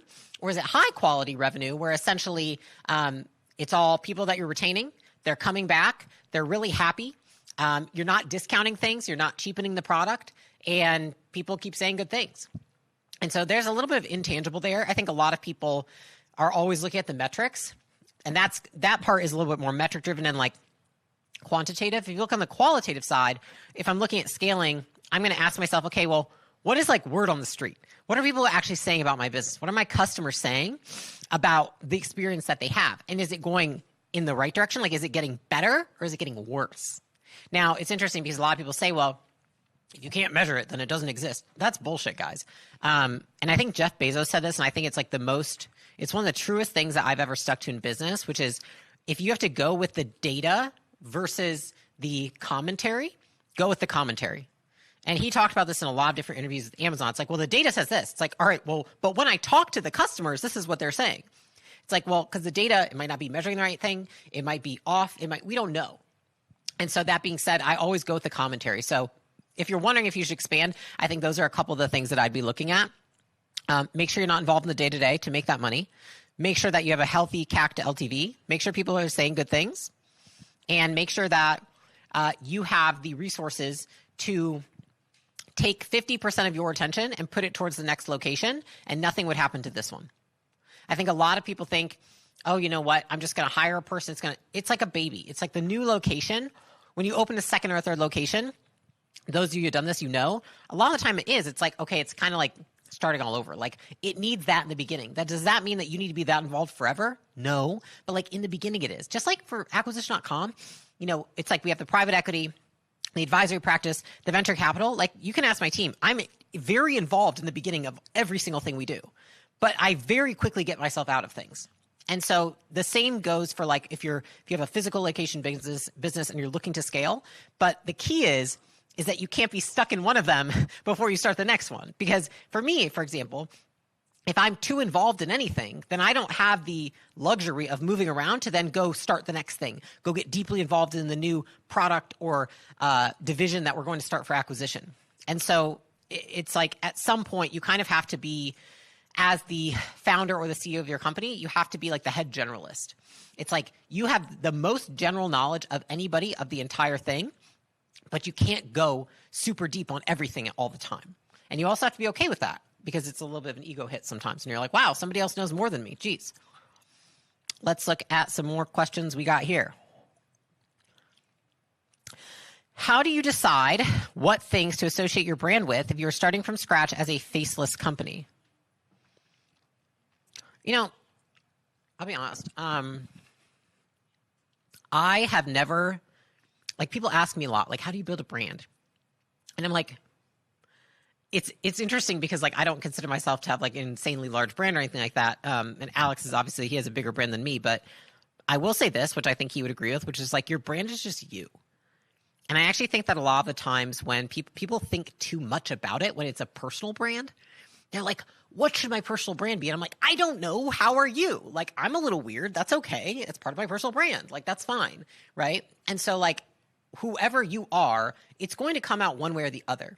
And I see a lot of people go wrong because they have a personal brand, right? They are one person. And then they're like, oh, well, I could never show this side to people because then I would lose customers or this or that. And so then they show like a piece of it and they just seem like a shell. They seem like another person on YouTube or Instagram or whatever. And so I actually think that in order to build a really robust, timeless personal brand, you have to go all in on just being you. And the thing is about you is that you have certain things you like, and they might contradict each other. You might like to work really hard and then watch Love Island at night. I don't know anybody who does that. You might like to, bake cookies for your husband and make dinner at home, but also just like fucking work your ass off all day. I swore, I'm sorry. And run a business and be a CEO. Again, me, right? It's like things that contradict. And for me in the beginning, when I first started making content, I remember thinking like, oh gosh, if I show people, like I love makeup and fashion and like, I do like nice things sometimes. I like to spend money and like, I like baking for my husband and I like watching Love Island. Like if I show those things, then people aren't going to take me seriously. And it's so funny because I remember in the beginning, like I actually started making content and the opposite happened is that I remember people were like, she's a robot, she's this, she's that. And I'm like, man, what? And I'm like, people hate me and that's not even me. And as soon as I started showing another side to myself, which was just always there, I just didn't show it on camera, then it was like my brand started really growing a lot faster. And so I think for a lot of you, the root of having a good personal brand is just self-acceptance. It's like you have to accept yourself and all your flaws. And if you do that, you'll showcase it to other people. And, at the end of the day, I said this to one of our leaders the other day. I said, like, people don't look for somebody who's perfect. They look for somebody who works hard, for somebody who's relatable, for somebody who they can aspire to, but they don't expect perfection. And I think the same goes for a brand. I think if you try to be perfect to put a brand out there and you got the perfect associations and you can never go wrong and that's going to be so much pressure. You're just never going to want to do it. Like I can come up here and be on this live stream with, I don't even know how many people are on this right now, but I don't feel nervous at all because I'm like, listen, my brand is not about perfection at all because I'm a human and I mess up all the time. And so like, I make that one of the core things I talk about because I never want someone to think that I'm not going to make a mistake. I will, and I will just respond well to it and I will make up for it. Right. So I would say in general, when I think about associations, I think about, okay, what are the things that I actually am about? Like, what do I like? What are the big chunks in my life? Like, what takes up the time of my day, right? Okay, I like working out. I like hanging out with my husband. I like running the business. I like baking. I like, at night, I like watching Love Island before I go to bed. Like, those are things, right? And so it's like, all right, whatever takes up the chunks of your day, those are probably the associations. Don't try and fabricate things because you will be found out.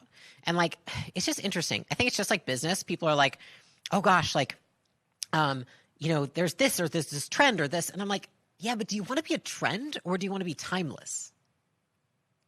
And you can only be timeless if you are you. And like, there's a million people out there riding trends.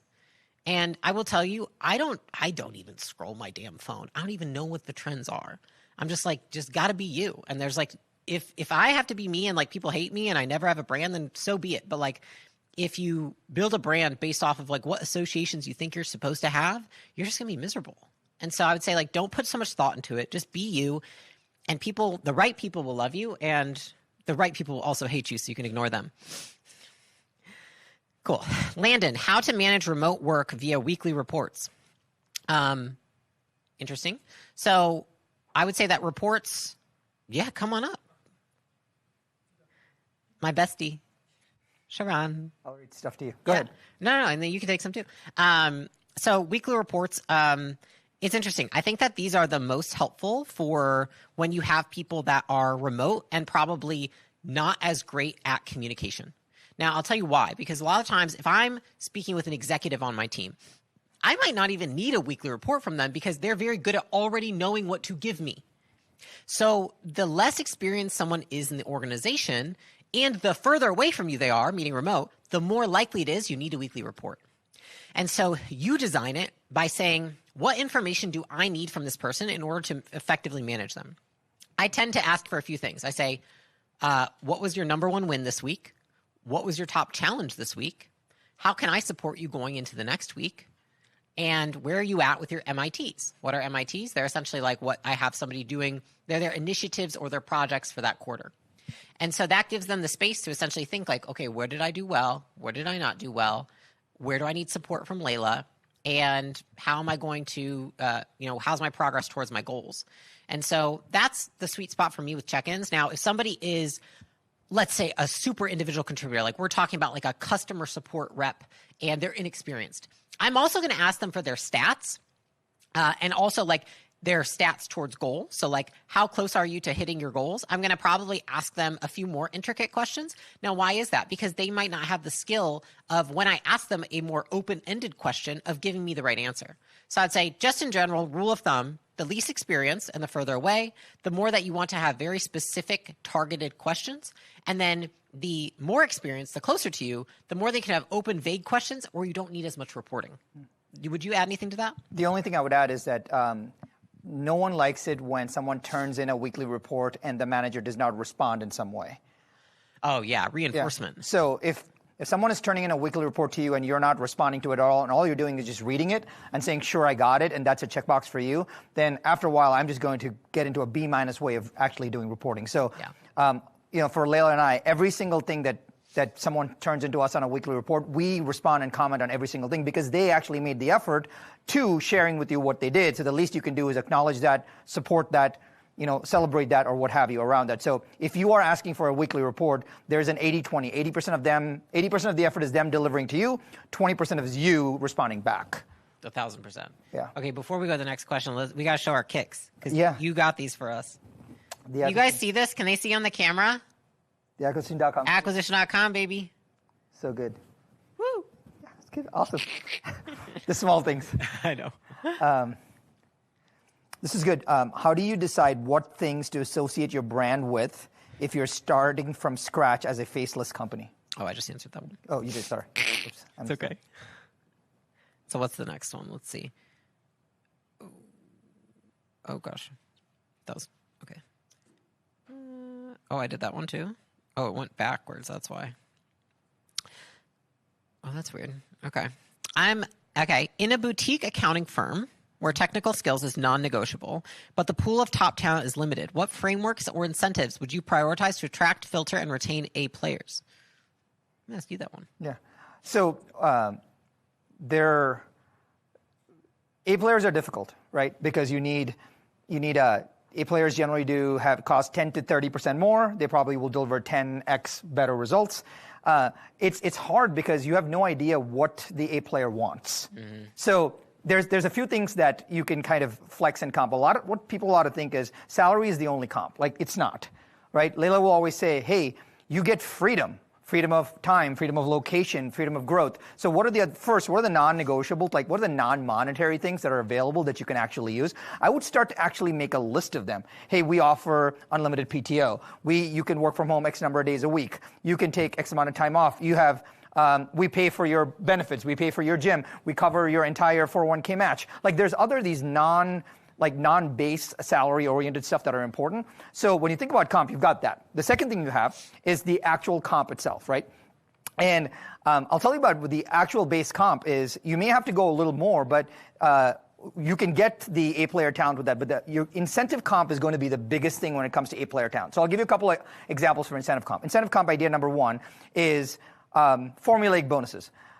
A players love formulas. They're like, hey, if I do these 6 things, I get X result. They feel good because it incentivizes them to do that thing. That's number one. The second is a company-wide, like a team-wide bonus. Hey, if your team delivers all of these things, now they're lead to get that. That's great. Third is you can offer equity without offering equity.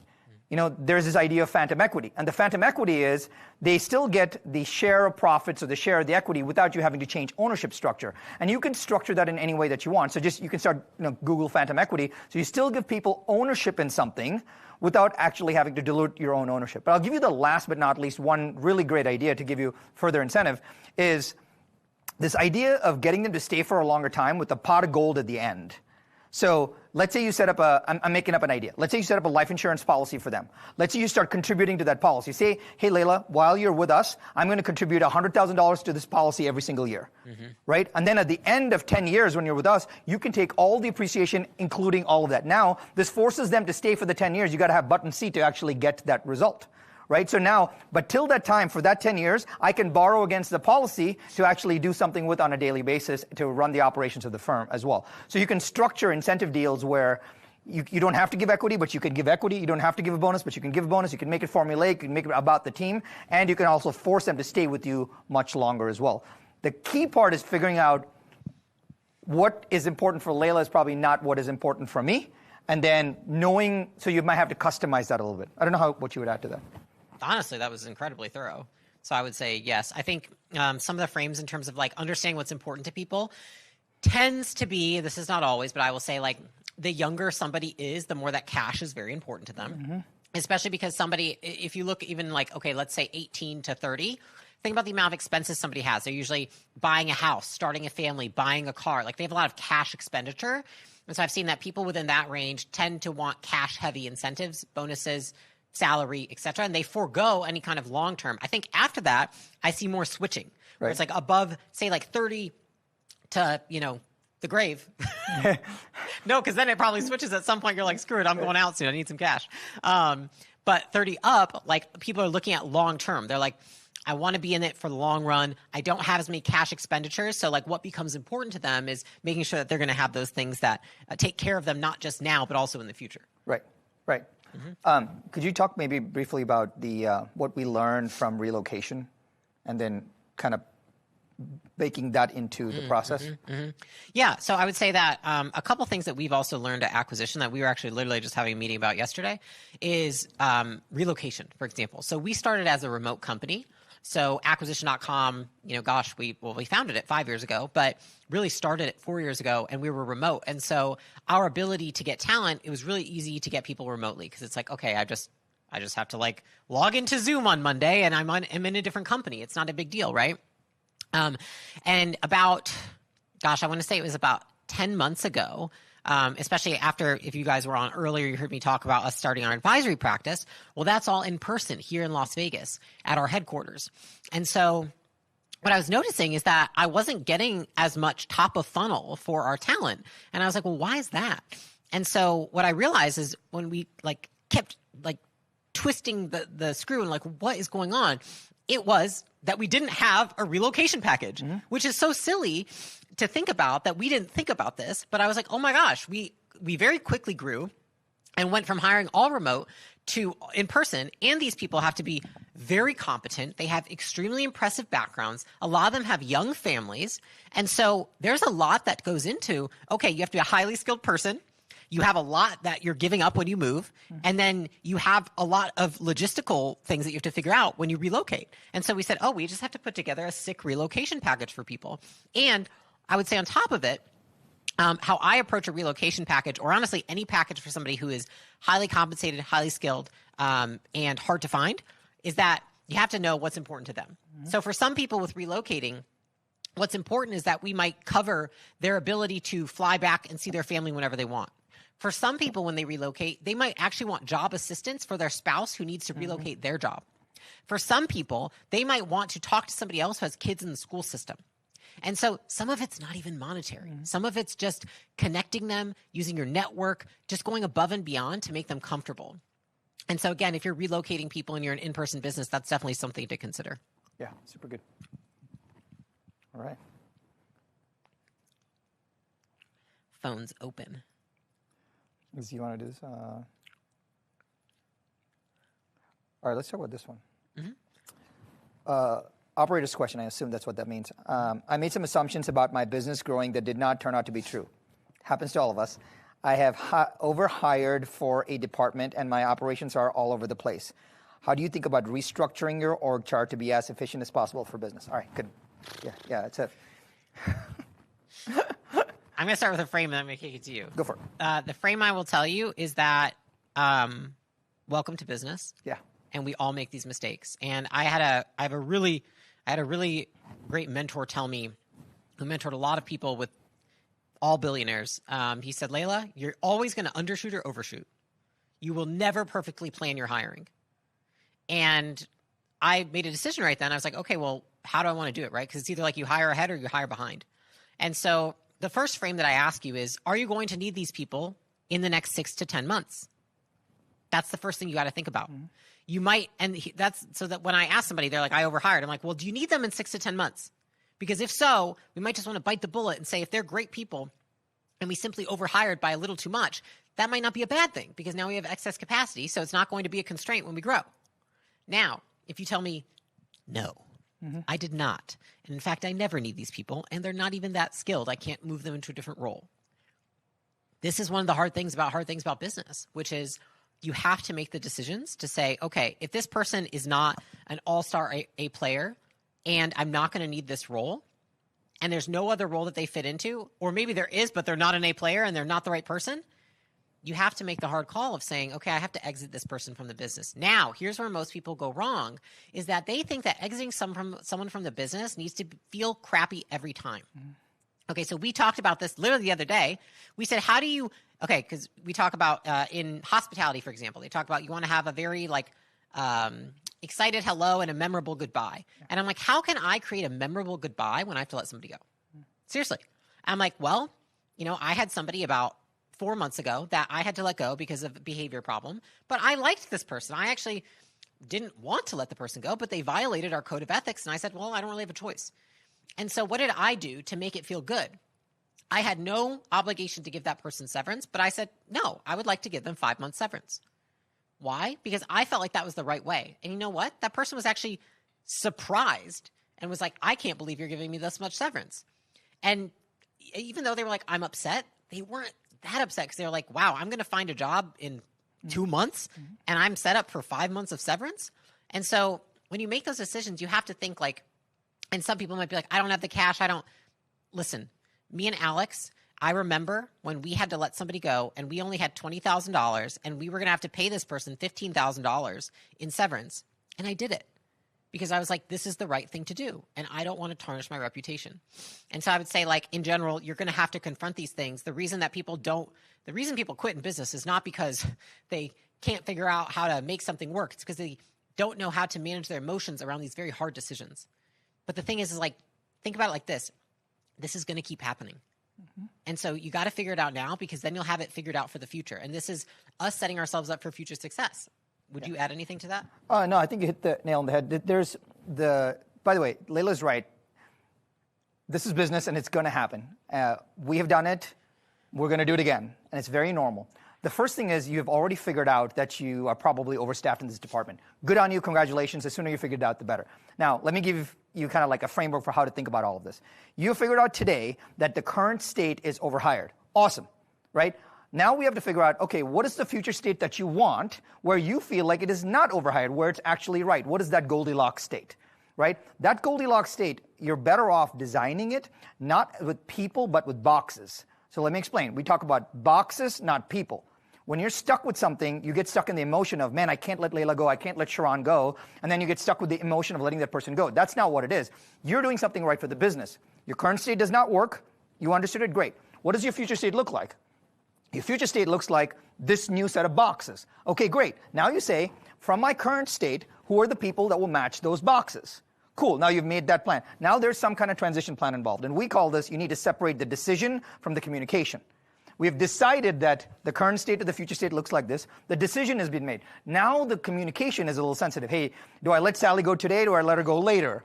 Do I need her for a few projects? Do I not? Can I set her up with something else? Can I retrain her on something else? Now, the communication is a different strategy. So a lot of people get stuck with the decision and the communication being one.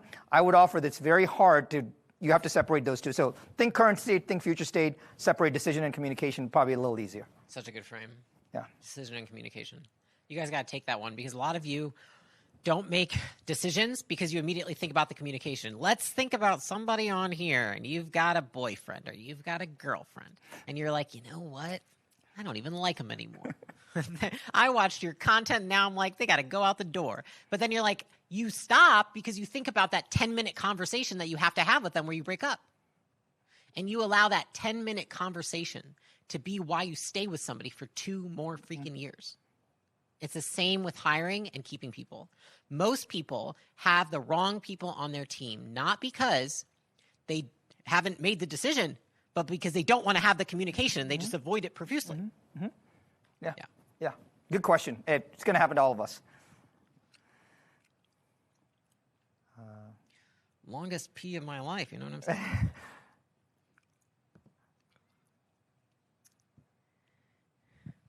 Go for That's it. interesting. So, hi, Mike from What to Do on a Date.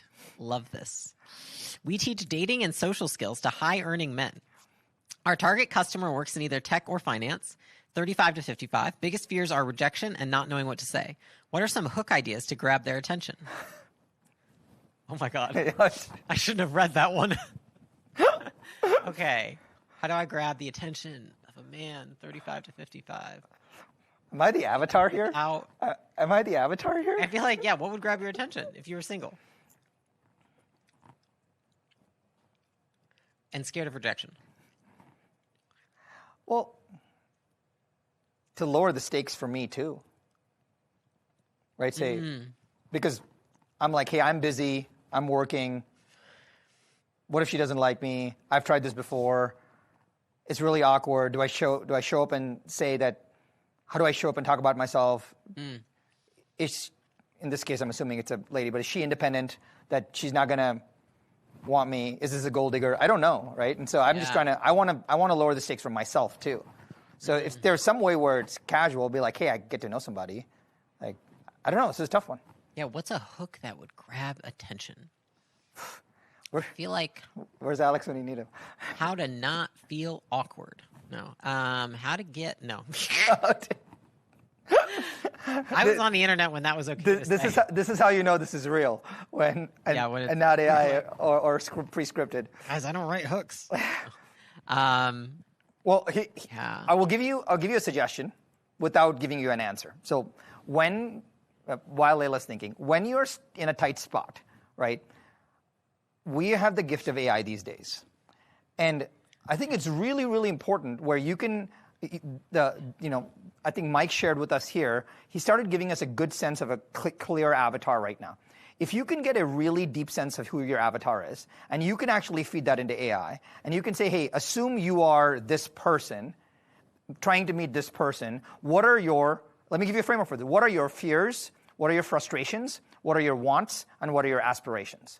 That's what you want to write hooks about. You want to write your hooks about fears, frustrations, wants, and aspirations. So when you give your avatar to AI, you can say, hey, for this person, 35 to 55, high-earning man, works in tech or finance, is still single, is looking for companionship, or looking for a partner, what would be what would be their fears, what would be their frustrations, what would be their wants, what would be their aspirations. And it'll give you the fears, frustrations, wants, and aspirations. Now you can take the fears, frustrations, wants, and aspirations and start to build headlines and hooks around those. So you're not just thinking, hey, let me build a hook for the avatar. You're thinking, let me build a hook for the fear, or for the frustration, or the want, or the aspiration. It'll allow you to play with it a little better. By the way, it doesn't matter if it's just that avatar. You should be doing this for all your avatars, regardless of who they are in any way. 1,000%. The number one mistake successful men make that kills attraction instantly.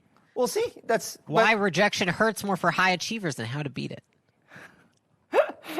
You can close $1 million deals, but you freeze when talking to a woman? My goodness. Dude, that's so good. Savage. When in doubt. Smart in business, clueless in dating. Ooh. I said, answer these like Layla Hormozi. It's my...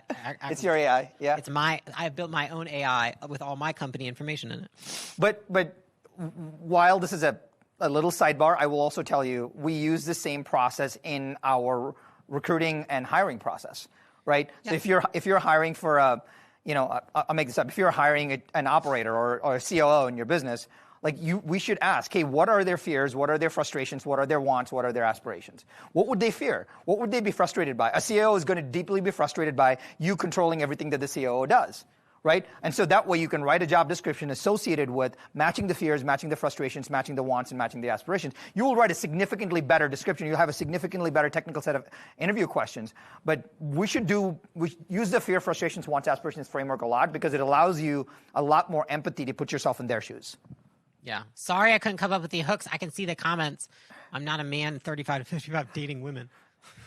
Yeah. Hard to... Okay. Let's go here. Okay. Hold on. Guys, all the free stuff comes on Tuesday. Just if you remember. Alex only said it 17 times, but I just want to repeat it again because I see the comments that I'm an asshole. It comes on Tuesday. It will be delivered to your inbox. Promise you guys. The scroll's not working. All right, let's go. We're an accounting firm and just brought on our new CFO to lead our bookkeeping and advisory functions. What would you recommend as the most effective 90-day onboarding plan to ensure they're integrated quickly, drive value, and set the foundation for long-term success? I feel like you just kind of did this. Kind of did this. Yeah. I'll start, and then maybe you have some perspective on it. Yeah. So whenever you bring folks into a deep finance function, you have to realize that they are the one team that almost touches every team in some way. So if a finance leader does not have good relationships with the rest of the leaders in the company, it is going to be very, very difficult. That's absolutely the number one thing that I would suggest. So your finance leader should come in and have really good kind of get-to-know-you one-on-ones with everyone in the company. And then that conversation is related directly to, hey, what are your goals? And how do you see that impacting the financials? Hey, what are your goals in technology? How do you see that impacting financials? Hey, what are your goals? That should be the question that they ask. So that gives this finance leader some context. Second big thing, if anything that your finance leader can do is in their first 30 days, their entire job is to do one thing, is to build a dashboard, nothing else.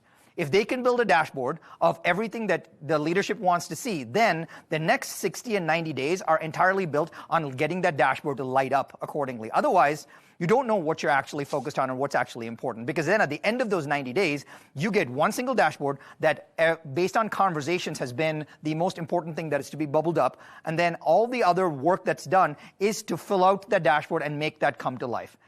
With that, you as the leader of the company are going to be like, wait a minute, this one thing alone, this one tool, which is this interface to my entire finance department, has been solved.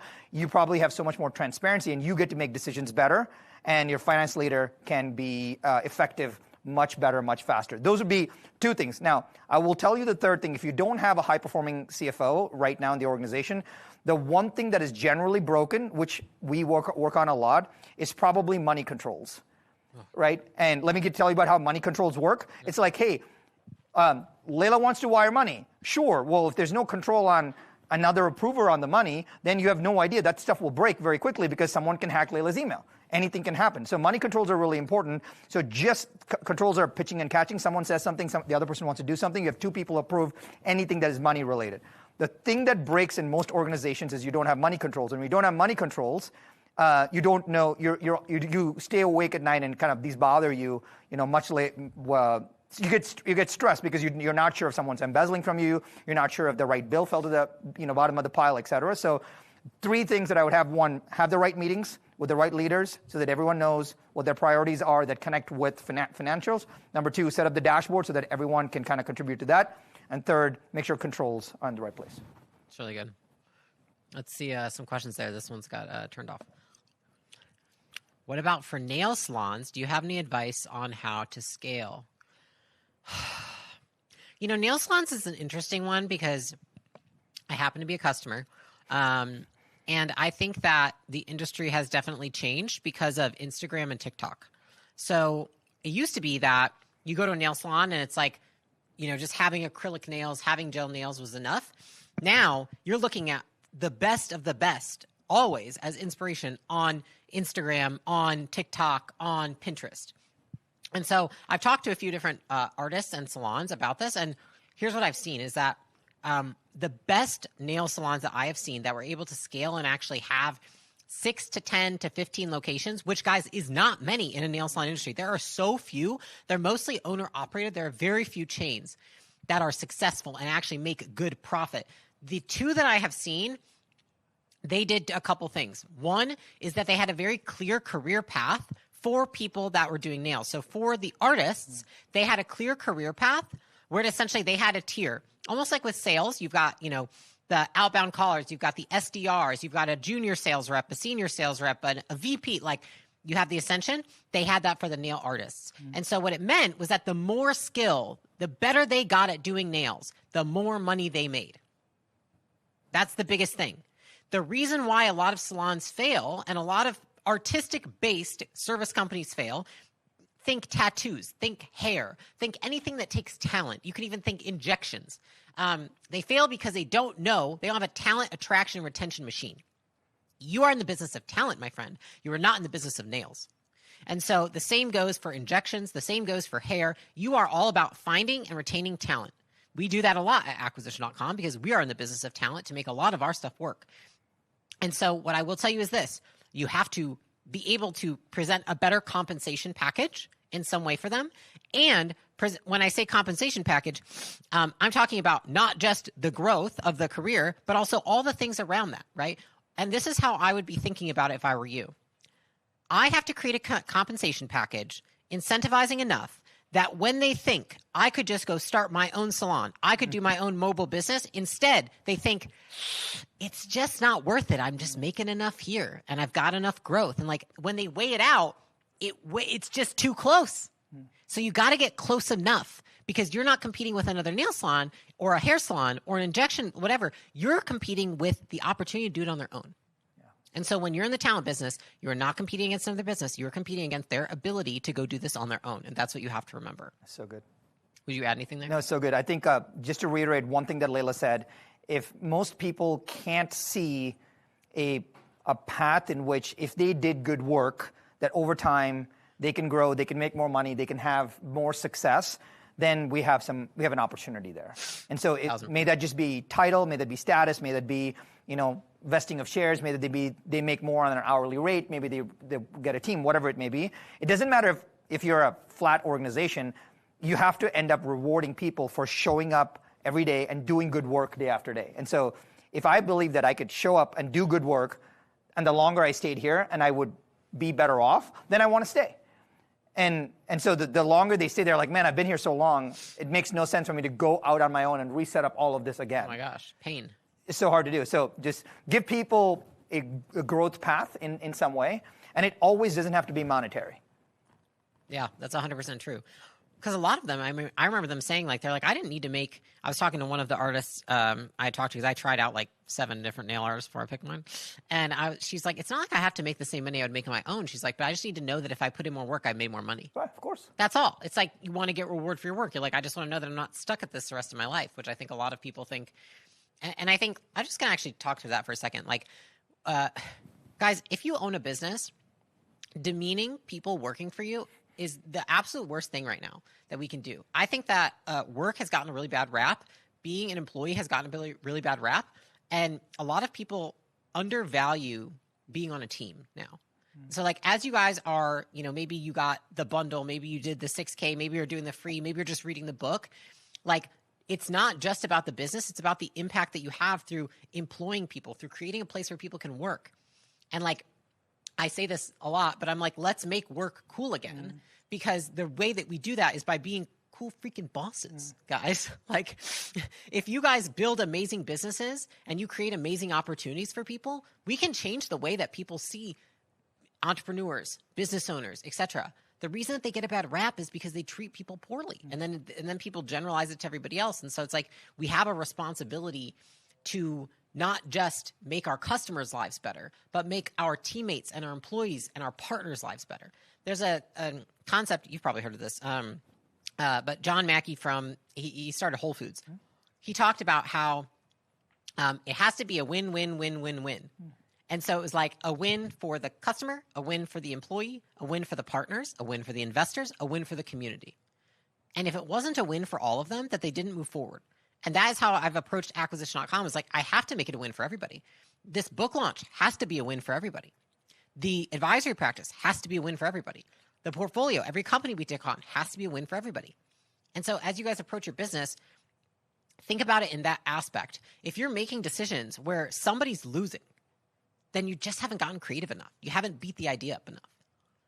I don't know if... No, it's so good. You know. I'll tie it back to the money models for a second. And the reason why Alex talks about this so much is, I remember Alex in my first conversation, like, about this topic maybe 5-6 years ago, and I was explaining to him that the term I came up with, and he shares this now, which is businesses that are in the 1 to 3 million, I call them the like swamp of success, right? Which is great. Like, you are in the swamp, and the swamp is one, but the most important part about that is you're not in the swamp, you're in the swamp of success. You're like, I just made $2-3 million and I'm stuck here for a while. Now, the reason is that when you make that much money, what you actually take home, you don't have enough to hire an A player. So let me give you the example around this. I talk to Layla about this often, which is your job is to pay a lot of money to hire A players. You have to let the A players, because they're good, run a really good business. You have a very lucrative business model. That is your job, to set up a really lucrative business model. Then you take all the profits from the lucrative business model and you go hire more A players. Like, that is the entire A player cycle, right? Yeah. And the reason we get stuck is because we want to hire an A player and then they leave. Well, you're like, of course they left, because you don't have a lucrative business model to pay them more money. So our job as owners, business owners, CEOs, leaders of companies is to set up a business model where you can make a lot of money. And that is what this is all about. Like, the reason we are wanting to share this with the world is that we want you all to make more money. Yeah. So that you can hire more A players and make work cool again. So that is the main idea. So if you had a lot of free cash flow, you could do a lot with it, like buying more time, getting better people, et cetera. So this is really important. So do something with it. Yeah. And it's actually interesting to say is, like, you guys, if you buy the book, you get the bundle, you apply the playbooks, and you're like, wow, I'm making a lot of money now. This is cool. What do I do with this money? Like, really think about this. The reason, why does a business, when it makes more money, what do you do next? You invest that money somewhere where you're going to get returns on that money. Now, where are you going to get return on that money?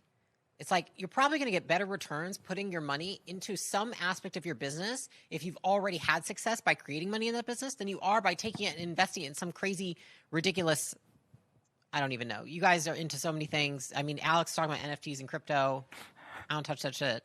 Like, real estate, like, that's great. But, like, in general, you guys, that's where you get the opportunity. So, like, for acquisition.com, for example, I tell people this a lot. I'm like, yeah, all we do is just make the money.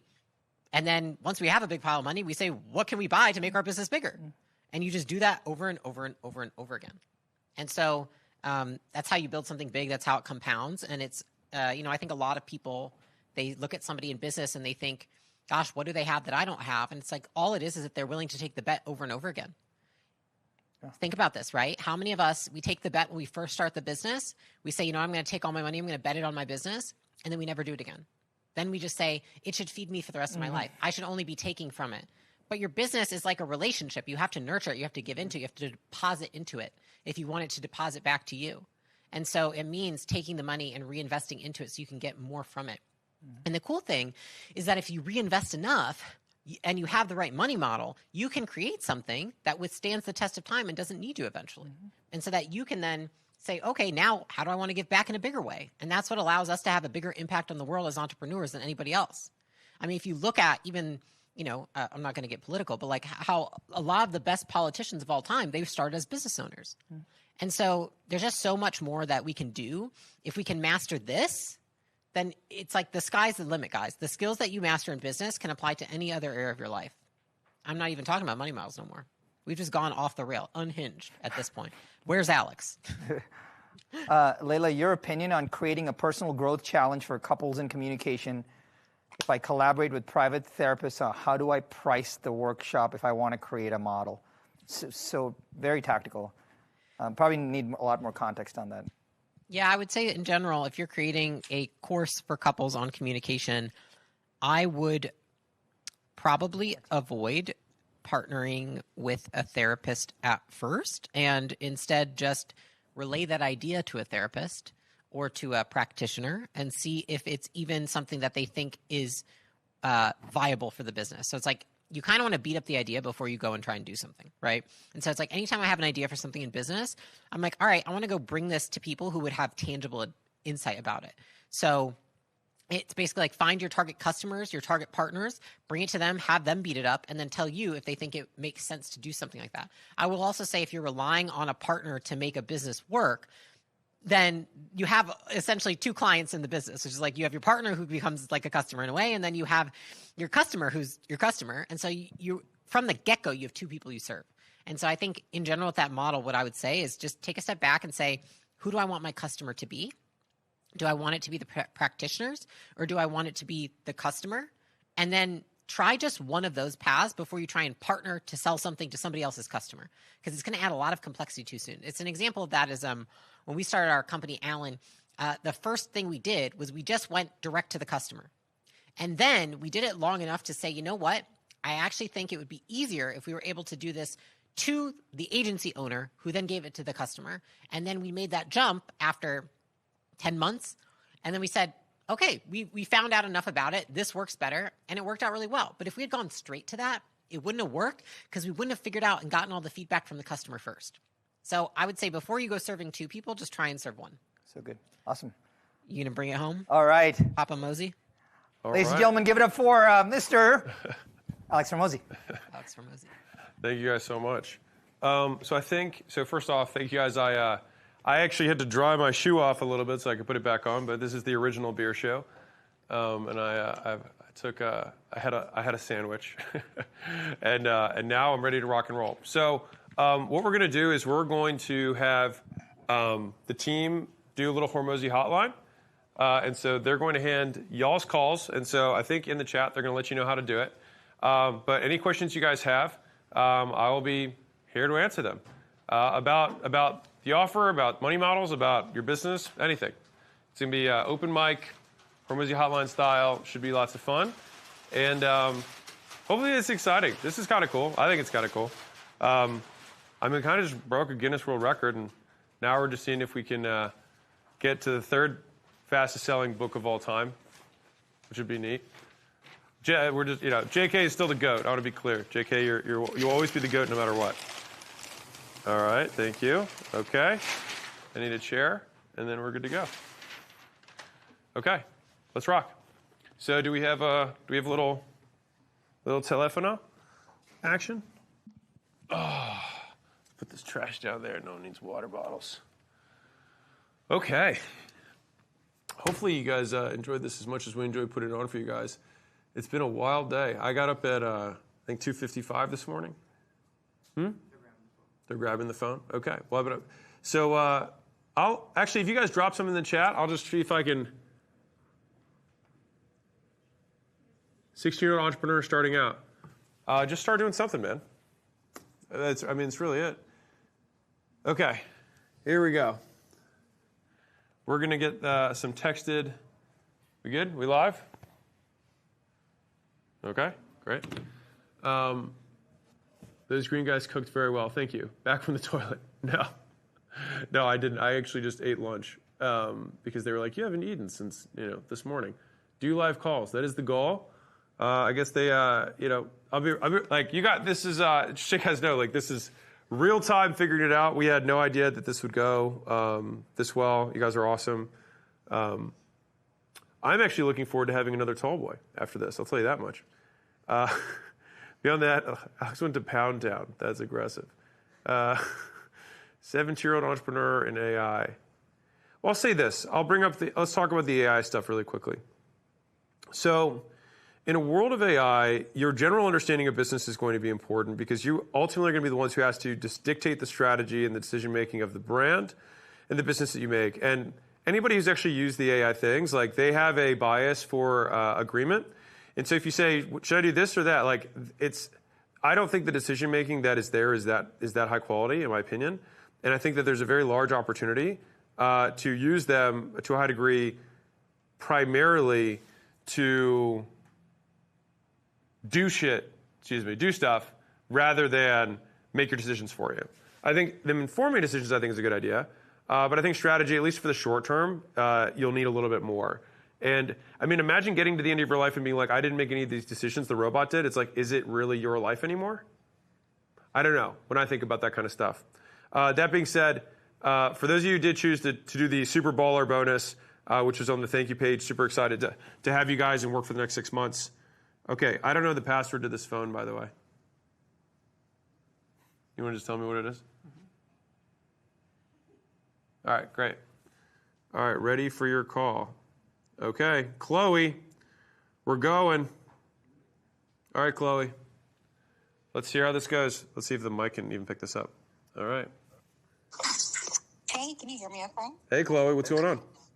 Hey, it's so nice to chat with you again. So, super excited. My coaching business operates through a webinar funnel. Okay. And we use affiliates to get people to the training. So the coaching program is $2,497. Okay. Affiliates get $1,000 commission per enrollee. Okay. And then we have a continuation offer of $249 a month or $2,490 a year. So $24.99 is the offer. You pay $1,000 in affiliate commissions, right? Yes. Okay, that's fine. Got that. And then after the $249, it goes to what? $249 a month?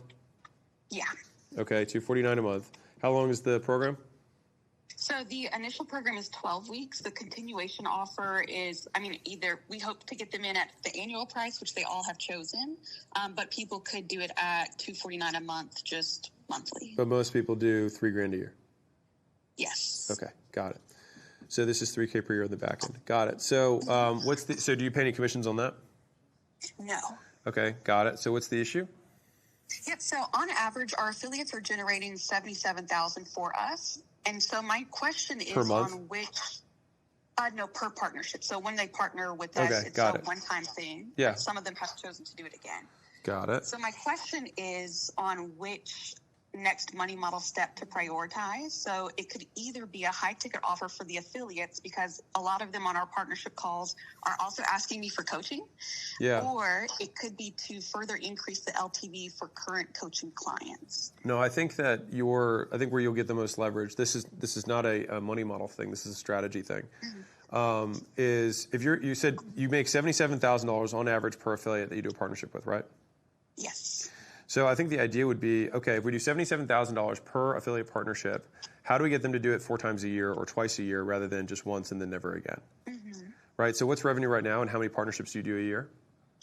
Yep. So we, this is actually thanks to the VAM days. We're just starting to scale this a bit more. Okay. So we are hoping to do about 4 to 8 webinars per month over the next 12 months. Great. And pack them out with 10 to 12 affiliates per webinar. Amazing. So what's revenue then?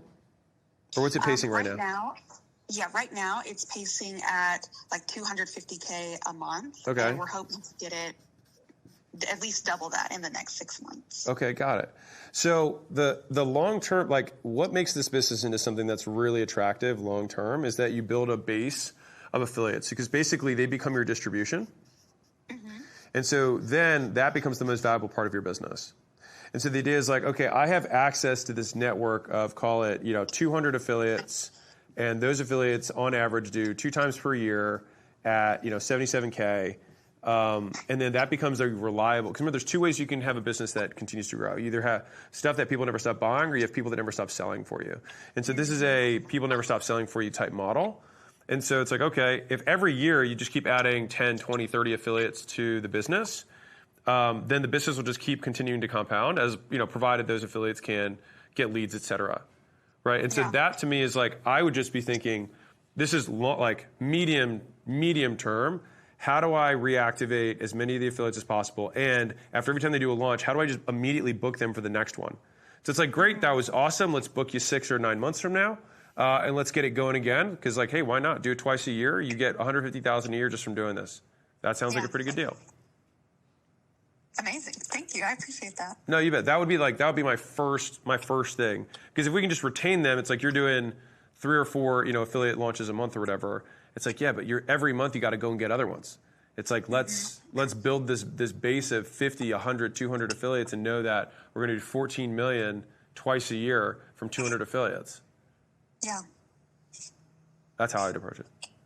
Okay. I appreciate that. Thank you. No, and you congrats bet. again. Oh, thank you. Well, it was a joint win. It was a team win. Yeah. Thank you, Chloe. I appreciate it. All right. Next up on Hormozi Hotline, here we go. Steven.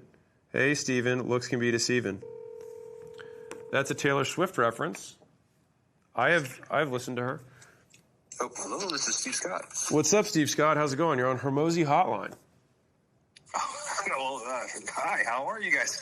Good, good. Tell me about the business. What's holding you back, or what questions you got about money models or anything? Sounds great. I didn't expect to be on it so soon, but so right now it's scaling. I currently have a farm, USDA certified, and 2 tea shops that is associated. So we grow herbs and we blend for medicinal purpose, and so we have a kind of a line of organic herbs, herbal, things that help you sleep or digest, circulation, detoxing. They're all kind of geared towards something specific. So you have a farm. You sell supplements that are natural.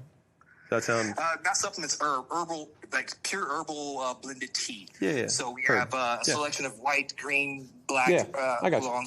Yeah, heard. Yes. You grow the stuff, you sell it. Okay. So what's revenue? What's the issue? Well, right now, our revenue, we're probably 75,000 a year. Really new is we've only been in business a couple of years now, so we're not really breaking 100,000 a year, and we're having trouble in this area. Like I said, scaling. Do you sell locally? We sell locally. We're in a couple of we're in about 5 grocery stores right now. Couple of mom and pop restaurants, things like that. So we bottle our tea as well. No sugar, no caffeine or anything like that. Really, the issue is remaining profitable while we scale. And we were profitable slightly, and then we've just we expanded. We do 4 or 5 markets a week as well. So we're just hustling right now. Trying to be able to. I understand. You want to make more. Pay for our employees. Yeah. Right. So I think if you were so you've got the bottles, right, that you brew it and then you sell those. So that's thing one. Then you've got the herbs and the tea. You're selling leaves, right? Yeah. So we grow.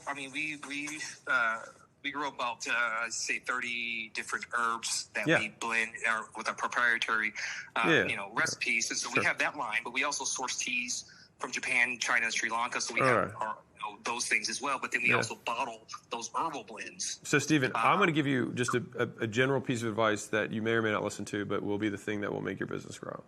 You need to do fewer things. Fewer things, absolutely. So I'm going to list out what you just said. So it's like you've got the markets that you're going after, right? You got those things that you're doing on a regular basis.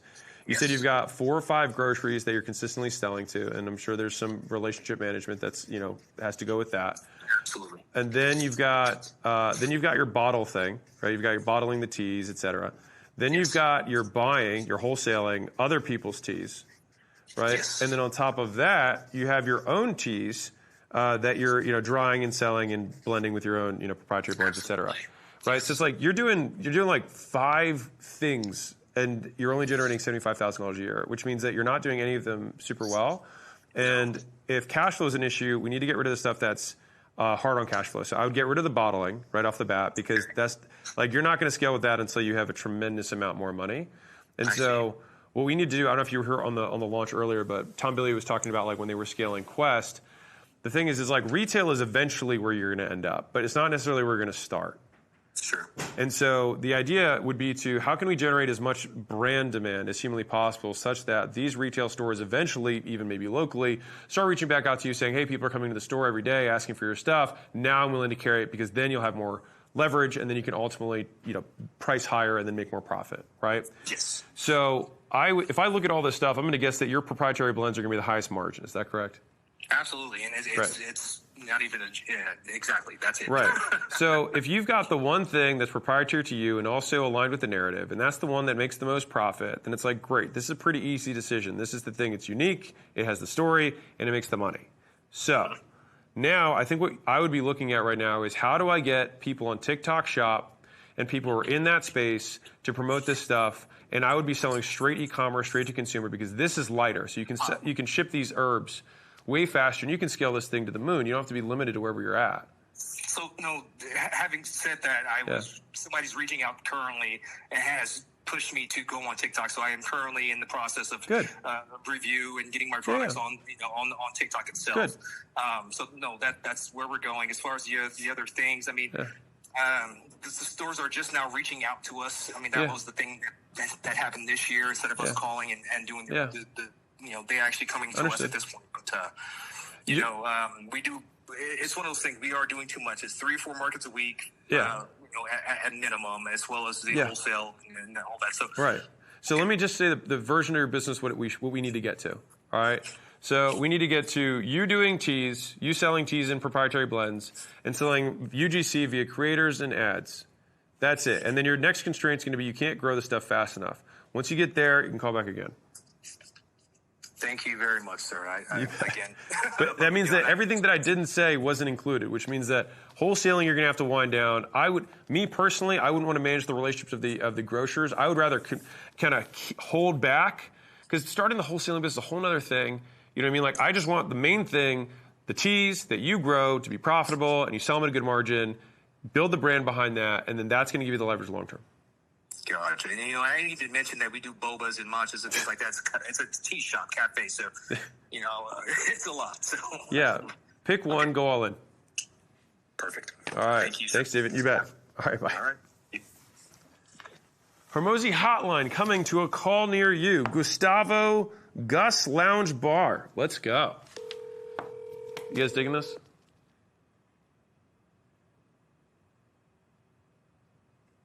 Hello. Hello. What's up, Gus? How's it going, man? Excellent. Talk to me about the business. Gustavo's Lounge. All right. What's revenue? What's the problem? Well, so the revenue is kind of flat. There's not really any returns. Well, what's the number? What's revenue? It's your first name. No one's going to know. It'd be zero return. No, basically. You have a lounge, right? Yes, sir. Okay, but no, I don't care. Not your returns. What's your revenue? What do you do in monthly sales? Oh, well, so it's about $1,000 a month. How do you pay rent? I pay rent yearly. Okay, so you're doing $1,000 a month. What's your rent? Yes, sir. The rent is about $2,500. Well, that's definitely less. Okay, so $2,500 in rent. How long have you been in this lease? I've been in it for about a year or so. So you just paid your second year just now? Yes, sir. Got it. Okay. How many square feet you got? How much? I'm sorry? How many square feet? Oh, it's about 300 square feet. Damn. Okay. Got it. So 300 square feet. And what do you sell at this lounge? Do you sell hookahs? Do you sell alcohol? What do you sell? So we sell alcohol, and then also kind of like some touch-up things for skin. I know it sounds like a little bit weird, but yeah, it does sound weird. Some side things like some lotions and skincare products. Why? And then just because, did someone convince you? A smaller community. Okay. And so it's more for people kind of having to go on a walk or something like that, have a place to stop by and kind of chill out for a bit. I'm so confused. Okay, so how many people are in the local area that you live in? It'd be about 40 people in the community that it's supporting. Wait. It's a very small community. Well, I mean, is this, you got 40 people and you're trying to, I mean. Yes, sir. What do you want to have happen? I would like for it to just restabilize and go on the up and up a little bit. Well, you only have 40 customers. You know them all, right? Pretty much. Yeah. I mean, are you in the middle of nowhere, or like, is this like a commune? Like, what is this? Yeah, it's a commune. For a smaller city, it has a lot of people that come in and out traveling. So you're a tourist city? Basically, yeah. But then there's 40 locals. Yes, sir. And then how many tourists come through? On the average, I would say maybe 150 per week that go in and out of the town. Why did you start this business? Because you're obviously not making money. So, like, why'd you start it? To be honest, sir, it was to be able to help somebody else out so that they have a stable business license and to be able to support their own family. Well, that's obviously not working, right? Yeah, that's not so working. when you have, I mean, it's like you're trying to make money in what sounds like a very poor rural area that has 150 total human beings that walk through that are new every week. Yes, sir. That's tough, man. It is. I guess I'm not even looking for that much money in return, just for some stability. I'm just like, why bother do this? Well, it would allow some travel opportunities for the person that runs it for me. Runs it for you? Yes, sir. Why don't you just have him, like, make YouTube videos and do it from wherever he wants? There's just so many other ways to make money that have superior, like, like, you are capped by the 40 locals and the 150 randos who walk through there. That's the cap. And I don't know if, like, I feel like you should just do something else. There's so many other ways to make money. Basically, you're operating within the constraints of a system that are completely unnecessary. If the goal is, how can I support this guy or help this person make money? It's like, just plug into the internet. Plug into the internet. You can go wherever you want. Like, you're limited by 150 people in your local area. So just, like, don't limit yourself to them. Just go to the other 3 billion people on the internet. And you can do that any day of the week. I see. So would it be worth investing in some advertisements for this business? No. There's 40 people. You know them all. You just text them. There's no advertising. You just text the people. You're like, hello, come by. But, like, I don't think you're hearing what I'm saying, though. I don't think this is worth pursuing. I see. You have $2,500 a month in rent, right? So if you wanted to run a 50% margin business, assuming your buddy is going to be running this, now $2,500 a month in profit is, I'm guessing it's super low that what your targets are here.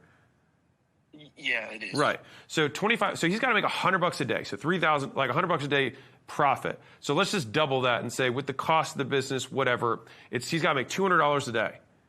All right. So $200 a day, 30 days, but he's not going to work. I'm getting the vibe that this guy's not going to work 7 days a week, right? Yeah, no, it's more 5 days a week. Yeah. Okay, so we got 24 days that we're going to make $250 a day now in gross revenue. And so you basically have to have, I don't know what you charge, but like I'm guessing it's not a lot for alcohol and stuff. So like, basically I want to challenge the premise of the question, which is that like, this is not a game there's some games that aren't worth playing. I'm going to take this to the natural extreme to explain the point. If I said I live on the top of Mount Everest, now that's a destination. Let's go to something random. I live in just a random I live in the middle of nowhere. Truly, I live in the Sahara Desert, okay? I have a lounge in the middle of the Sahara Desert. What should I do to grow my lounge in the middle of the Sahara Desert? I guess you're right. I guess the best option would be to move location. No, the best option is not to move locations. The best option is to do a different business. Unless you want to go to New York and like compete with the club, you know what I mean? Like go to somewhere where there's people. Like if you want to have a local business, go where people are. I see. And if people aren't there and you want to have this remote lifestyle, whatever, then plug into the internet. You can do that wherever you want. And if your buddy, and I'll say this is just me to you, all right? So taking your buddy outside of it, maybe he's right next to you, who knows? Okay. You're not responsible for this person. At some point, because it sounds like this person's an adult. At some point, they got to take their own, like, they got to man up or woman up. Like they got to work. They got to figure this out for themselves. Like you're hanging your own life back. All right. So, yeah. I'm gonna dip, but like these are your action steps. Okay. You need to not take responsibility for someone else's life who's an adult, and you need to switch opportunity vehicles into something that can actually make the amount of money that is required. And that guy or gal can learn how to do that in like not long. This is like you have internet where you're at. Yes, I do. Yeah. So then they can find out what to do on the internet. Really easy. Okay. Learn one skill and then message people about it or post content about it. That's all you can do. That's all you have to do. Very simple. Okay. Cool? Well, that is very, very helpful advice, actually. I think I will be cutting my losses then. Well, good, man. It's not a loss if you move forward faster. All right? All right. All right. Appreciate you guys. Yep. Appreciate you, man. All right. Keep doing what you're doing. You too, Rock on, man. All right, see ya. All right, now we're going to Luke, 21 years old. All right, Luke. Let's dance. Let's dance, Luke. Hello, this is Luke. Salutations, Luke. Greetings. Is this Alex Hormozi? You're on the Hormozi hotline. What's the business? man. How much you making? What's the problem? Yes, sir. So this is the Timber Garage. It's a handmade table company here in Ohio. Amazing. We're doing 500K top line, 30% EBITDA. Oh, I love and this guy. Basically, Great. we're doing 10 to 1 LTV to CAC, so pretty healthy numbers there. Great. But basically, my question is, when we're building super high-end products and manufacturing them ourselves, oftentimes these are products that people keep in their homes for 20, 30 years. Mm-hmm. How do you create recurring revenue or make them buy multiple times? Warranties, annual maintenance, and then the accessories. Okay. And so gifts. I offer a lifetime warranty currently. Should I make that an upsell? Correct. And gifts that they can give their friends because their friends are going to have holidays on a regular basis. Okay. Could you give me a quick example of that? So I'm sure you do wood stuff, right? Yes. So 100%. Some sort of theme that's similar to that they can give to their friends would be something that I would consider as like the accessories, things that they can get, like, oh, that bowl is so cute that you put on top of your coffee table. It's like, oh, we can give it as a gift. But I mean, if I had to do one thing, it would just be warranties would be the upsell and maintenance. Those are the two. Okay, gotcha. And so then, as far as those small gifts, what price point do you come in at that? Do you make it something that's fairly high ticket, like our AOV's right around 5K, or do you make it those small things like a bowl or a cutting board, like you just mentioned? I mean, you can still make them expensive. I would probably be looking at stuff that's like 10 to 20% of the price, but like 90% plus margins. Gotcha. Okay. And then, based off of what I'm telling you right now, is there anything else that you see I'm missing as an opportunity? No. I mean, I think you just need more, right? You just need to sell more. 100%. You need more advertising. Yeah, this is an advertising thing. If people are really happy with it and they get good reviews, this is just it's a pure brand and advertising thing. And then the issue that's going to come up next after that is going to be your supply of like how many of these tables can you make? And at that point, you're going to have one decision to make, which is like, do I want to start going high end and go to $25,000 tables, or do I want to start, machining this so I can sell even more? Gotcha. Okay. Awesome. That sounds amazing. I'll absolutely implement that immediately. Rock and roll, Luke. Appreciate you. Thank you, Alex. No, you bet, man. Congrats on the business. Really good. Thank you, sir.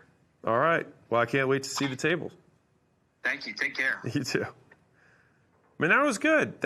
You had good business. All right, now I got to remember what this passcode was. Let's see if I can remember it. Nice. Nailed it. Still got it. Still got it. Amanda Waddy. Or Wadey. Amanda Wadey. Amanda Wadey. All right, Amanda. Let's rock. You guys digging a little Hormozi hotline? Hello, Amanda speaking. Hello, Alex speaking. How are you? I'm great. How are you, Alex? Excellent. Tell me about the business. What's the problem? Yeah, so I was kind of put in a very unique situation about 2 months ago when the workplace I was working for decided to close their doors. Okay. We had lots of customers who loved what they were doing and wanted to keep going, okay, but didn't have anywhere to go when they decided to close. So I decided to start up my own business. And basically I run off-market. Thank you. Basically, I run off-market deal sourcing campaigns for M&A professionals via cold email outbound marketing. Yeah, heard. Sorry, I was just walking. I had to stop at a bench here and talk to you. No, that's great. Okay, so you're finding deals, you're sourcing deals, and then you get what, a finder's fee? Basically, I run $2,000 a month per campaign per client, and I have several clients right now. I know I can only scale this to a certain point with just having me here, and I've got a lot of things automated, so I can probably scale it to about $30 to $50K a month just myself. So each of them pays you $2,000 a month. Is that correct? Sorry? They each pay you $2,000 a month? Yeah. Okay, so they all pay you $2K a month. Got it. Yeah, and I can probably do about 15 to 20 clients roughly by myself before needing to hire on more people. How many got now? Right now, I've got about 3. Most of the people that wanted to sign up are holding off till September just because M&A summer is slow. So you have 3. So I'm probably going to double that next month. So you have 3, and then you're going to get to 6.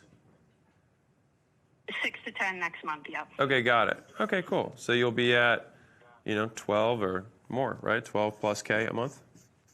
Exactly, yeah. Okay, fantastic. All right. So what is the question here?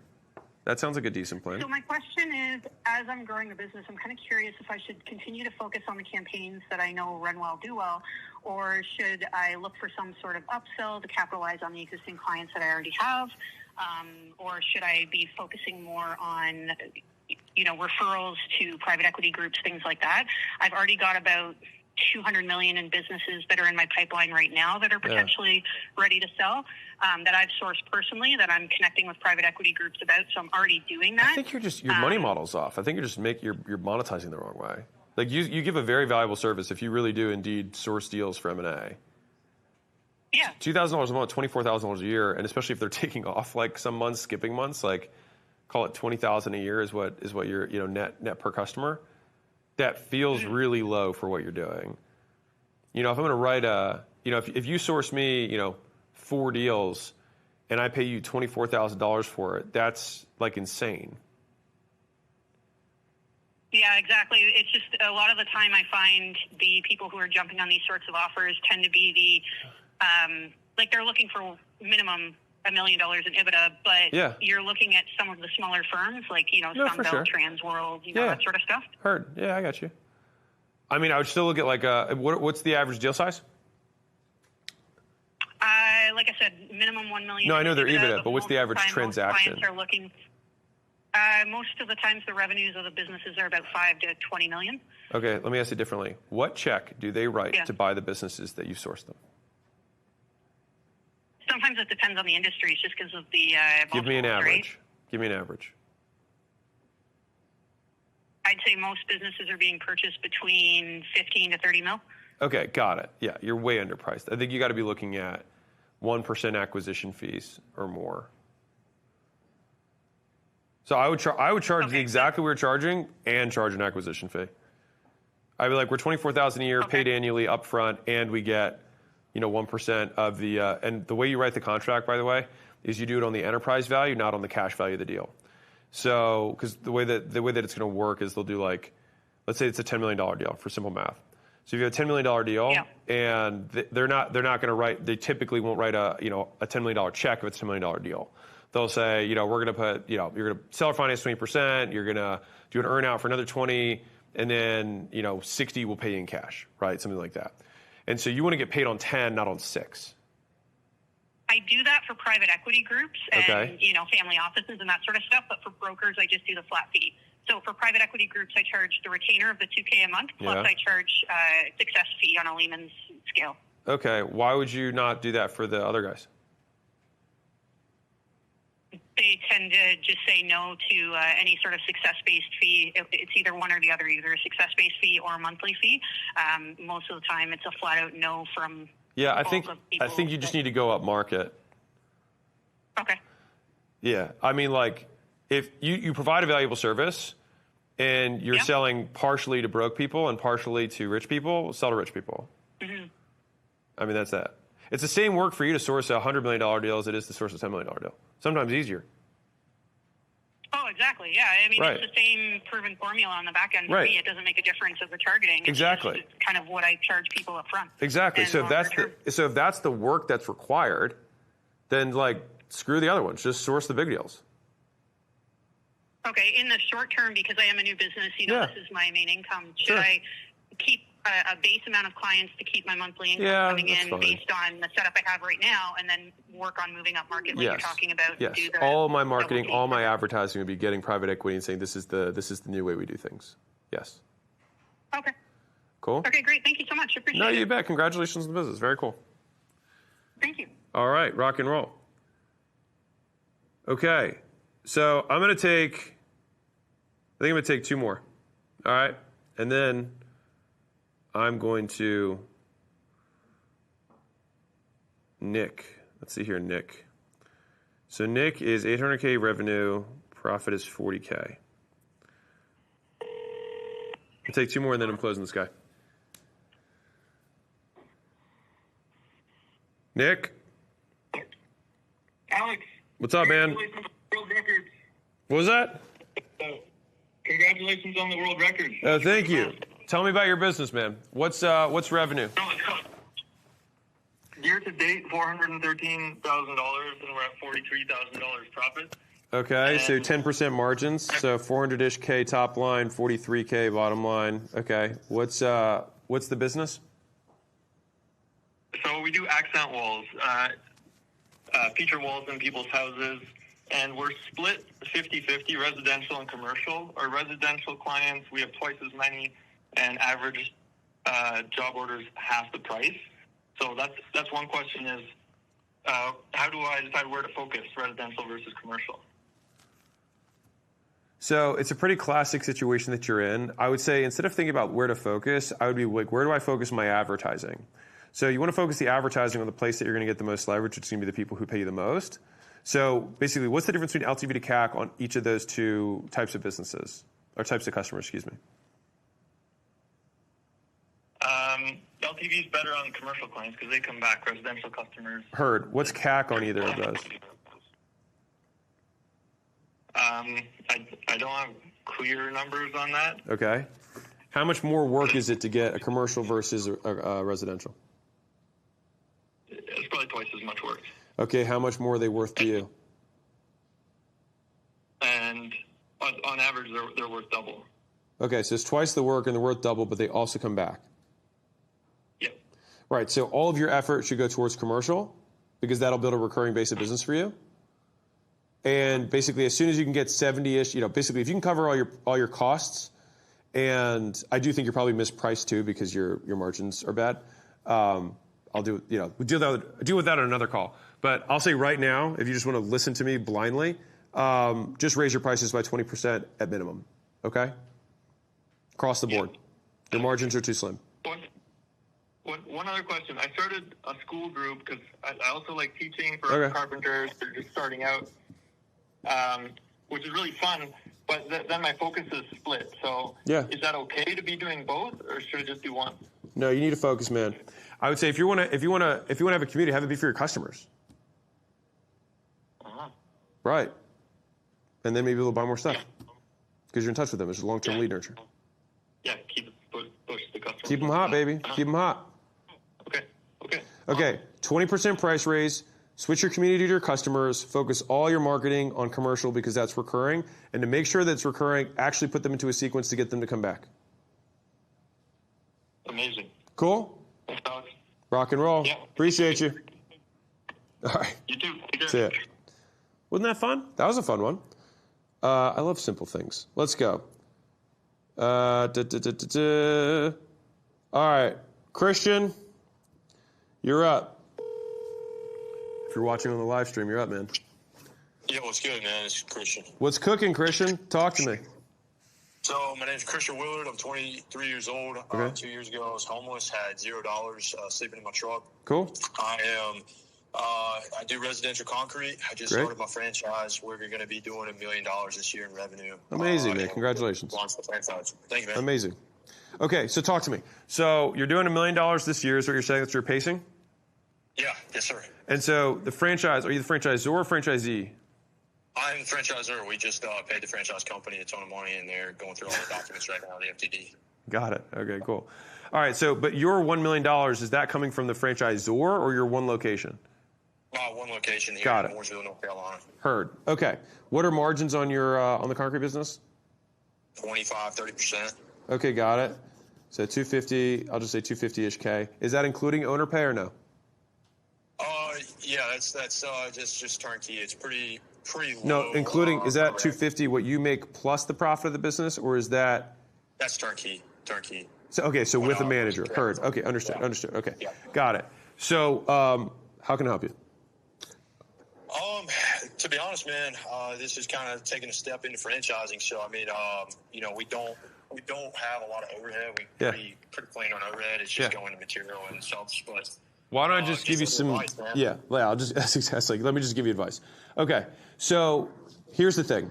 If you pull this out on a long enough time horizon, the only thing that's going to make a franchise successful is its franchisees. Literally nothing else matters.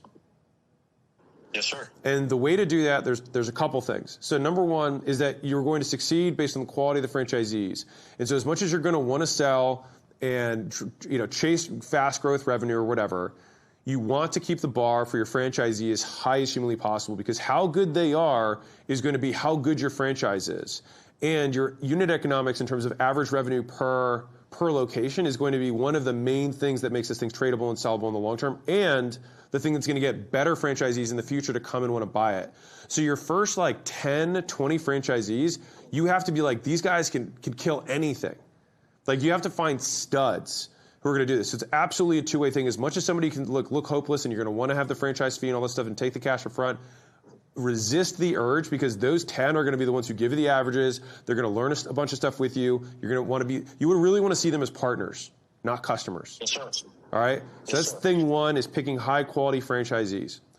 The second thing is do not get distracted by many different revenue streams with the franchise. Don't try and complicate it. If you have a model right now that works, just make the thing better. And by being better, usually it means, how can I remove complexity? How can I automate things that don't require extra people? Like, it's those things that can improve the model, rather than we're going to start adding this service and this service and this service in, because then people just die from 1,000 paper cuts of lack of focus. Yes, sir.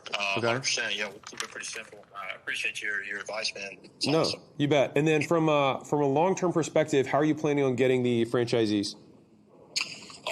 It's actually going to be probably through my Instagram brand. Okay. And then I was going to go and vacation to other cities and go to Angie's List and hire fake estimates and just kind of pitch them there on the spot, to be honest. That's kind of my idea how I was going to get them. I mean, I don't think it's a terrible idea. I think it's a good place to start. Again, it's you want winners.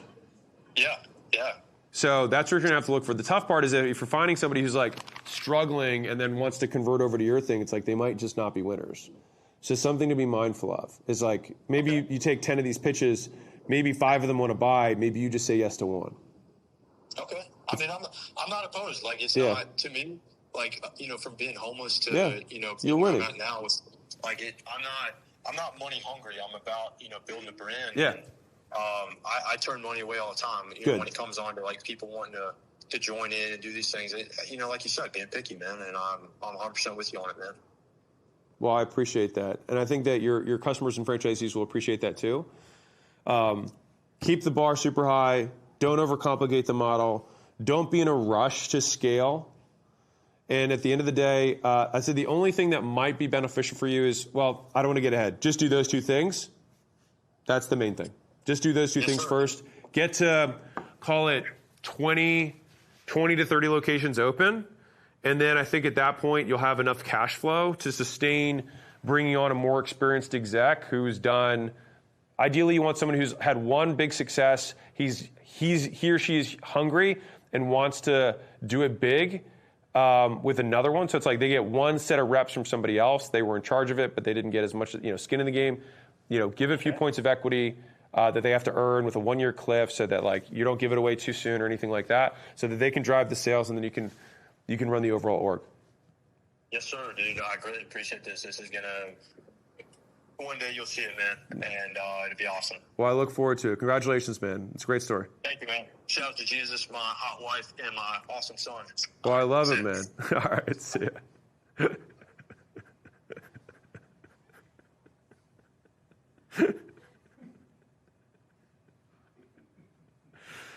This is great. All right, let's go Meland. That was fun. I'm going to do another one. That was funny. Okay, let's do one more. All right. By the way, as soon as I hang up this call, I think we've been going, how long have we been going? Since 9. Oh, 9 to 5. Okay, well, 8-hour shift. Hello? Hello, Meland. Salam, Alex. How are you? What's up, man? Talk to me. What's the business? What's the problem? So I do email marketing for e-commerce companies.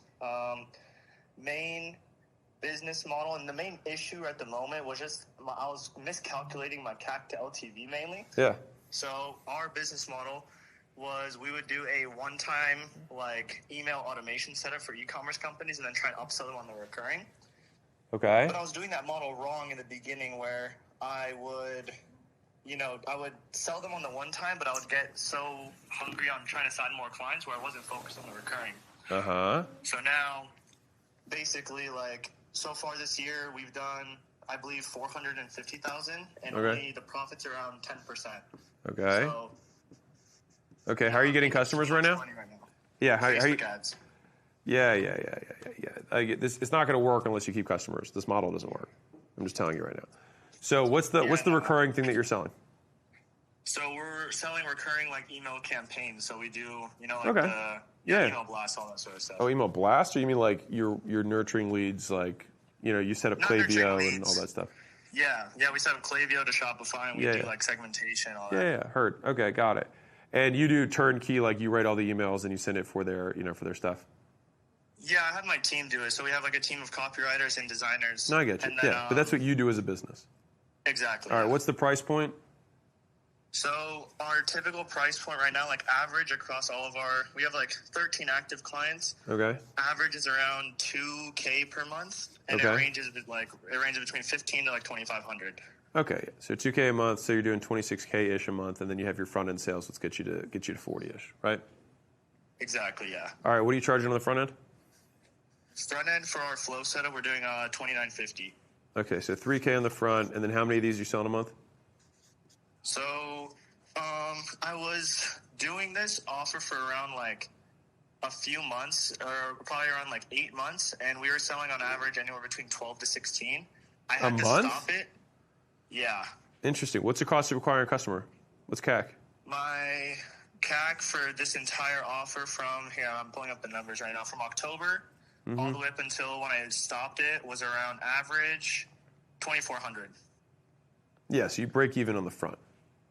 Exactly. But then you're not doing anything, but you're not really converting people in the back. So what percentage of people from offer one? All right, why don't we just do this, man? So why don't you just say, hey, I can do this thing for $10,000 up front, this whole automation, right? You hearing me? Yeah. Or I'll include the $10,000 for free if you become a customer, which you can do today for $3,000 a month.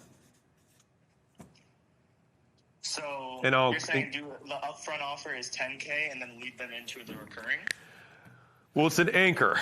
So this is called bonus continuity. By the way, everyone who's watching, one of the money models. So they come in and you say, hey, I've got this thing that I do, which is whatever, the initial automation setup, right? You say, so it costs $10,000 to do that, but if you want us to set it up so that we can do the recurring on the back end, we can do that as well. And I'll waive the 10K, I'll include it, and I'll build it for free as long as you commit to 6 months. Interesting. So, okay. So have that as like a, gotcha. So you position that as like, okay, we're just going to do that for you anyway. You have to commit to 6 months on like a $3K a month because that's what I'm trying to increase the price to. Yeah. What if I want to cancel at month 4? What do you do? Typically we just don't do any long-term contracts or anything like that. We just typically just do month to month. Right. So hear me out. Now that you have this offer, what do you think you're going to do? Probably if they have to stick to it if they're trying to leave after 4 months, then probably not sure. I mean, let them, I guess. I don't know. So when you say the 10K, this is what you do. You say, hey, it's $10,000. I'm willing to stomach the $10,000 if you'll commit to 6 months. If you want to cancel between now and the 6 months, you just pay me the $10,000 that you would have paid if you wanted to be month to month.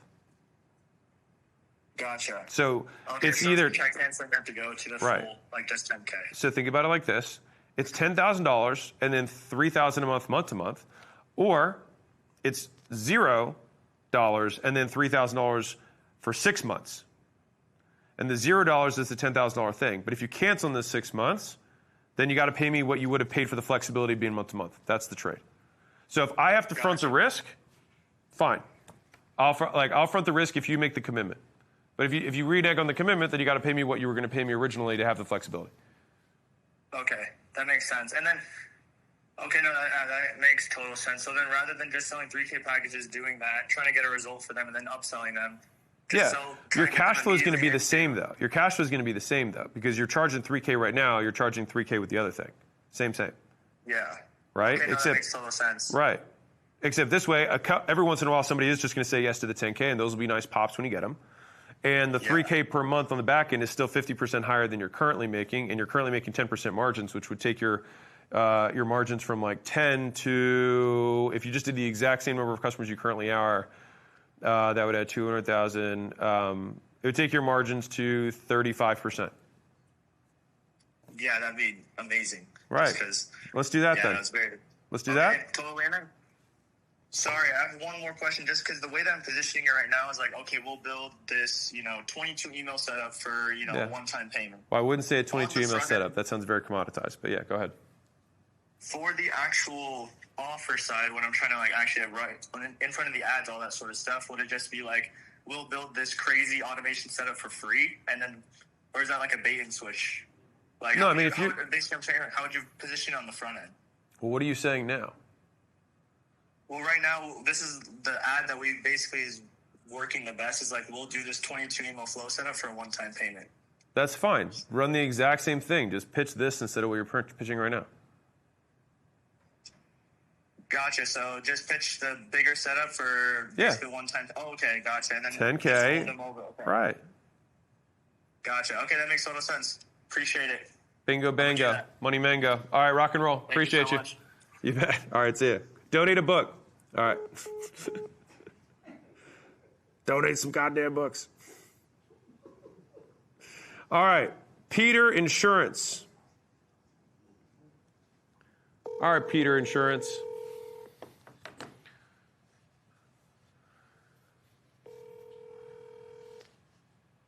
All circuits are busy. Please try to call again later. Oh, Peter's busy. All circuits are... Peter's busy. Peter Insurance, you missed it, man.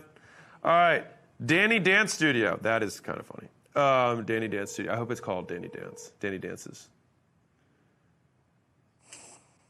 Good afternoon, this is Danny. Danny, what is the name of your dance studio? Movers and Shakers. It's not Danny Dances? No. I thought it'd be funny. Alex? Okay, this is Alex. All right, talk to me. My goodness. What's the business? What's revenue? Where do you want to be? What's the problem? All right, $650K. Great. I believe the constraint is myself with sales. We need a good salesperson, and I don't know how to pay a great salesperson enough to stick with us. We only have a couple leads come in a day, and this has been the constraint, I think, for a long time. Okay, so yeah, Peter's trying to call back now. Too late. Sorry, there's a call busy signal, but you're the priority, Danny. All right. So 650,000, you said you're the constraint being sales. Now, tell me more about that. Does that mean that you can't grow the business because you're in sales all day, or because no one else can sell like you? I think they can sell like me. I just don't know how to afford them. So the cost of a program is about $500. LTVs maybe $800. Yeah, that's the problem, dude. That's the problem. Like, you got to fix the business right now. Like, we don't want to scale this. The business doesn't. Like, what are your margins right now? About 50%. Interesting. I still feel like you could make even more. Because if you're charging 500 up front and 800's LTV, it's like you're not really converting anyone. It's like you're one-time popping people. How are you getting customers? Ads? We don't run any ads. It's all inbound. It's all inbound, but people just buy one set of dance sessions and then that's it? About 50% renewing. And then after that, what happens? Some will renew longer. Some will leave and come back. Some are gone forever. I'd love to bring it up to 70%. I'm definitely not sure how to do that yet. Why don't you get them into a membership? We recently experimented with selling more programs up front with very limited success so far, but I'm open to it.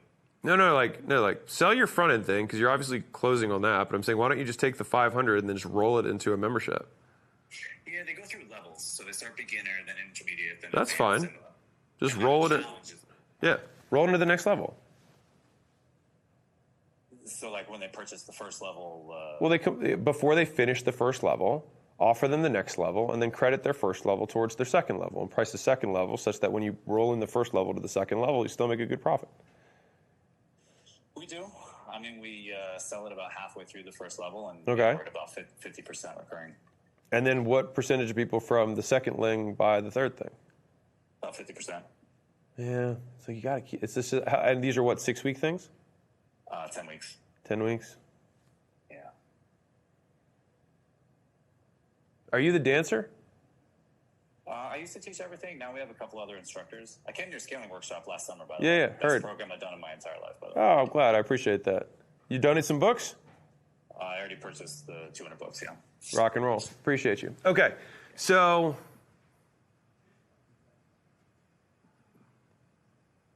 the margins are good. Actually, did you ask me a question at the workshop? Because I feel like I remember a dancer. Yeah. Yeah, you have really good margins. I remember this. Okay, so you had really good margins. Okay, so just subtracting direct expenses, I mean, it's about 80% margins. But when you take away the overhead, we're at about 50. Yeah, I mean, well, yeah. I mean, without overhead, I have 100% margins. Okay, so why can't you? I want this to be more recurring. That's the thing. Like, this is the thing that bothers me about the business. I'm glad you're making money. I'm glad it's 50% margins. All this stuff's great. It's just I mean, obviously, I understand the space really well, right?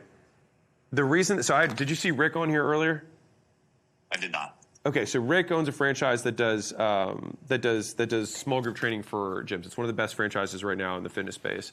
And the key that makes his model work is that they have a 38-month stick rate. And the way that happens is because they do semi-private, so 1-on-4, 1-on-6. And then people get to know each other. They have a regular calendar that they're used to. They take this as their main workout. And so the key is we have to figure out, like, how do we get, basically, the thing to solve for this business, if you really want to solve, like, really actually want to do this business for real, all of your effort has to go to, how do I get people to stay for more than a year? Okay. If you solve that, you crack the whole business open, LTV is going to expand. The problem that you have is, like, yeah, you can't pay salespeople because, like, there's not really a ton left. That being said, you're running 50% margins, so, like, if you had $325,000 a year in profit, which is what you're making right now, could you pay a $100,000 a year salesperson to sell for you? Yeah, for sure. So I don't know why. Like, I mean, yeah, for sure. It's a 6-figure sales job. You'd still have 250 left. And then with all the extra time, you could go make more money. What kind of commission would I be able to offer them on a Back into it. So how many deals per year, or whatever, just do per month. How many deals per month would a sales guy be expected to close? I mean, we only have a couple leads coming in a day, so 20, 30. Okay, 30. So a deal a day, call it. That is what they can close. Okay, so if he's got to make $2,000 a week, right? So he's working 5 days a week, I'm guessing? Yeah. Okay, so he's got to make $400 a day, 5 days a week. Okay, so Something doesn't make sense with your math, though.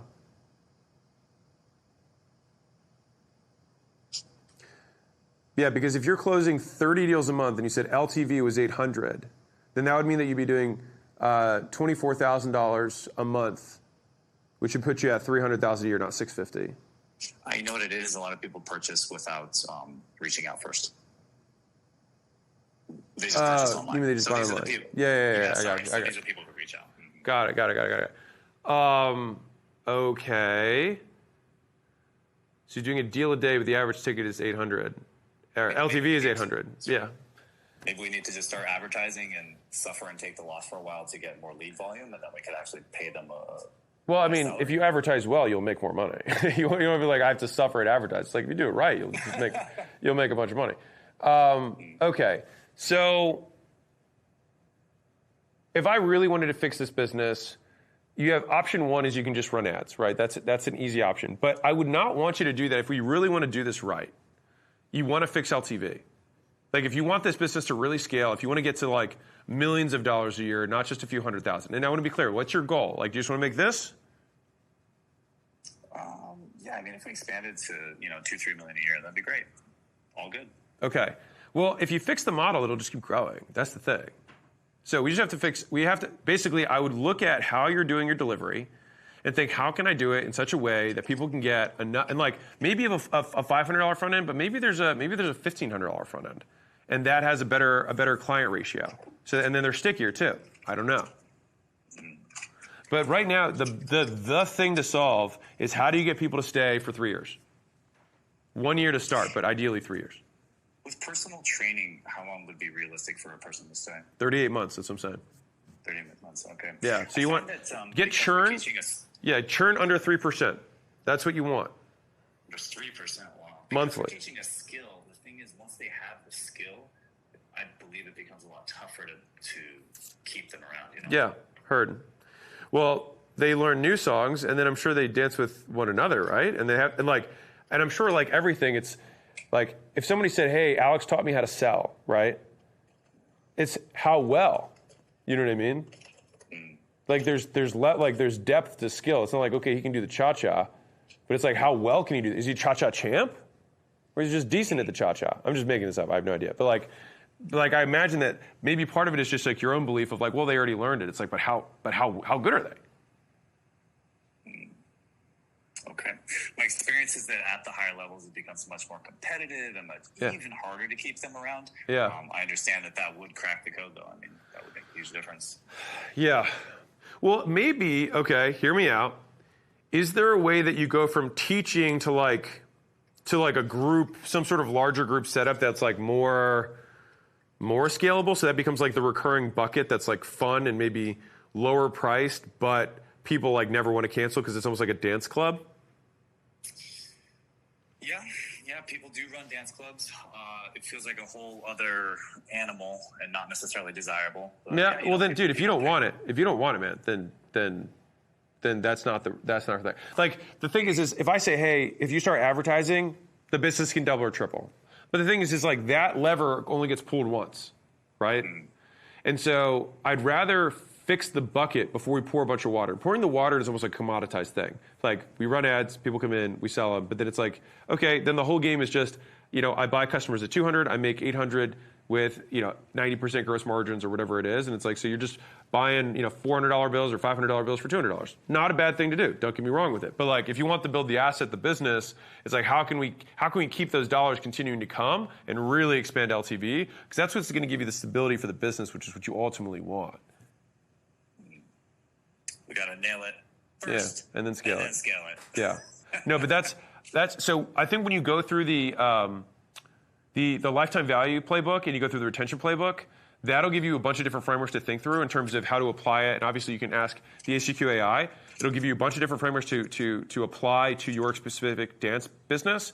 And then that might be the thing that will unlock the LTV for the model such that you can then fix it, churn goes down, renewals go from 50% to say 80 or 90% from cohort to cohort.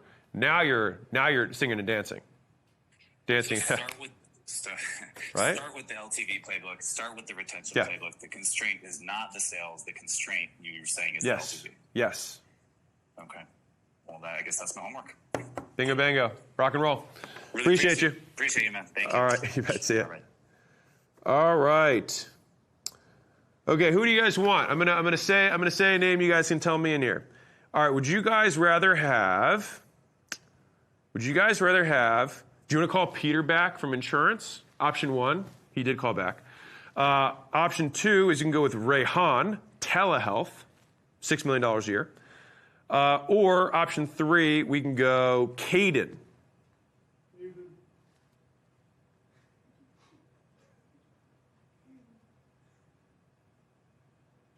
All right. Caden it is. All right. I'll hit Peter next. I see some Peters in there. All right. This is Caden. What's up, Caden? Is this Alex? It is indeed. Hit me. What's you're doing what? 48 million in revenue? That's what I saw in the message. Yes, sir. So we're pacing for 48 million this year. Badass, man. Yes, sir. We're up 60% year over year. Congrats. What do you sell? I hit creative home engineering. So Murphy doors, Murphy beds, hideaway safes. Oh, cool. Yeah. Money printing. Yes, sir. Average ticket? Average ticket. So we just added a sales team about 15 months ago. We were doing about $2,200 as our average. We're now doing 28 with the sales team. So average between the two, we're looking at about 2,600. Really? So you're doing a ton of volume. Yeah, about 21,000 orders per year. Badass. Okay, so is this what's acquisition system? Door to door, or is it phone sales? So, ironically, for the first 12 years, we didn't have a sales team. It was customer service, but it was direct e-commerce. So we've been very lucky. Wow. Okay. So you'd sell these. So wait, hold on. So you were selling these units and then just shipping them straight out? Correct. Yep. Got it. Okay. Okay. What percentage is e-commerce versus sales team? So sales team's done 12 million this year. We're at 22 million as of right now.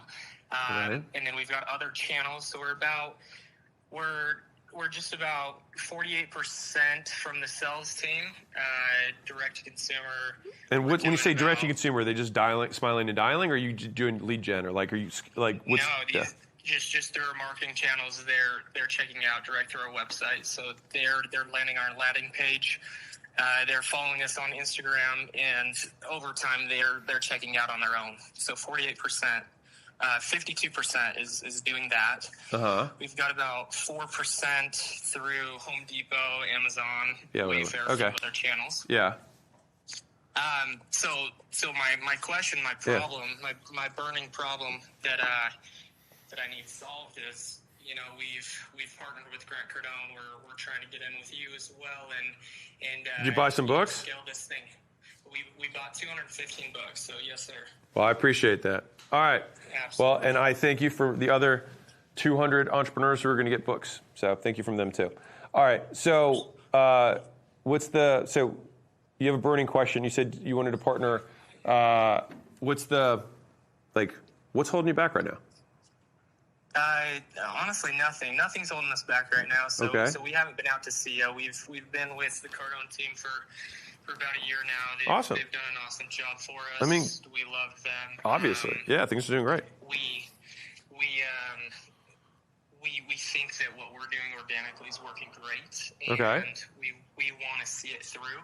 Okay. So by 2027, we've got a plan to reach 100 million.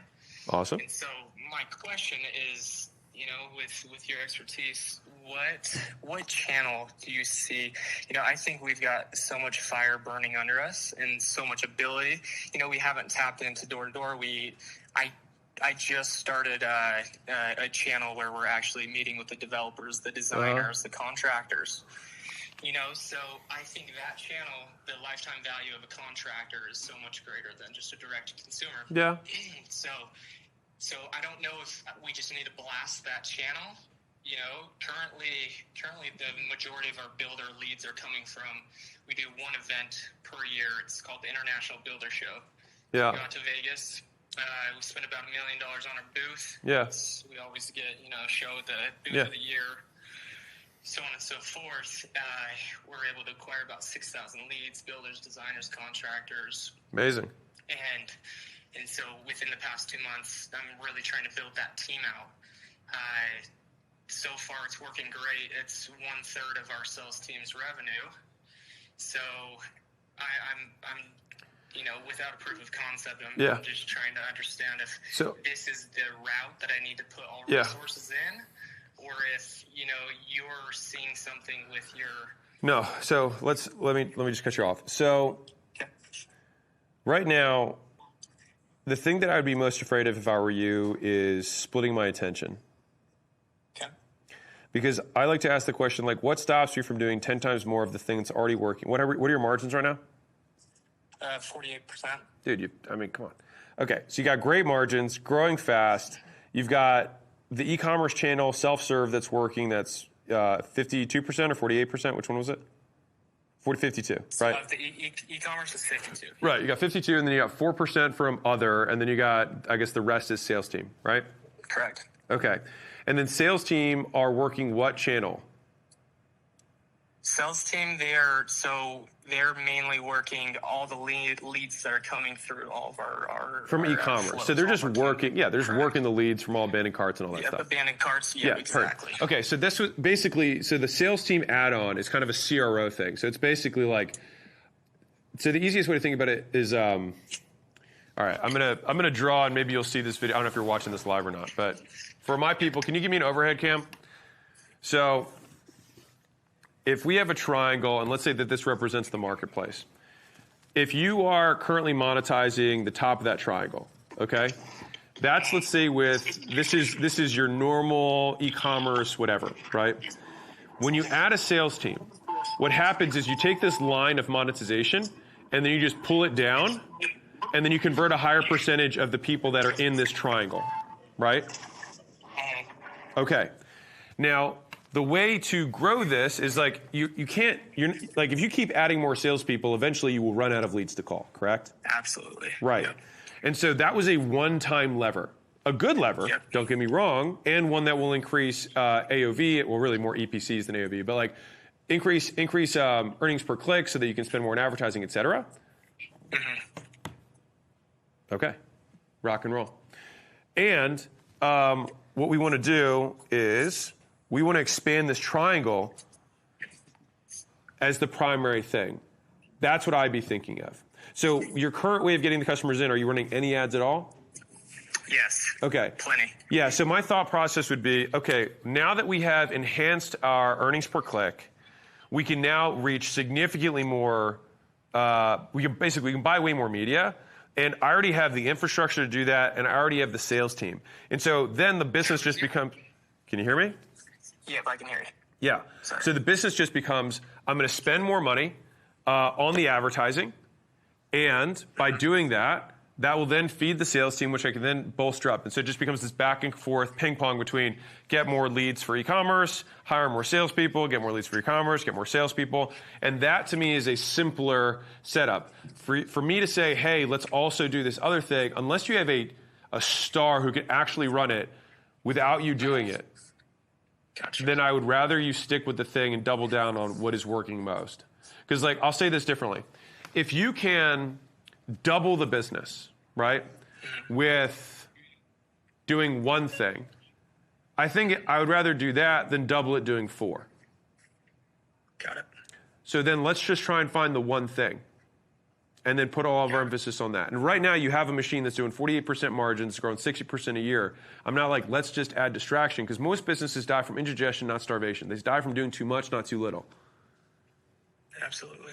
And rather, I'll say too many rather than too much. Too much, you can pretty much never do. Too many, you absolutely can do.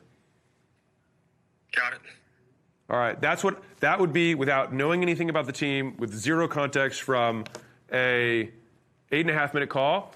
That's how I would see it. Obviously, you're a bigger business. You know this. You will know your business better than I can right now. But that is the framework that I'd be using to approach it. The sales team was a one-time pull, made more money, probably dramatically increased margins. All that's good stuff.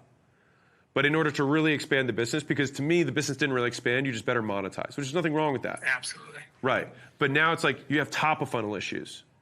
So we either have to, either you need to spend more on the existing channel and see how can I get to $250 million a year just by 5xing my front end, or like if I really feel like I'd cap that, which I don't think you're even close, then I would say, okay, let's see if I can start another channel. But I'm going to always try and do more before I try and do new.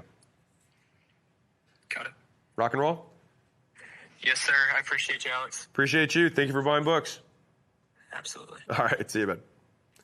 All right, Peter. We're going to Peter. I got a lot of Peters. We're going to Peter. Okay. Now I got to remember this thing. Hold on. Hold on. What was this? Is this it? I got it. Still got it. Okay, Peter. You got to answer on this one. All right, Pete. Hey. Hey, Peter. Oh my, Alex, I almost cried, man. I've been going to the workshop. Man, I'm from Baltimore. No, I saw your area code. All right, let's go. That's why I did it. That's why I called you back. Dude. All right, so you're doing 7 top line, right? Mm-hmm.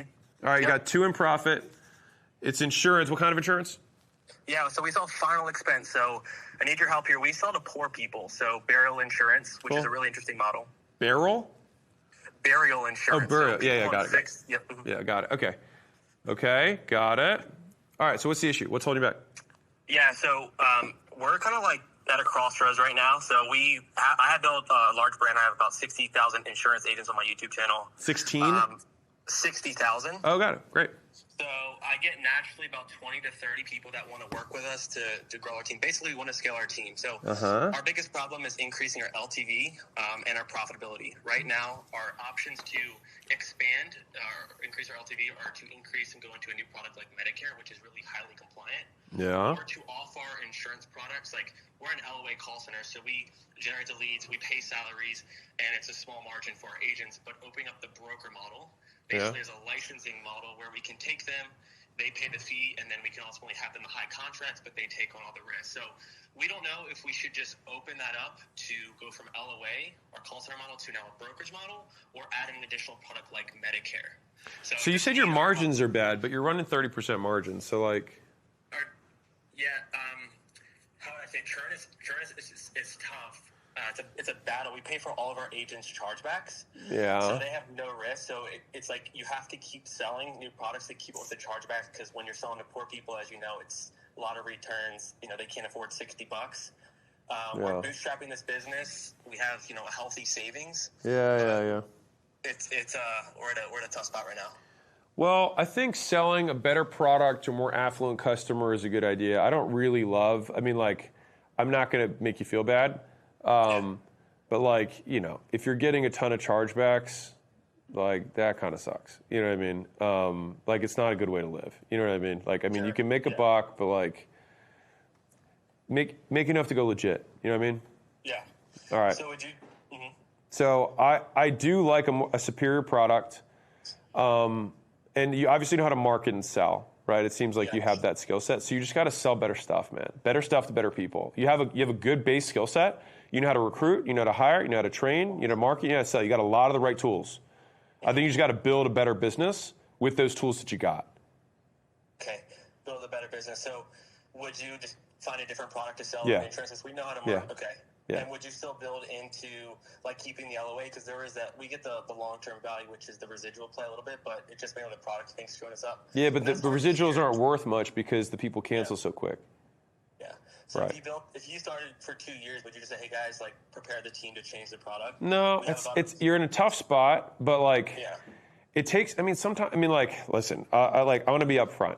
You're making money, all right. So I don't want you I don't want you to burn your building down.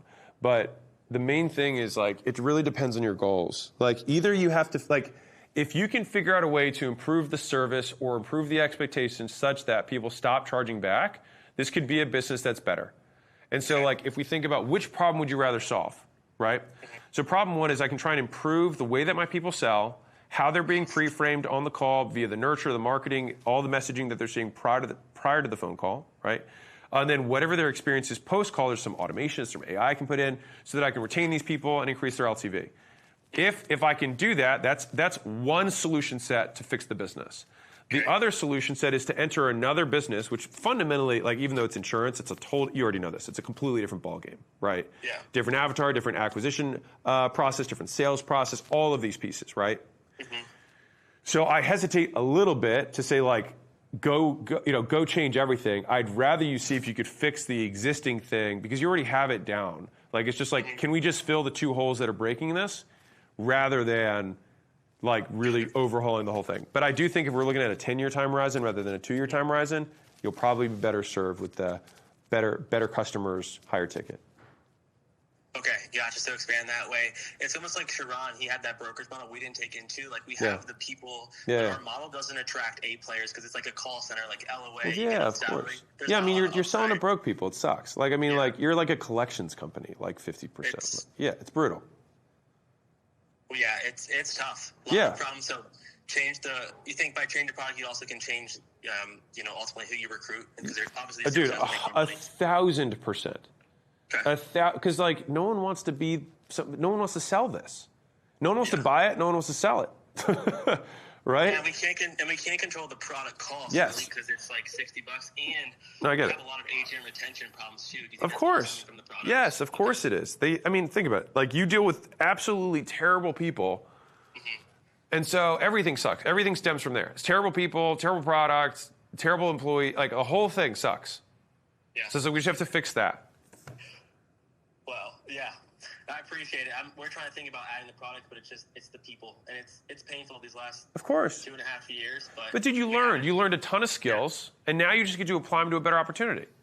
Nothing wrong with that. Nothing wrong with that. Dude, you learn. How old are you? 26. Dude, you're fine. You're fine, dude. 26 in Baltimore. That's right, man. That's right. Yeah. No, so I think I would go with the higher ticket, better insurance. The skill that you're going to need to learn, you really only have to learn one right now. The skill that you're going to need to learn is you're going to have to learn how to advertise to hire socioeconomic people. And I mean, to be fair, just not bottom feeders. So you don't have to advertise ballers. You have to advertise normal people. Right, middle class. Mm-hmm. Yep. Okay. Yeah, it's all like one call close. So it's like all we're doing is chasing that next sale. Of course, I know. It's hard on the guys. Yeah. But, man. You just need to take this monster front end. Maybe you expect that it's going to be a 2-call close or a 3-call close. Okay. But if LTV is 10x, you can attract way better closers. They'll stay longer. And there's also more models that are available to you, like a brokerage, et cetera, which is legit, it's a big, big boy shit. Yeah. And those things exist for 15, 15x, 12x, sometimes 20x multiples on premiums. Yeah. Super big. Real enterprise value. Absolutely. All right. That's the plan. Thank you, man. From the bottom of my heart, thanks for calling back. I want to be able to sleep at night. I'll see you. In 2 weeks at the workshop. Oh, rock and roll, man. I appreciate you. All right, buddy. All right, Thank you. Bye. All right. Let's go. Go, Peter. All right, let's see what else we got. Kristen Plumbing. All right, Kristen Plumbing. Let's go. Kristen Plumbing, if you're watching this.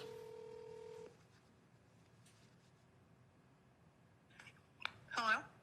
Kristen Plumbing. Yes, this is Kristen Plumbing. This is Alex Hormozi Holline. Hello, how are you? Good. Tell me about Kristen Plumbing. What's revenue? What's the problem? Okay, so the revenue is 1.2. Okay. Profit is 350. Okay. So about 30% profit. Okay. My husband and I own the plumbing business.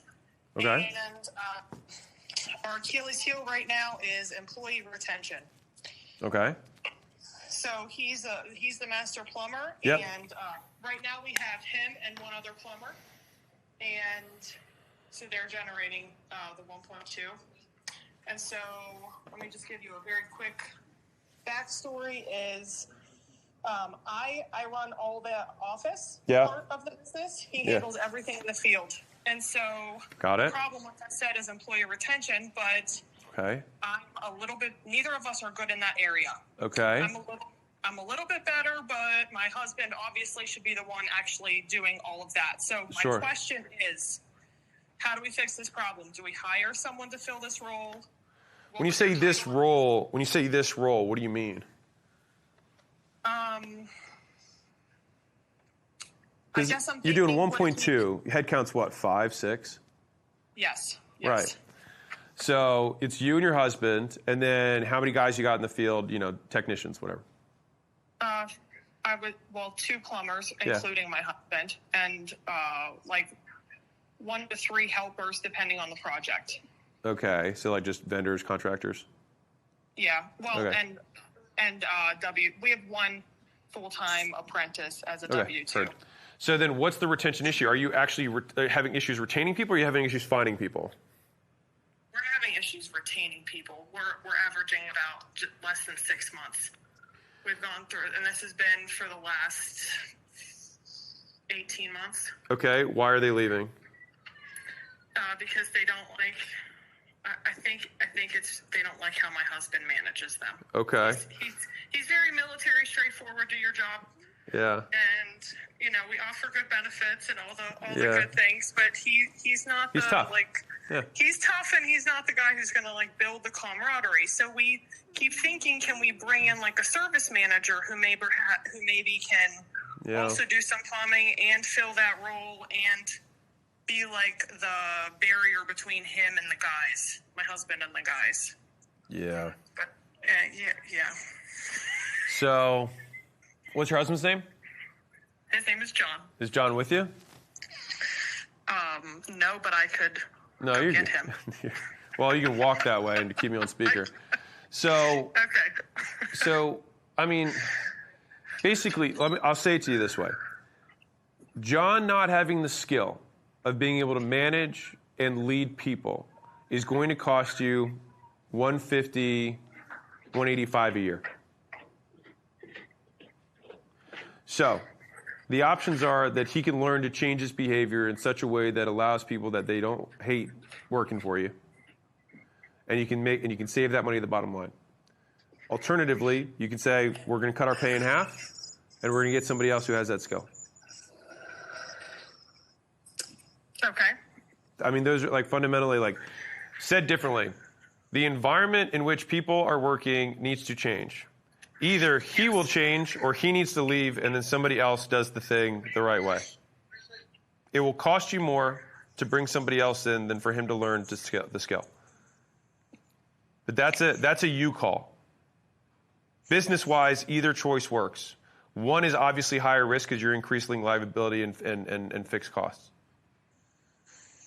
Right, so what are my 2 main options? Hire somebody, the service manager that we were just referencing. Hire a service manager. Or option 2, your husband learns to change his behavior in a way that doesn't make people feel icky. Okay, so how did you come up with that number? How much it's costing us? That's just my guess. No, you said $350 is your total net right now. Yes. So if we had to hire a service manager, I would imagine they're going to make $150-ish. Yeah, that's what I would assume. Okay, so $350 becomes $200. So 40% of what you make would go to the service manager. But they're only going to be managing an apprentice and one other guy. Well, then we would actually be able to. We already have 2 additional trucks, so we don't have bodies in. Oh, because you can't staff them. Got it. Yes, but do you have jobs? Yes, we have lead. Oh, well then done. This isn't even a question. Not even a question. Service guy for sure, because done. That sealed the deal. Done. Not even a question. So then the question is, how do you find a service manager you can deal with your husband? It's still gonna ladder up to this, but I'll say something that maybe Layla, are you there? What? All right, you wanna hop in real quick? How do we deal with people not being able to deal with me? So John's here. He's hearing all of it. All right, John. So here's the deal. So Kristen and John own a plumbing company. John's out in the field.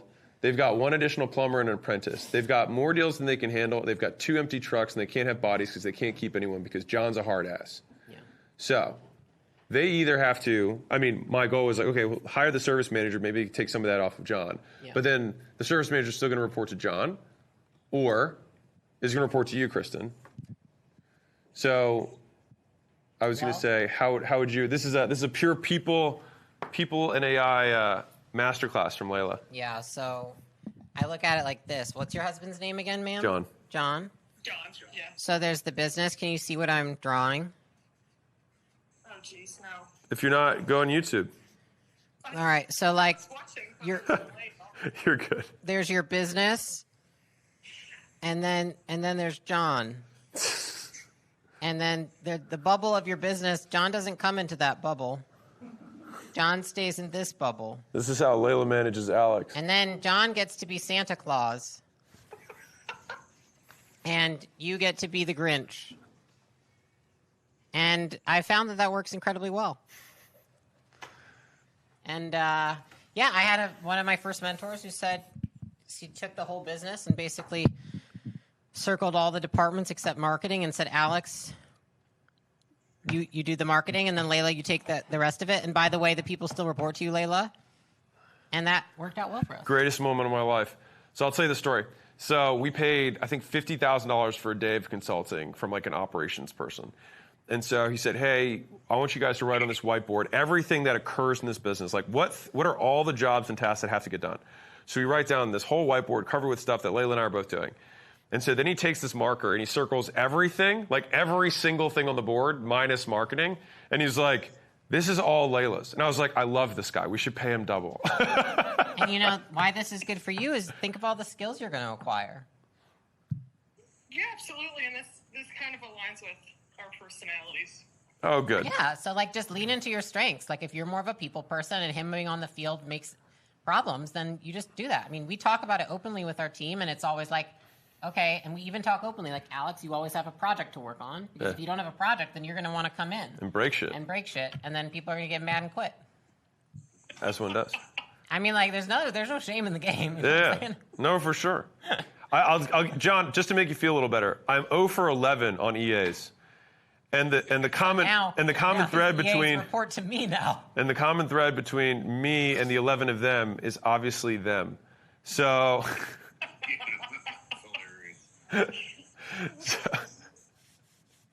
no, but now the EAs all report to Layla because I am too difficult to deal with. Yeah, so I guess the question then, like, isn't that going to be confusing for the guys on the field? Not really. It depends if it's a technical thing or it's management. I think that's probably a key difference. Like, you want to explain the difference between, like... Well, just because you get information from somebody doesn't mean you need to report to them. So, you know, if you look at, like, a RACI matrix, for example, it's like, who's responsible, who's accountable, who's consulted, and who's informed. It's like they're going to consult with John and learn from him, but that doesn't mean that they're accountable to him and that he's responsible for them. You're responsible for them, and they're accountable to you, but they make it consulted by John, and then he gets informed about how they're doing. It doesn't mean that they're going to report to him. So, you know... The service manager is reporting to me. Yeah, so for example, you know, in our business, so, you know, Alex has a media team. Like, technically they report to me, but they talk to him all the time. But they're not talking about how to grow the team, how to manage results, KPIs, infrastructure. They're talking to him about the media, the art. So that's the differentiator that you have to have. The art. Okay. An artist. Okay. I think it'll work way better, and you guys will be way happier if you have that. Because also, like, you want to have your own swim lanes and, like, know where you got to, fit in and swim. And just keep swimming. Yeah, John, wouldn't it be great if you didn't have anybody report to you and you could just, like, train them on how to do the stuff, and then somebody else can manage their emotions and things? Yeah, the manage the emotions thing, I think that hit it right on the nail on the head for sure.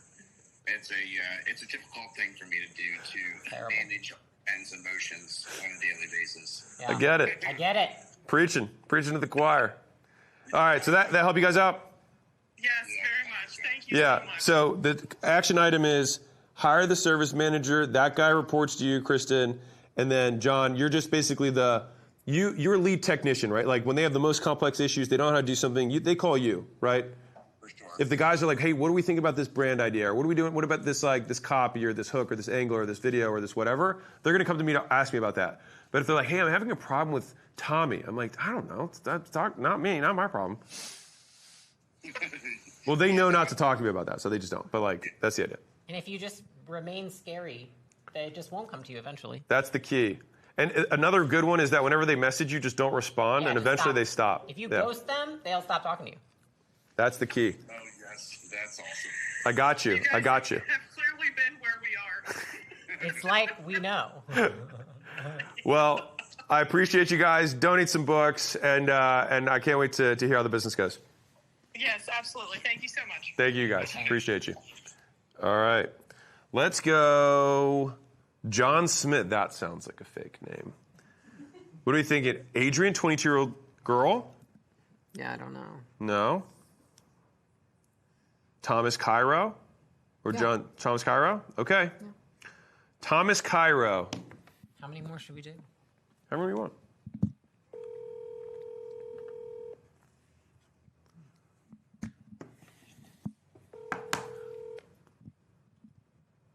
Hello, this is Tom Palak. Thomas Cairo? Yeah. What's up? It's Alex Hotline. Hey, how's it going, man? Rocking and rolling. I'm here with Layla. Hi. Hey, Layla. Are you watching the live stream or are you just on the phone?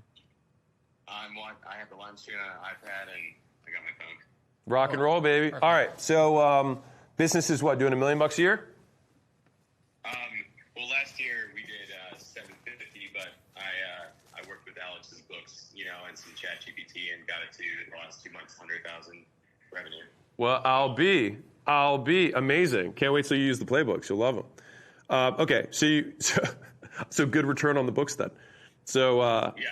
Fantastic. I'm excited today because of all it. Oh, awesome, man. For everyone at home, I did not validate these earnings. This is just him self-reporting it. Your results will vary. That being said, not bad for a book, regardless. Imagine 12 more that you get for free if you donate 200 books and have an AI trained on all the other notes.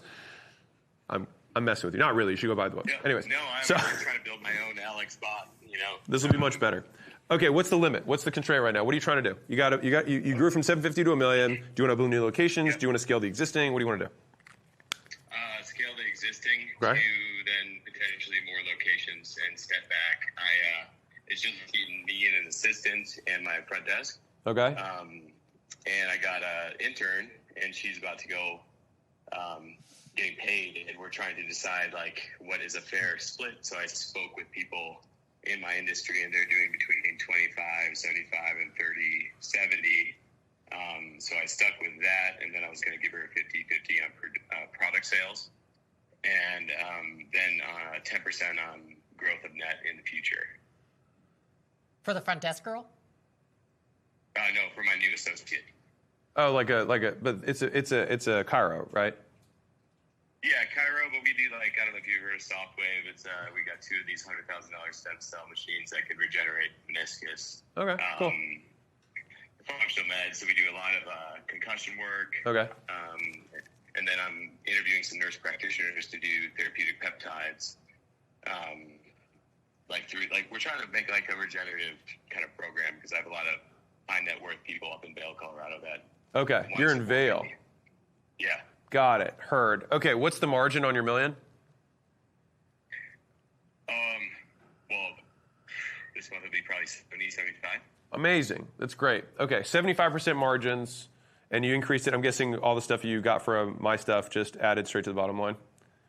Yeah, just more, my social. I'm learning and growing. My wife's a photographer and does graphic design, so she's been doing that. We got 4 kids, so she tries to help when she can. Heard. How many more people can you sell right now before you hit capacity in your facility? So within the last 3 months with the intern, I booked her to 45% booked. Okay. So I'm 100%, and I've been that way for years. And I'm trying to get her to 75, and then bring on another person and another assistant. Well, if you're actually, how far out are you booked? I'm only booked I'm booked 2 weeks out 70%, but I can always take on 30. Okay. So the question is how much to compensate her? To compensate her, to kind of get her to stick long term, because she's all freaking out that I originally started 50-50, but then I realized after running the numbers, if she grosses 20K, it leaves me with nothing, just with Facebook ads of course. And equipment spend. Yeah. So you have to do everything off gross profit, not off revenue. So number one. Okay. So all your calculations in terms of compensation have to operate from gross profit.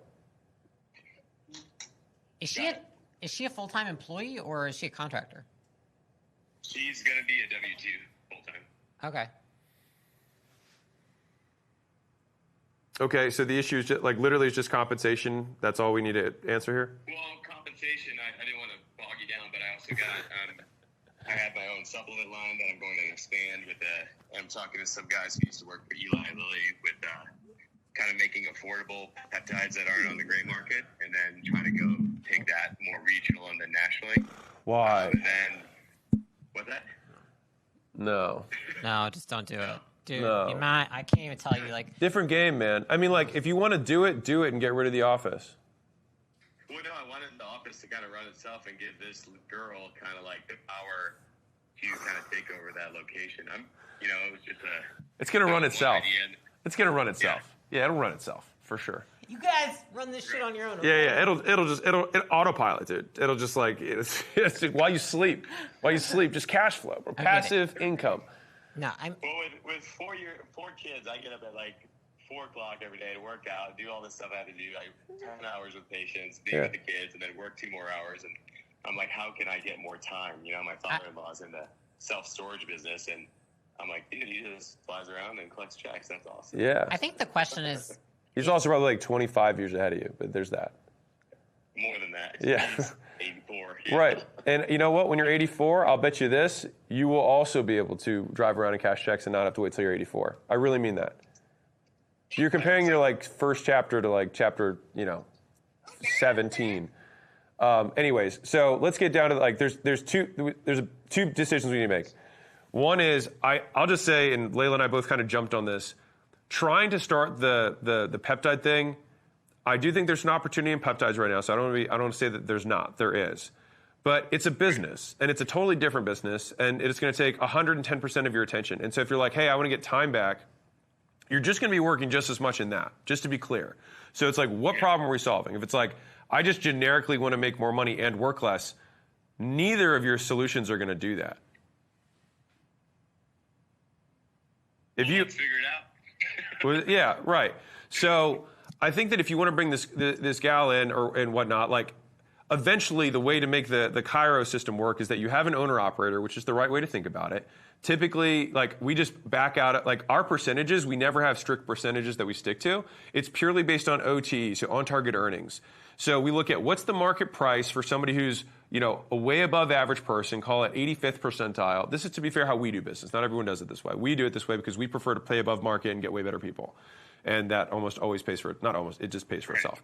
So we look at 85%, 85% above market, OTE, and then reverse that into the actual expected level of delivery that she's going to do. So let's say that, I'm just using simple math. The math is going to be completely wrong, but just understand the concept. So let's say that she does 10 back cracks a month. I know that's not what it is, but just, again, simple math. 10 back cracks a month. If we want her to make $200,000 a year, right, then we're going to say you're going to make $80K base, and you're going to get $1,000 per back crack, and so that gets you to $200. So $80K plus 10 a month equals $120. 80 plus 120, you're at $200. So we just take the OTE of $200 or whatever that number is, and then back it in to what level of activity she needs to do. What's she doing now? No, but I'm saying like that is the thinking process to reverse engineer it. Now, if she's going to run the whole thing, then you don't even need to be nearly as granular. You can just say you're going to get 10% of the profit. The more complicated an incentive plan, the harder it is because you have to consistently update it. Yeah. And it's going to be a lot of back office work. Plus, if you look at the psychology behind incentive plans as well as pricing, the more simple it is, the less variables, the more people want to buy it or people want to take the offer to work for you because it's easy to understand and predict how much money you're going to make. People just want to know how to predict how much money they're going to make. If they have more than like 2 variables, it gets messy and then it's not easy to predict. So I've just seen the simpler the better. I've even seen sometimes with positions like this that it works better to just give them a base plus profit share. Plus profit share, and they come on with the understanding that you have to hit X targets to maintain your job. Yeah. Rather than like, okay, you have to hit these targets to get this money. It's like, okay, well, what I'm actually saying is that if you don't hit these targets, I don't want to pay you. So like, we could also just do that. Yeah, so I think base plus, call it 10 or 20%, that should equal out to whatever the on-target earnings for this role is in terms of market rate. And then that's it. Keeps it simple. And her job, and I would say this, I'll just give you a little speech that I've given more times than I care to share. I call it the cell phone speech, all right? So the way it works is this. You say, hey, what's her name, the girl? Paige. Okay, so it's like, hey, Paige, we're going to put Paige's picture on the wall, and it says this location. This is Paige's location. That way, she has some actual ownership over it. When she walks in, she feels some pride of ownership of the four walls. Okay. Beyond that, you say, okay, Paige. So I'm going to give you your base plus this profit share. But let me tell you what I'm giving this profit share for. When something happens, this phone, which I hold in my hand, doesn't ring. So let's role play it. Someone falls and breaks their back. What do you do? If any answer is call me, it's the wrong answer. That's what I'm paying. That's what I'm trading for. And so that I just walk and you role play a couple, and it's ridiculous and it's absurd. But then it's like, okay, they get it. It's like, I'm giving you this so you don't bother me. And then under these two conditions is when you can call me if there's something that's over $10,000 or over $1,000, whatever the number is that's relevant for you. That's a financial decision. You call me. Otherwise, this place is yours, and I fronted all the capital, and I'm going to make sure it's full, and you work it, and you get your base that's guaranteed, plus you get 20% or whatever the number is of the profit. And do you think I should avoid profit sharing at different numbers versus product versus services? Because I was thinking. No, just do profit on the whole location. Just do profit on the whole location. Yeah. Yeah, because she's going to be pushing all of it, right? If you think about it, you want to have the incentives of an operator to be as close to the incentives of you. So the broader and more general the profit share plan, the more they're aligned with your incentives versus just pushing specific things. It's like you want it to be more holistically aligned with the entire P&L rather than any one thing. Because otherwise people start gaming it. So the really, if you had a business that people sold tickets, then it's simple to have okay, at 100 tickets you get this, at 200 tickets you get Y, because they literally only do one thing every day. If you have a more generalized set of directions that's, okay, we got to answer the phone, I got to clean the desk, I got to sell stuff, I got to deliver, then just having a more overarching incentive structure makes more sense. Yeah. Cool? No, that makes sense. Yeah, appreciate it. Rock and roll. Appreciate you, man. Cool. Thanks, guys. Appreciate it. Thank you. Donate some books. All right, bye. I will. All right, thank you. Bye. Okay. Take one last one. Okay. Samantha? Who's it? You want to Samantha? Yeah. All right, here we go. Samantha. Samantha. Lucky winner. You're last up. Samantha. Better answer. Samantha, better answer. Hello. Hi, Samantha. It's Layla and Alex Hormozi. Hi, how are you? Good. How are you? Are you still watching the live, or are you just verbal? Yes, I am still watching the live. Amazing. Yeah. So how can we be of service? Yeah, so I guess, first off, we run a tutoring company, so we're Prep for Success Tutors, and we run basically for LSAT tutoring. Nice. Our biggest problem is retention. So in terms of retention of tutors, as well as retention of clients, because we do a pay-as-you-go model, and we totally understand that is probably not the best thing, but it does help with the sale initially. Yeah. And then in terms of tutoring, our tutors having a gig before law school is a lot of what our tutors do, but getting full-time tutors is definitely challenging. So that's our two biggest problems. So I almost started a tutoring business. And so I really, because I like standardized testing, which is weird, but anyways, let's separate the problems here. All right, so you've got the tutor issue in terms of retention, and then you've got the client issue, right? Yes. Now, what you didn't say, but I saw in the text that I got, you're doing 7 million top line, 4 million bottom line, right? Yes. Mm-hmm. Girl, you're smoking it. We're the broke version of you and Layla. Me and my wife. No, you guys are the rich version. You guys are awesome. You guys are killing it. What the heck? My husband's here with me. We basically are. Started the company together. Oh, that's we cute. met in college. I do the HR marketing side, and he mainly does the sales side. So he helps me out with that side, and I kind of do a lot of the brains behind the scenes. So you haven't split it the way we do it. So I have it so Layla does everything and I take the credit. That's the amazing. That's the split. It's so good. You'll get there, man. You'll get there. You just got to keep slowly giving things to her and not responding to I'm people. not tired at all. Yeah. So I could keep going I give forever. her a small salary that she guys spend, so she feels like we're broke and invest the rest. Well, great. Okay. So I just want to say you're doing 7 top, 4 million bottom. I don't think there might be anything necessarily wrong with the business. I think, one thing This might be a feature, not a bug. Yes. So it's kind of a pick your problem, which is like the current problem you have is the one with the tutoring and the clients, but it's like, okay, in order to fix that problem, you change the business model, which allows you to make this money. And there is literally no business in existence that doesn't have a downside. Yeah. Every business has the problem that you have to continuously tackle for years and years because it is the downside. We call it, like, I like to say the downside of the upside. Like, what makes your business so good is also what creates this problem for you. This is the hard. Yep. Like, you have a really healthy business. We looked at a lot of tutoring. Oh, yeah. You guys are great. You guys are doing great. Awesome. Is there anything that you would say that could tweak it to maybe even make it better, though? Yeah. So I'll say this. You guys have really good margins right now, right?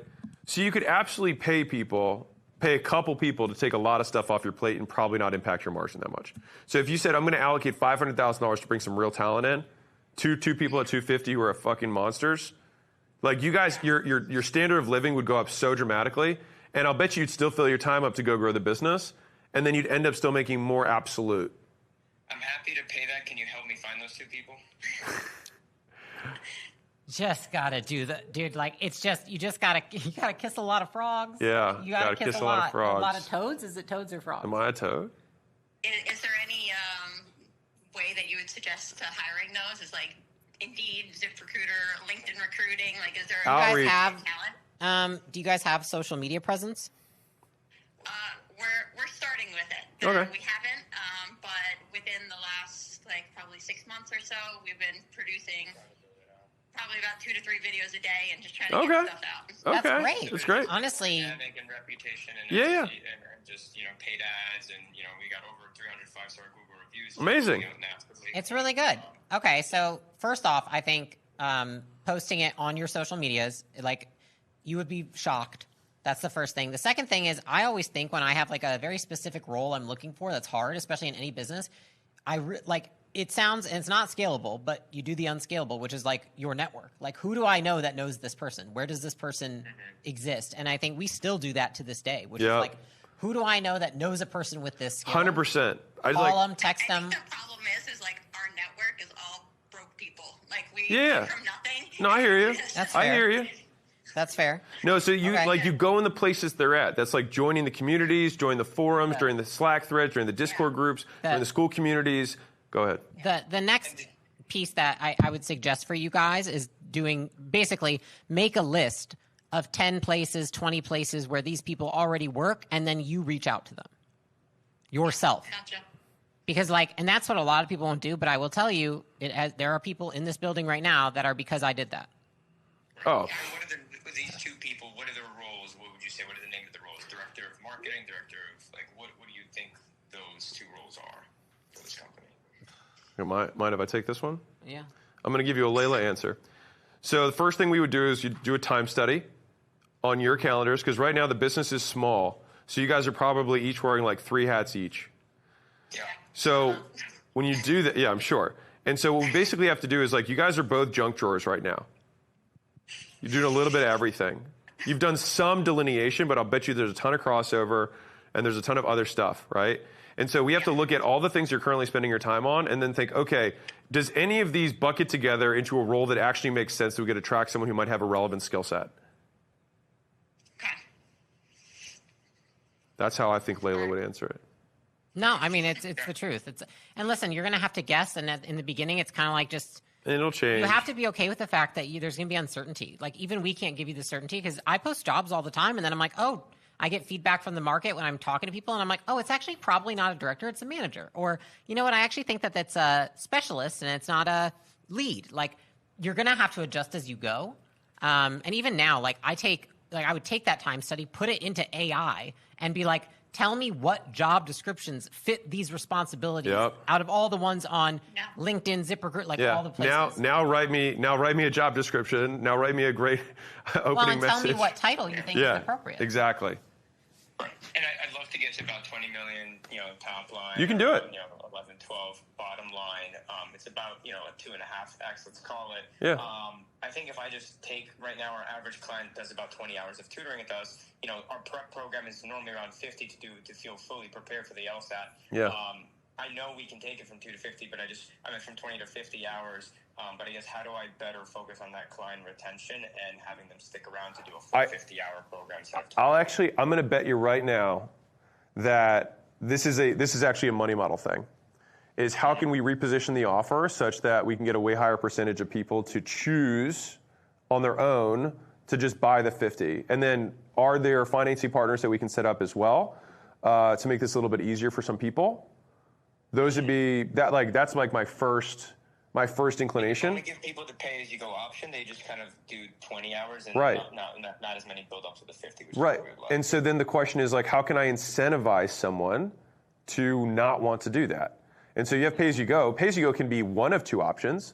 So it's listen, everybody feels prepared at 50 or 80, collect the stats. 89% of people feel prepared at 50 hours. Okay.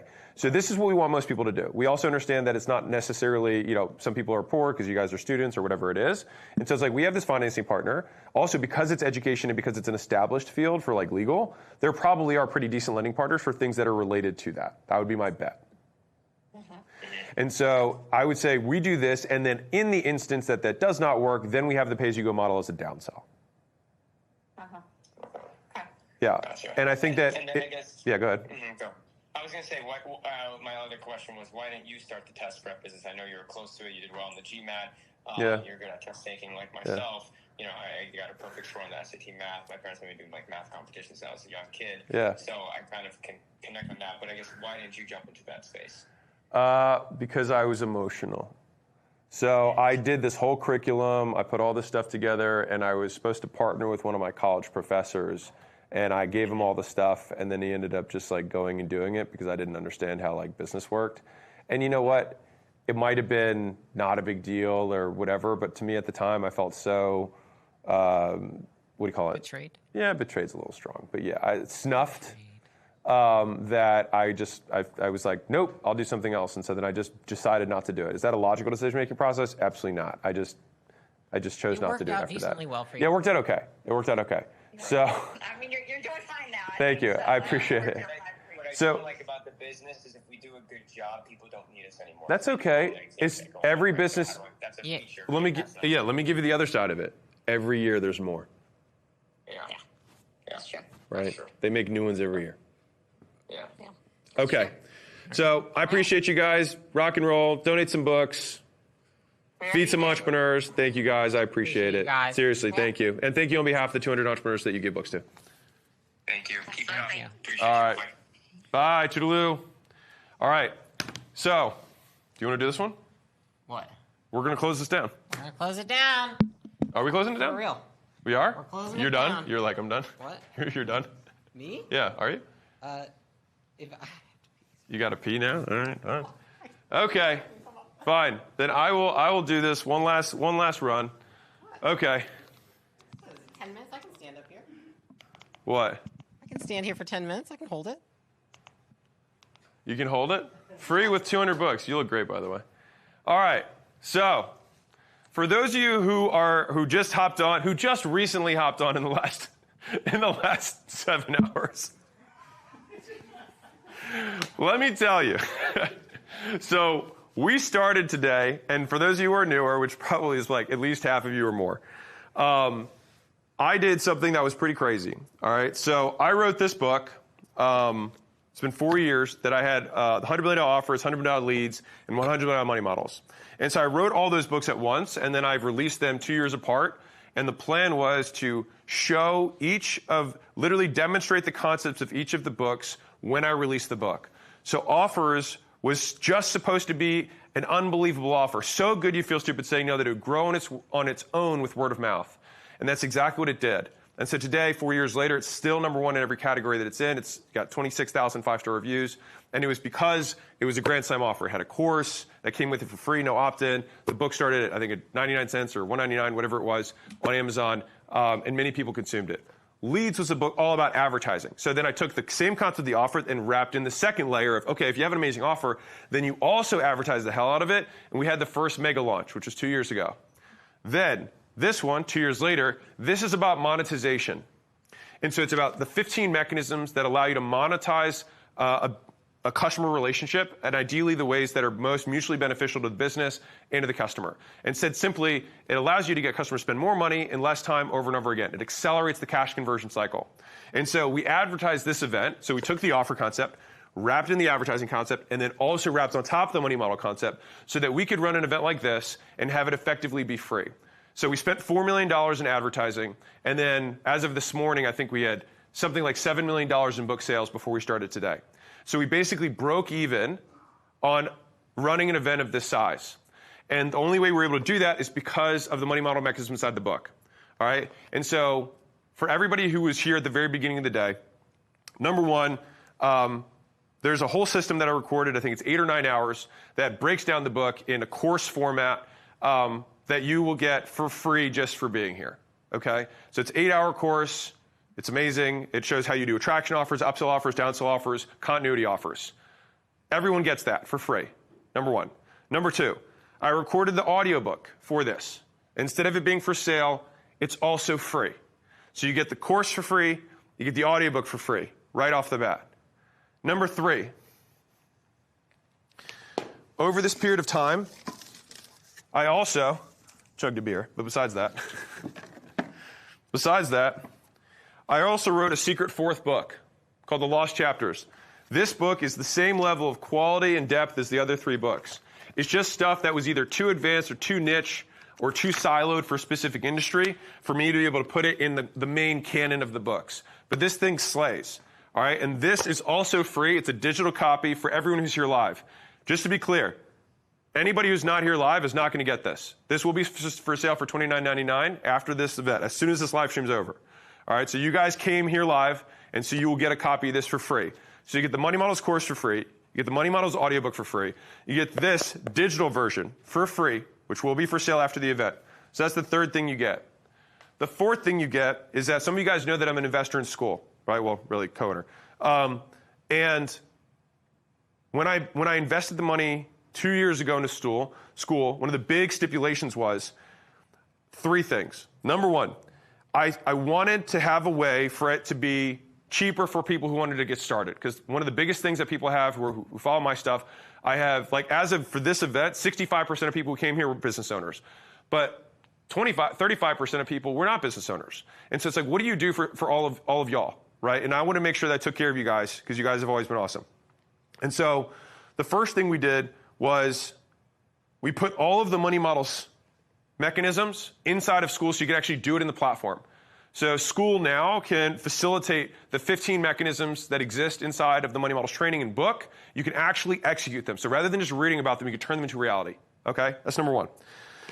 Number two, school has been 14 days free since its inception. It's never changed 14 days free. 4.5, 5, whatever it is now.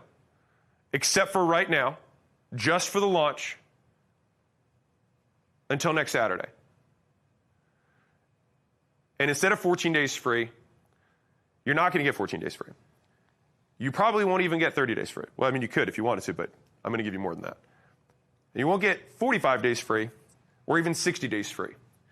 But I wanted to give you 90 days free, 3 months to be able to actually get going, start your business, use money models, using the platform. It's free. And the third stipulation for the deal 2 years ago was that when the time was right, which now feels like the time, we were able to drive down the price from $99 a month, which is what school has been for 4+ years, to $9 a month. So that after the 90 days, and you will be able to keep that price for life if you sign up the next week. Okay? And so inside of the school, it has all that stuff in there. You also don't have to do that. I have it on my website as well. All right, so it's not like a mandatory thing, but it's my gift to you so you guys can actually get going. And I do this because I get it. I've been broke, and I wanted to make something so that if you have nothing, you can make something of yourself. So there's no more excuse. You have every single tool. You can process payments. You can host everything. You literally need no more technology. And all the information you need to get started is there. It's all yours for free. That's my gift to you. Everybody who's a beginner. Now, my mission, the reason that we did this whole launch, this was a 5-6 year plan for me for the trilogy of the $100 million series, was that I thought it would be really elegant if the $100 million series could finish with a meta concept of every single book demonstrating the concept of the book, and it would be also really elegant if we could do $100 million in sales in a day with a $100 million series. That's why I called it that. And so this has been not a 12-week thing, not even a 12-month thing. This has been many years in the making. And a lot of pieces went together to put this together. And so the mission was for this, was I wanted to be able to put these books in the hands of every entrepreneur in America. That's 32.5 million business owners. So we're not even close. We're about a tenth of the way there. But at least hopefully you will believe me when I'm taking it seriously that we really want to do that. And so in service of that mission, the idea was, okay, what can I do to incentivize business owners, the other 65% of the room who are business owners, to help me make that happen?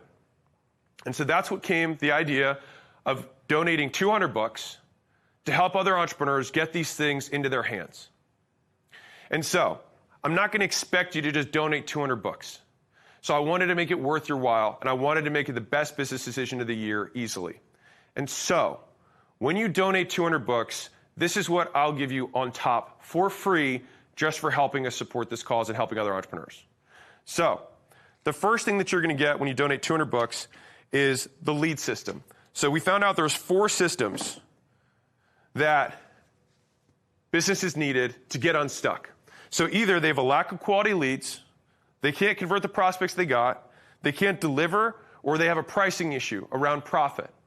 And if you saw some of the calls that I just took, I probably should have bucketed them better for you. But it fell usually in one of these 4 categories. And so I spent the last 2 years with the team. We had 1,026 plus business owners who came to our in-person, our headquarters, so that we could figure out and actually codify all the problems. And by codifying them, we were able to create checklists and literal scripts to follow for them to actually solve their specific constraint. But if you imagine if you have a leads issue, I can't just solve it with one thing. There's usually going to be 2, 3, maybe 4 things that have to get solved depending on what type of way you get customers. If you're more ads driven, if you're more content or organic driven, if you just need more operational flows, you just need to increase volume. These are all the checklists that we use, the playbooks, the things that we literally gave people that paid $35,000. They would get a portion of one of these. I'm giving you all 12 for free when you donate 200 bucks. All right, so you'll get the lead system, which includes GoDaddy Ads, which shows you how to scale. We got up to 500,000 a day in ads using this system, this per day, all right, using GoDaddy Ads playbook. We also get the hooks playbook, which if you think about the hooks is really the tip of the spear for every kind of marketing you have. If you do nothing but make your hooks twice as effective, you can double the business. Again, that's an illustration. I'm not promising that for you. I'm just saying that's what happens if you double the front end of a business. Branding. Many of you have already realized that on a long enough time horizon, you need to develop a brand. You need to build a brand. And so there's a way to do that. And I was somebody who was very slow to learn, extremely slow to learn this. And so I had to figure out how to actually do it because brand is a big amorphous thing. It was like, how do you actually build a brand, right? This shows you how to do it.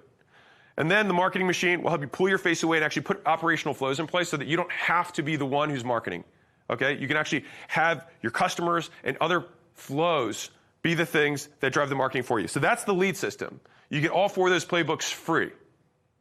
That's number 1 when you donate 200 bucks. The second system, the sales system. All right, so lead nurture playbook. This helps you get 2 things: more schedules, more shows. If you do nothing else in the business grows. If you get more schedules and more of those schedules show, it's a double bump on sales. All right. This comes from all the findings I had from Alan. Basically, everything that I learned from owning one company that all it did was lead nurture, I put into this book. And this is how we have routinely 89% so far this year show rates for this whole year. At Acquisition Doc, 89% show rates. And it's not because it's one thing. It's like 28 tiny things. And we learned it because I hired this data scientist from Russia to look at hundreds of thousands of appointments and figure out what is every single thing that increases throughput. And we put them all in here. That's the first thing that you'll get for free in the sales system. The second is the closing handbook. So when I was broke and $100,000 in debt, I had to fly out to train my salespeople so that I wasn't going to lose everything. All right, and so inside of here, I have the best closes that I know that I drilled people on that actually close deals. And I would say the highlight of this is something that I figured out, which is the 7 universal closes. Now, this is something that I've never talked about publicly in all the sales content, and I've yet to hear anybody else who talks about sales talk about them. But what are the closes that if you knew nothing else, you have to know these 7, and you can teach it to any new sales rep, because fundamentally what it allows you to do is ask again and again and again without being pushy or offensive. And I'll show you how to the reframe framework so that you can continue to get shots on goal, because fundamentally the people who ask the most get the most, but they're also the people who offend the most. So how do you balance that? How do you balance those two things? That playbook shows you how. That's also free. On top of that, you have the proof checklist. Right now, if you're not closing sales fast enough, it's because you don't have enough, the right kind of proof displayed at the right time, the right kind of way. And so with the proof checklist, you can implement this throughout your entire sales process to accelerate cash conversion. And so that's the sales system. You get the nurture playbook, the closing playbook, and the proof checklist free. So you get all 4 lead system free, all 3 of the sales system free when you donate $200, which you can do at go.acq.com. The next one is the delivery system. So it's like, okay, you got your leads, you're selling, but what about delivery? And so one of the big issues sometimes, you heard some of the calls, is lifetime value. People aren't worth enough to me. And so sometimes people think it's a leads issue, but really you're just not making enough per customer. You make too little. And so there's 8 different ways you can transact with the customer, and this is a value mapping exercise that we run internally in order to generate more sales. And inside of here, if you do nothing else, I think I told one of the people in there, this is the thing that can generate more LTV. So that's the first. The second is churn, is retention. So school, obviously we have millions of memberships, and so we have access to so much data on what actually drives retention for any kind of subscriptions. And so we took all the learnings and put it into here. And this is the reason that school went from 1 million to 15+ million users in 18 months, right? Is the learnings that I put inside of here. We spent $6.5 million, right, on just learning this little thing. How do we do this, right? On how do we convert from point A to point B? Inside of here, it's yours for free when you donate books to other entrepreneurs, okay? And then the fourth system is the profit system. This is the fastest, lowest operational drag that you can change in your business today, all right? And so this is the fast cash playbook. Every business needs to have ways to generate cash quickly, whether it's taxes, emergencies, funding expansion, or, like I said, personal favorite, just giving yourself a raise, all right? And so I learned this the hard way, but you should be able to run these 2 to 4 times a year that you can run to your existing list. And if you're B2B, you can show these plays and run them for your clients. And if you are B2C, you just run these yourself. And it'll give you a calendar system so that you can actually promote on a calendar, and all of the extra revenue that comes from existing customers drops disproportionately to the bottom line. Not a promise that's going to happen. I'm just saying that's how it works. Now, the second of the profit system is pricing. I could write multiple books on pricing. These are my top 10 instant pricing optimizations. I told a story earlier about a guy named Toussaint. He might be on here still. He has a marketing agency for stem cell clinics. Just by following this, which he read on his plane flight home. All right, these are all engineered to be one sitting. The goal is not to overwhelm you. The goal is to give you the fewest things that you can use to grow your business the most. And so he read it on the plane flight home, and then all he did was he just repositioned the offer using the pricing variables inside of here, and he was able to triple the amount of customers who bought and triple his LTV. I'm not saying it's going to happen for you. His results are different. But I'm saying that is the power of pricing. It's the strongest lever in profitability for a business. And so you get all 10 instant pricing optimizations in here, plus 17 rules for pricing, my pricing algorithms that are all here for free.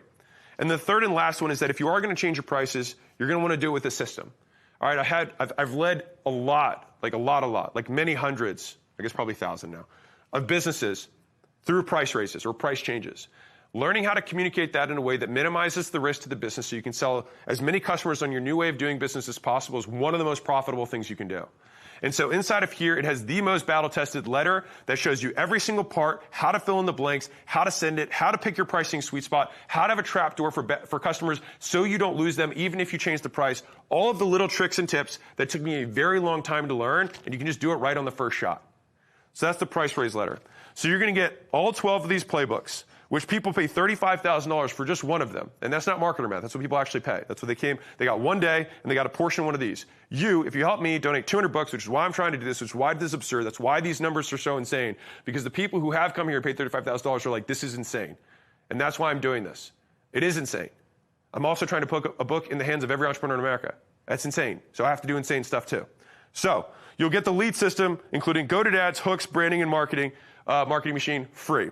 You're going to get the sales system, which includes lead nurture, closing, and proof checklist, free. You're going to get the lifetime value and the retention playbook, free. And you're going to get fast cash pricing and price raise playbook in the profit system, free. All 4 systems, all 12 playbooks, absolutely free when you donate $200 to entrepreneurs. You can go to go.acq.com right now to do it. All right, because the moment this thing ends, one of these bonuses is disappearing, and I'm going to show you which one it is. Now, over that same period of time, I did 226 one-on-one consultations with business owners. They paid $135,000. $135,000 for that consultation. And I did it over 2 years, which is insane, which is all of these are my actual notes from every one of those consultations. And I did it for one reason, despite the fact that it was an entirely unscalable model. I wanted to build something that could scale. And that's why we built ACQ AI. And so we trained it on all 3 of the books, all the notes that are not published from the books, all 12 of the implementation playbooks, and all 226 of my one-on-one consultations so that every single type of business could be like, well, what do you do for this? What do you do for that? I did it probably once or more than once of a business like that. And so you can ask the questions to help it personalize which playbook for you and how to make it specific for your industry. This $31 million of consulting work went into this. It's yours for free when you donate $200. And if you're like, well, which playbook is going to be right for me right now? How do I use the tool? That's why we have a full-day virtual implementation workshop. So Layla's going to be there. I'm going to be there. We're going to show you how to wield these tools with skill so you can actually apply them to your business. Right? We train our people on how to use our own AI so that we can provide better advisory work. We're going to show you how to use our internal tools. Probably one of the most valuable things I can do. And so you can bring whoever you want to that because it is virtual, so that's one of the advantages. So if you have a team who you want to bring with you, you can bring them. All right? These tickets are also free and included when you donate $200 to other entrepreneurs. And the last one is this. So we just broke the nonfiction the fastest selling nonfiction book in history. We just surpassed George Bush, Bill Clinton, Michelle Obama, Barack Obama, and Prince Harry for the last 5 spots to have the fastest selling nonfiction book in history. And the reason that I was so passionate about that was because when I looked at the list, the other ones below that, the top 10, all politicians. And listen, I got no beef with politicians. I'd prefer to stay alive. All right? But the thing is this. It felt weird to me that people who have all this media that was state-sponsored, all of them were the leaders for the nonfiction book sales. I was like, and most of them have ghostwriters. They even write their own books. And I was like, one of us should do it, right? An entrepreneur should do it. We're the ones paying all the taxes. We're the ones footing all the bills. We're the ones taking all the risk. We're the ones getting sued every day. We should be the ones doing this. And so we broke the record earlier today, and the record's still going until 10 a.m. tomorrow, I think. And so inside of here is the Launch Black Book. So it contains every single email, every single text, the affiliate recruitment Black Book, the entire campaign spaced out, the blueprint day by day of what we did to plan for this, the internal memos explaining the different offers that we had created, a 200 book and an 800 book bundle. The 800 book bundles for the super ballers. If you're a big business owner, it's on the thank you page after you donate 200. And inside of here, I spent $4 million on ads. And that's just on the ads. What I spent on creating this cost me even more. And you're going to get this, the entire thing, for free when you donate 200 bucks. All right? So you can get the lead system free. You're going to get the sales system free. You can get the delivery system free. You're going to get the profit system free. You're going to get the ACQ AI free. $31 million of consulting work. ACQ Virtual Implementation Workshop, and the Launch Black Book free when you donate 200 books at go.acq.com. And this Launch Black Book will disappear the moment this live stream ends. And this is the Launch Black Book that just broke the world record. So I feel like it's pretty cool. All right? So this ends. Do we do a timer? Is that how we're going to do this? So if you're on the fence, now's the time to do it. Now's the time to do it. Let's do a countdown. All right. Can we do a countdown? Can we do that? Give us a 60 seconds. 60 seconds? Give him 5 minutes. Jeez. 60 seconds. I saw some people in the chat just diving heart attacks. All right, 5 minutes. We got till 6:30. 3 minutes? You give him 3 minutes? All right, if you want to go, go. Go.acq.com. That disappears. Do we have a timer somewhere? Someone set 3-minute timer. All right, I'll set it on a phone. I got a phone. You got a phone? Don't worry, I got a real phone. All right. Can we show the official? Oh, no, we got time. We got time clock there. There we go. Yeah. You want to show? We got to show it. All right. All right. The official timer has started. There's 3 minutes, and then this thing ends. All right, so go to go.acq.com. Everything that's here behind us, all of this you get for free when you donate $200 to other entrepreneurs. You'll get an email code that you can redeem. So if you're like, well, I don't want to distribute them, don't worry. It was the #1 request from last year. We will distribute the books for you. And if you're like, hey, I want 10 books, it's like, that's fine. Just redeem the code for 10 and then pay for shipping and handling. And then the other 190 or whatever you don't use, we'll distribute on your behalf. The code is good for a year, all right? So give as many as you want away. They're good for a year. On top of that, just to be clear, it's a 100% dollar for dollar tax deduction for businesses. All right, so if you donate books, it's a tax deduction. On top of that, like worst case scenario, you get the tax deduction. You can sell the darn books if you want to. At the end of the day, as long as you put it in entrepreneurs' hands, I'm good with it. All right, so these books, you can sell them and then just keep all the bonuses. 2 minutes. All right. On top of that, you can give these away as a lead magnet if you wanted to get new customers to join a community, to show up for sales calls, to leave reviews for the business. You can give it as a gift. All of these things you can do. And also, you can just feel good about helping 200 entrepreneurs out. All right? So lead system, sales system, delivery system, profit system, ACQ AI, ACQ for implementation workshop, and tickets for as many people as you want on your team. And the launch black book now disappears in how much time? 90 seconds. You got 90 seconds. So if you want to do it, now's the time. Now's the time to do it. And, oh, yeah, there's a firm for anybody who's in the U.S. and qualifies. It's $249 a month interest-free if you qualify. And so, yeah, go ahead. And if they don't buy any of that, when do they get all their free stuff? Free stuff for all the stuff I talked about earlier. The free stuff is Tuesday. All right, so you get all the free stuff on Tuesday. If you choose to grab books as a small little perk, my way of saying thank you, you get access to free stuff now. All right, so go grab them. Go donate some books. Go help another entrepreneur out. And let's expand this record so that no politician can crack it. Make it undeniable. Undeniable, baby. It's not about beating the record anymore. It's about making it surpassing it so much that Leave no doubt. Leave no doubt. All right, so go.acq.com. We got 42 seconds. Honestly, you guys are awesome. Thank you guys so much for spending the day with us. Yeah. We're gonna keep the party going, so we're still gonna be here. But you guys are amazing, and yeah, I just want to say that again. You guys are amazing. Appreciate Thank you so guys. much. Yeah, appreciate you. 15 seconds. Last shot. Go.acq.com. All this free. The launch bonus disappears in 15 seconds. All right. Launch disappears in 15 seconds. Go grab it. 10. What is it? 7, 6, 5, 4, 3, 2, 1. Appreciate you guys. Thank you so much.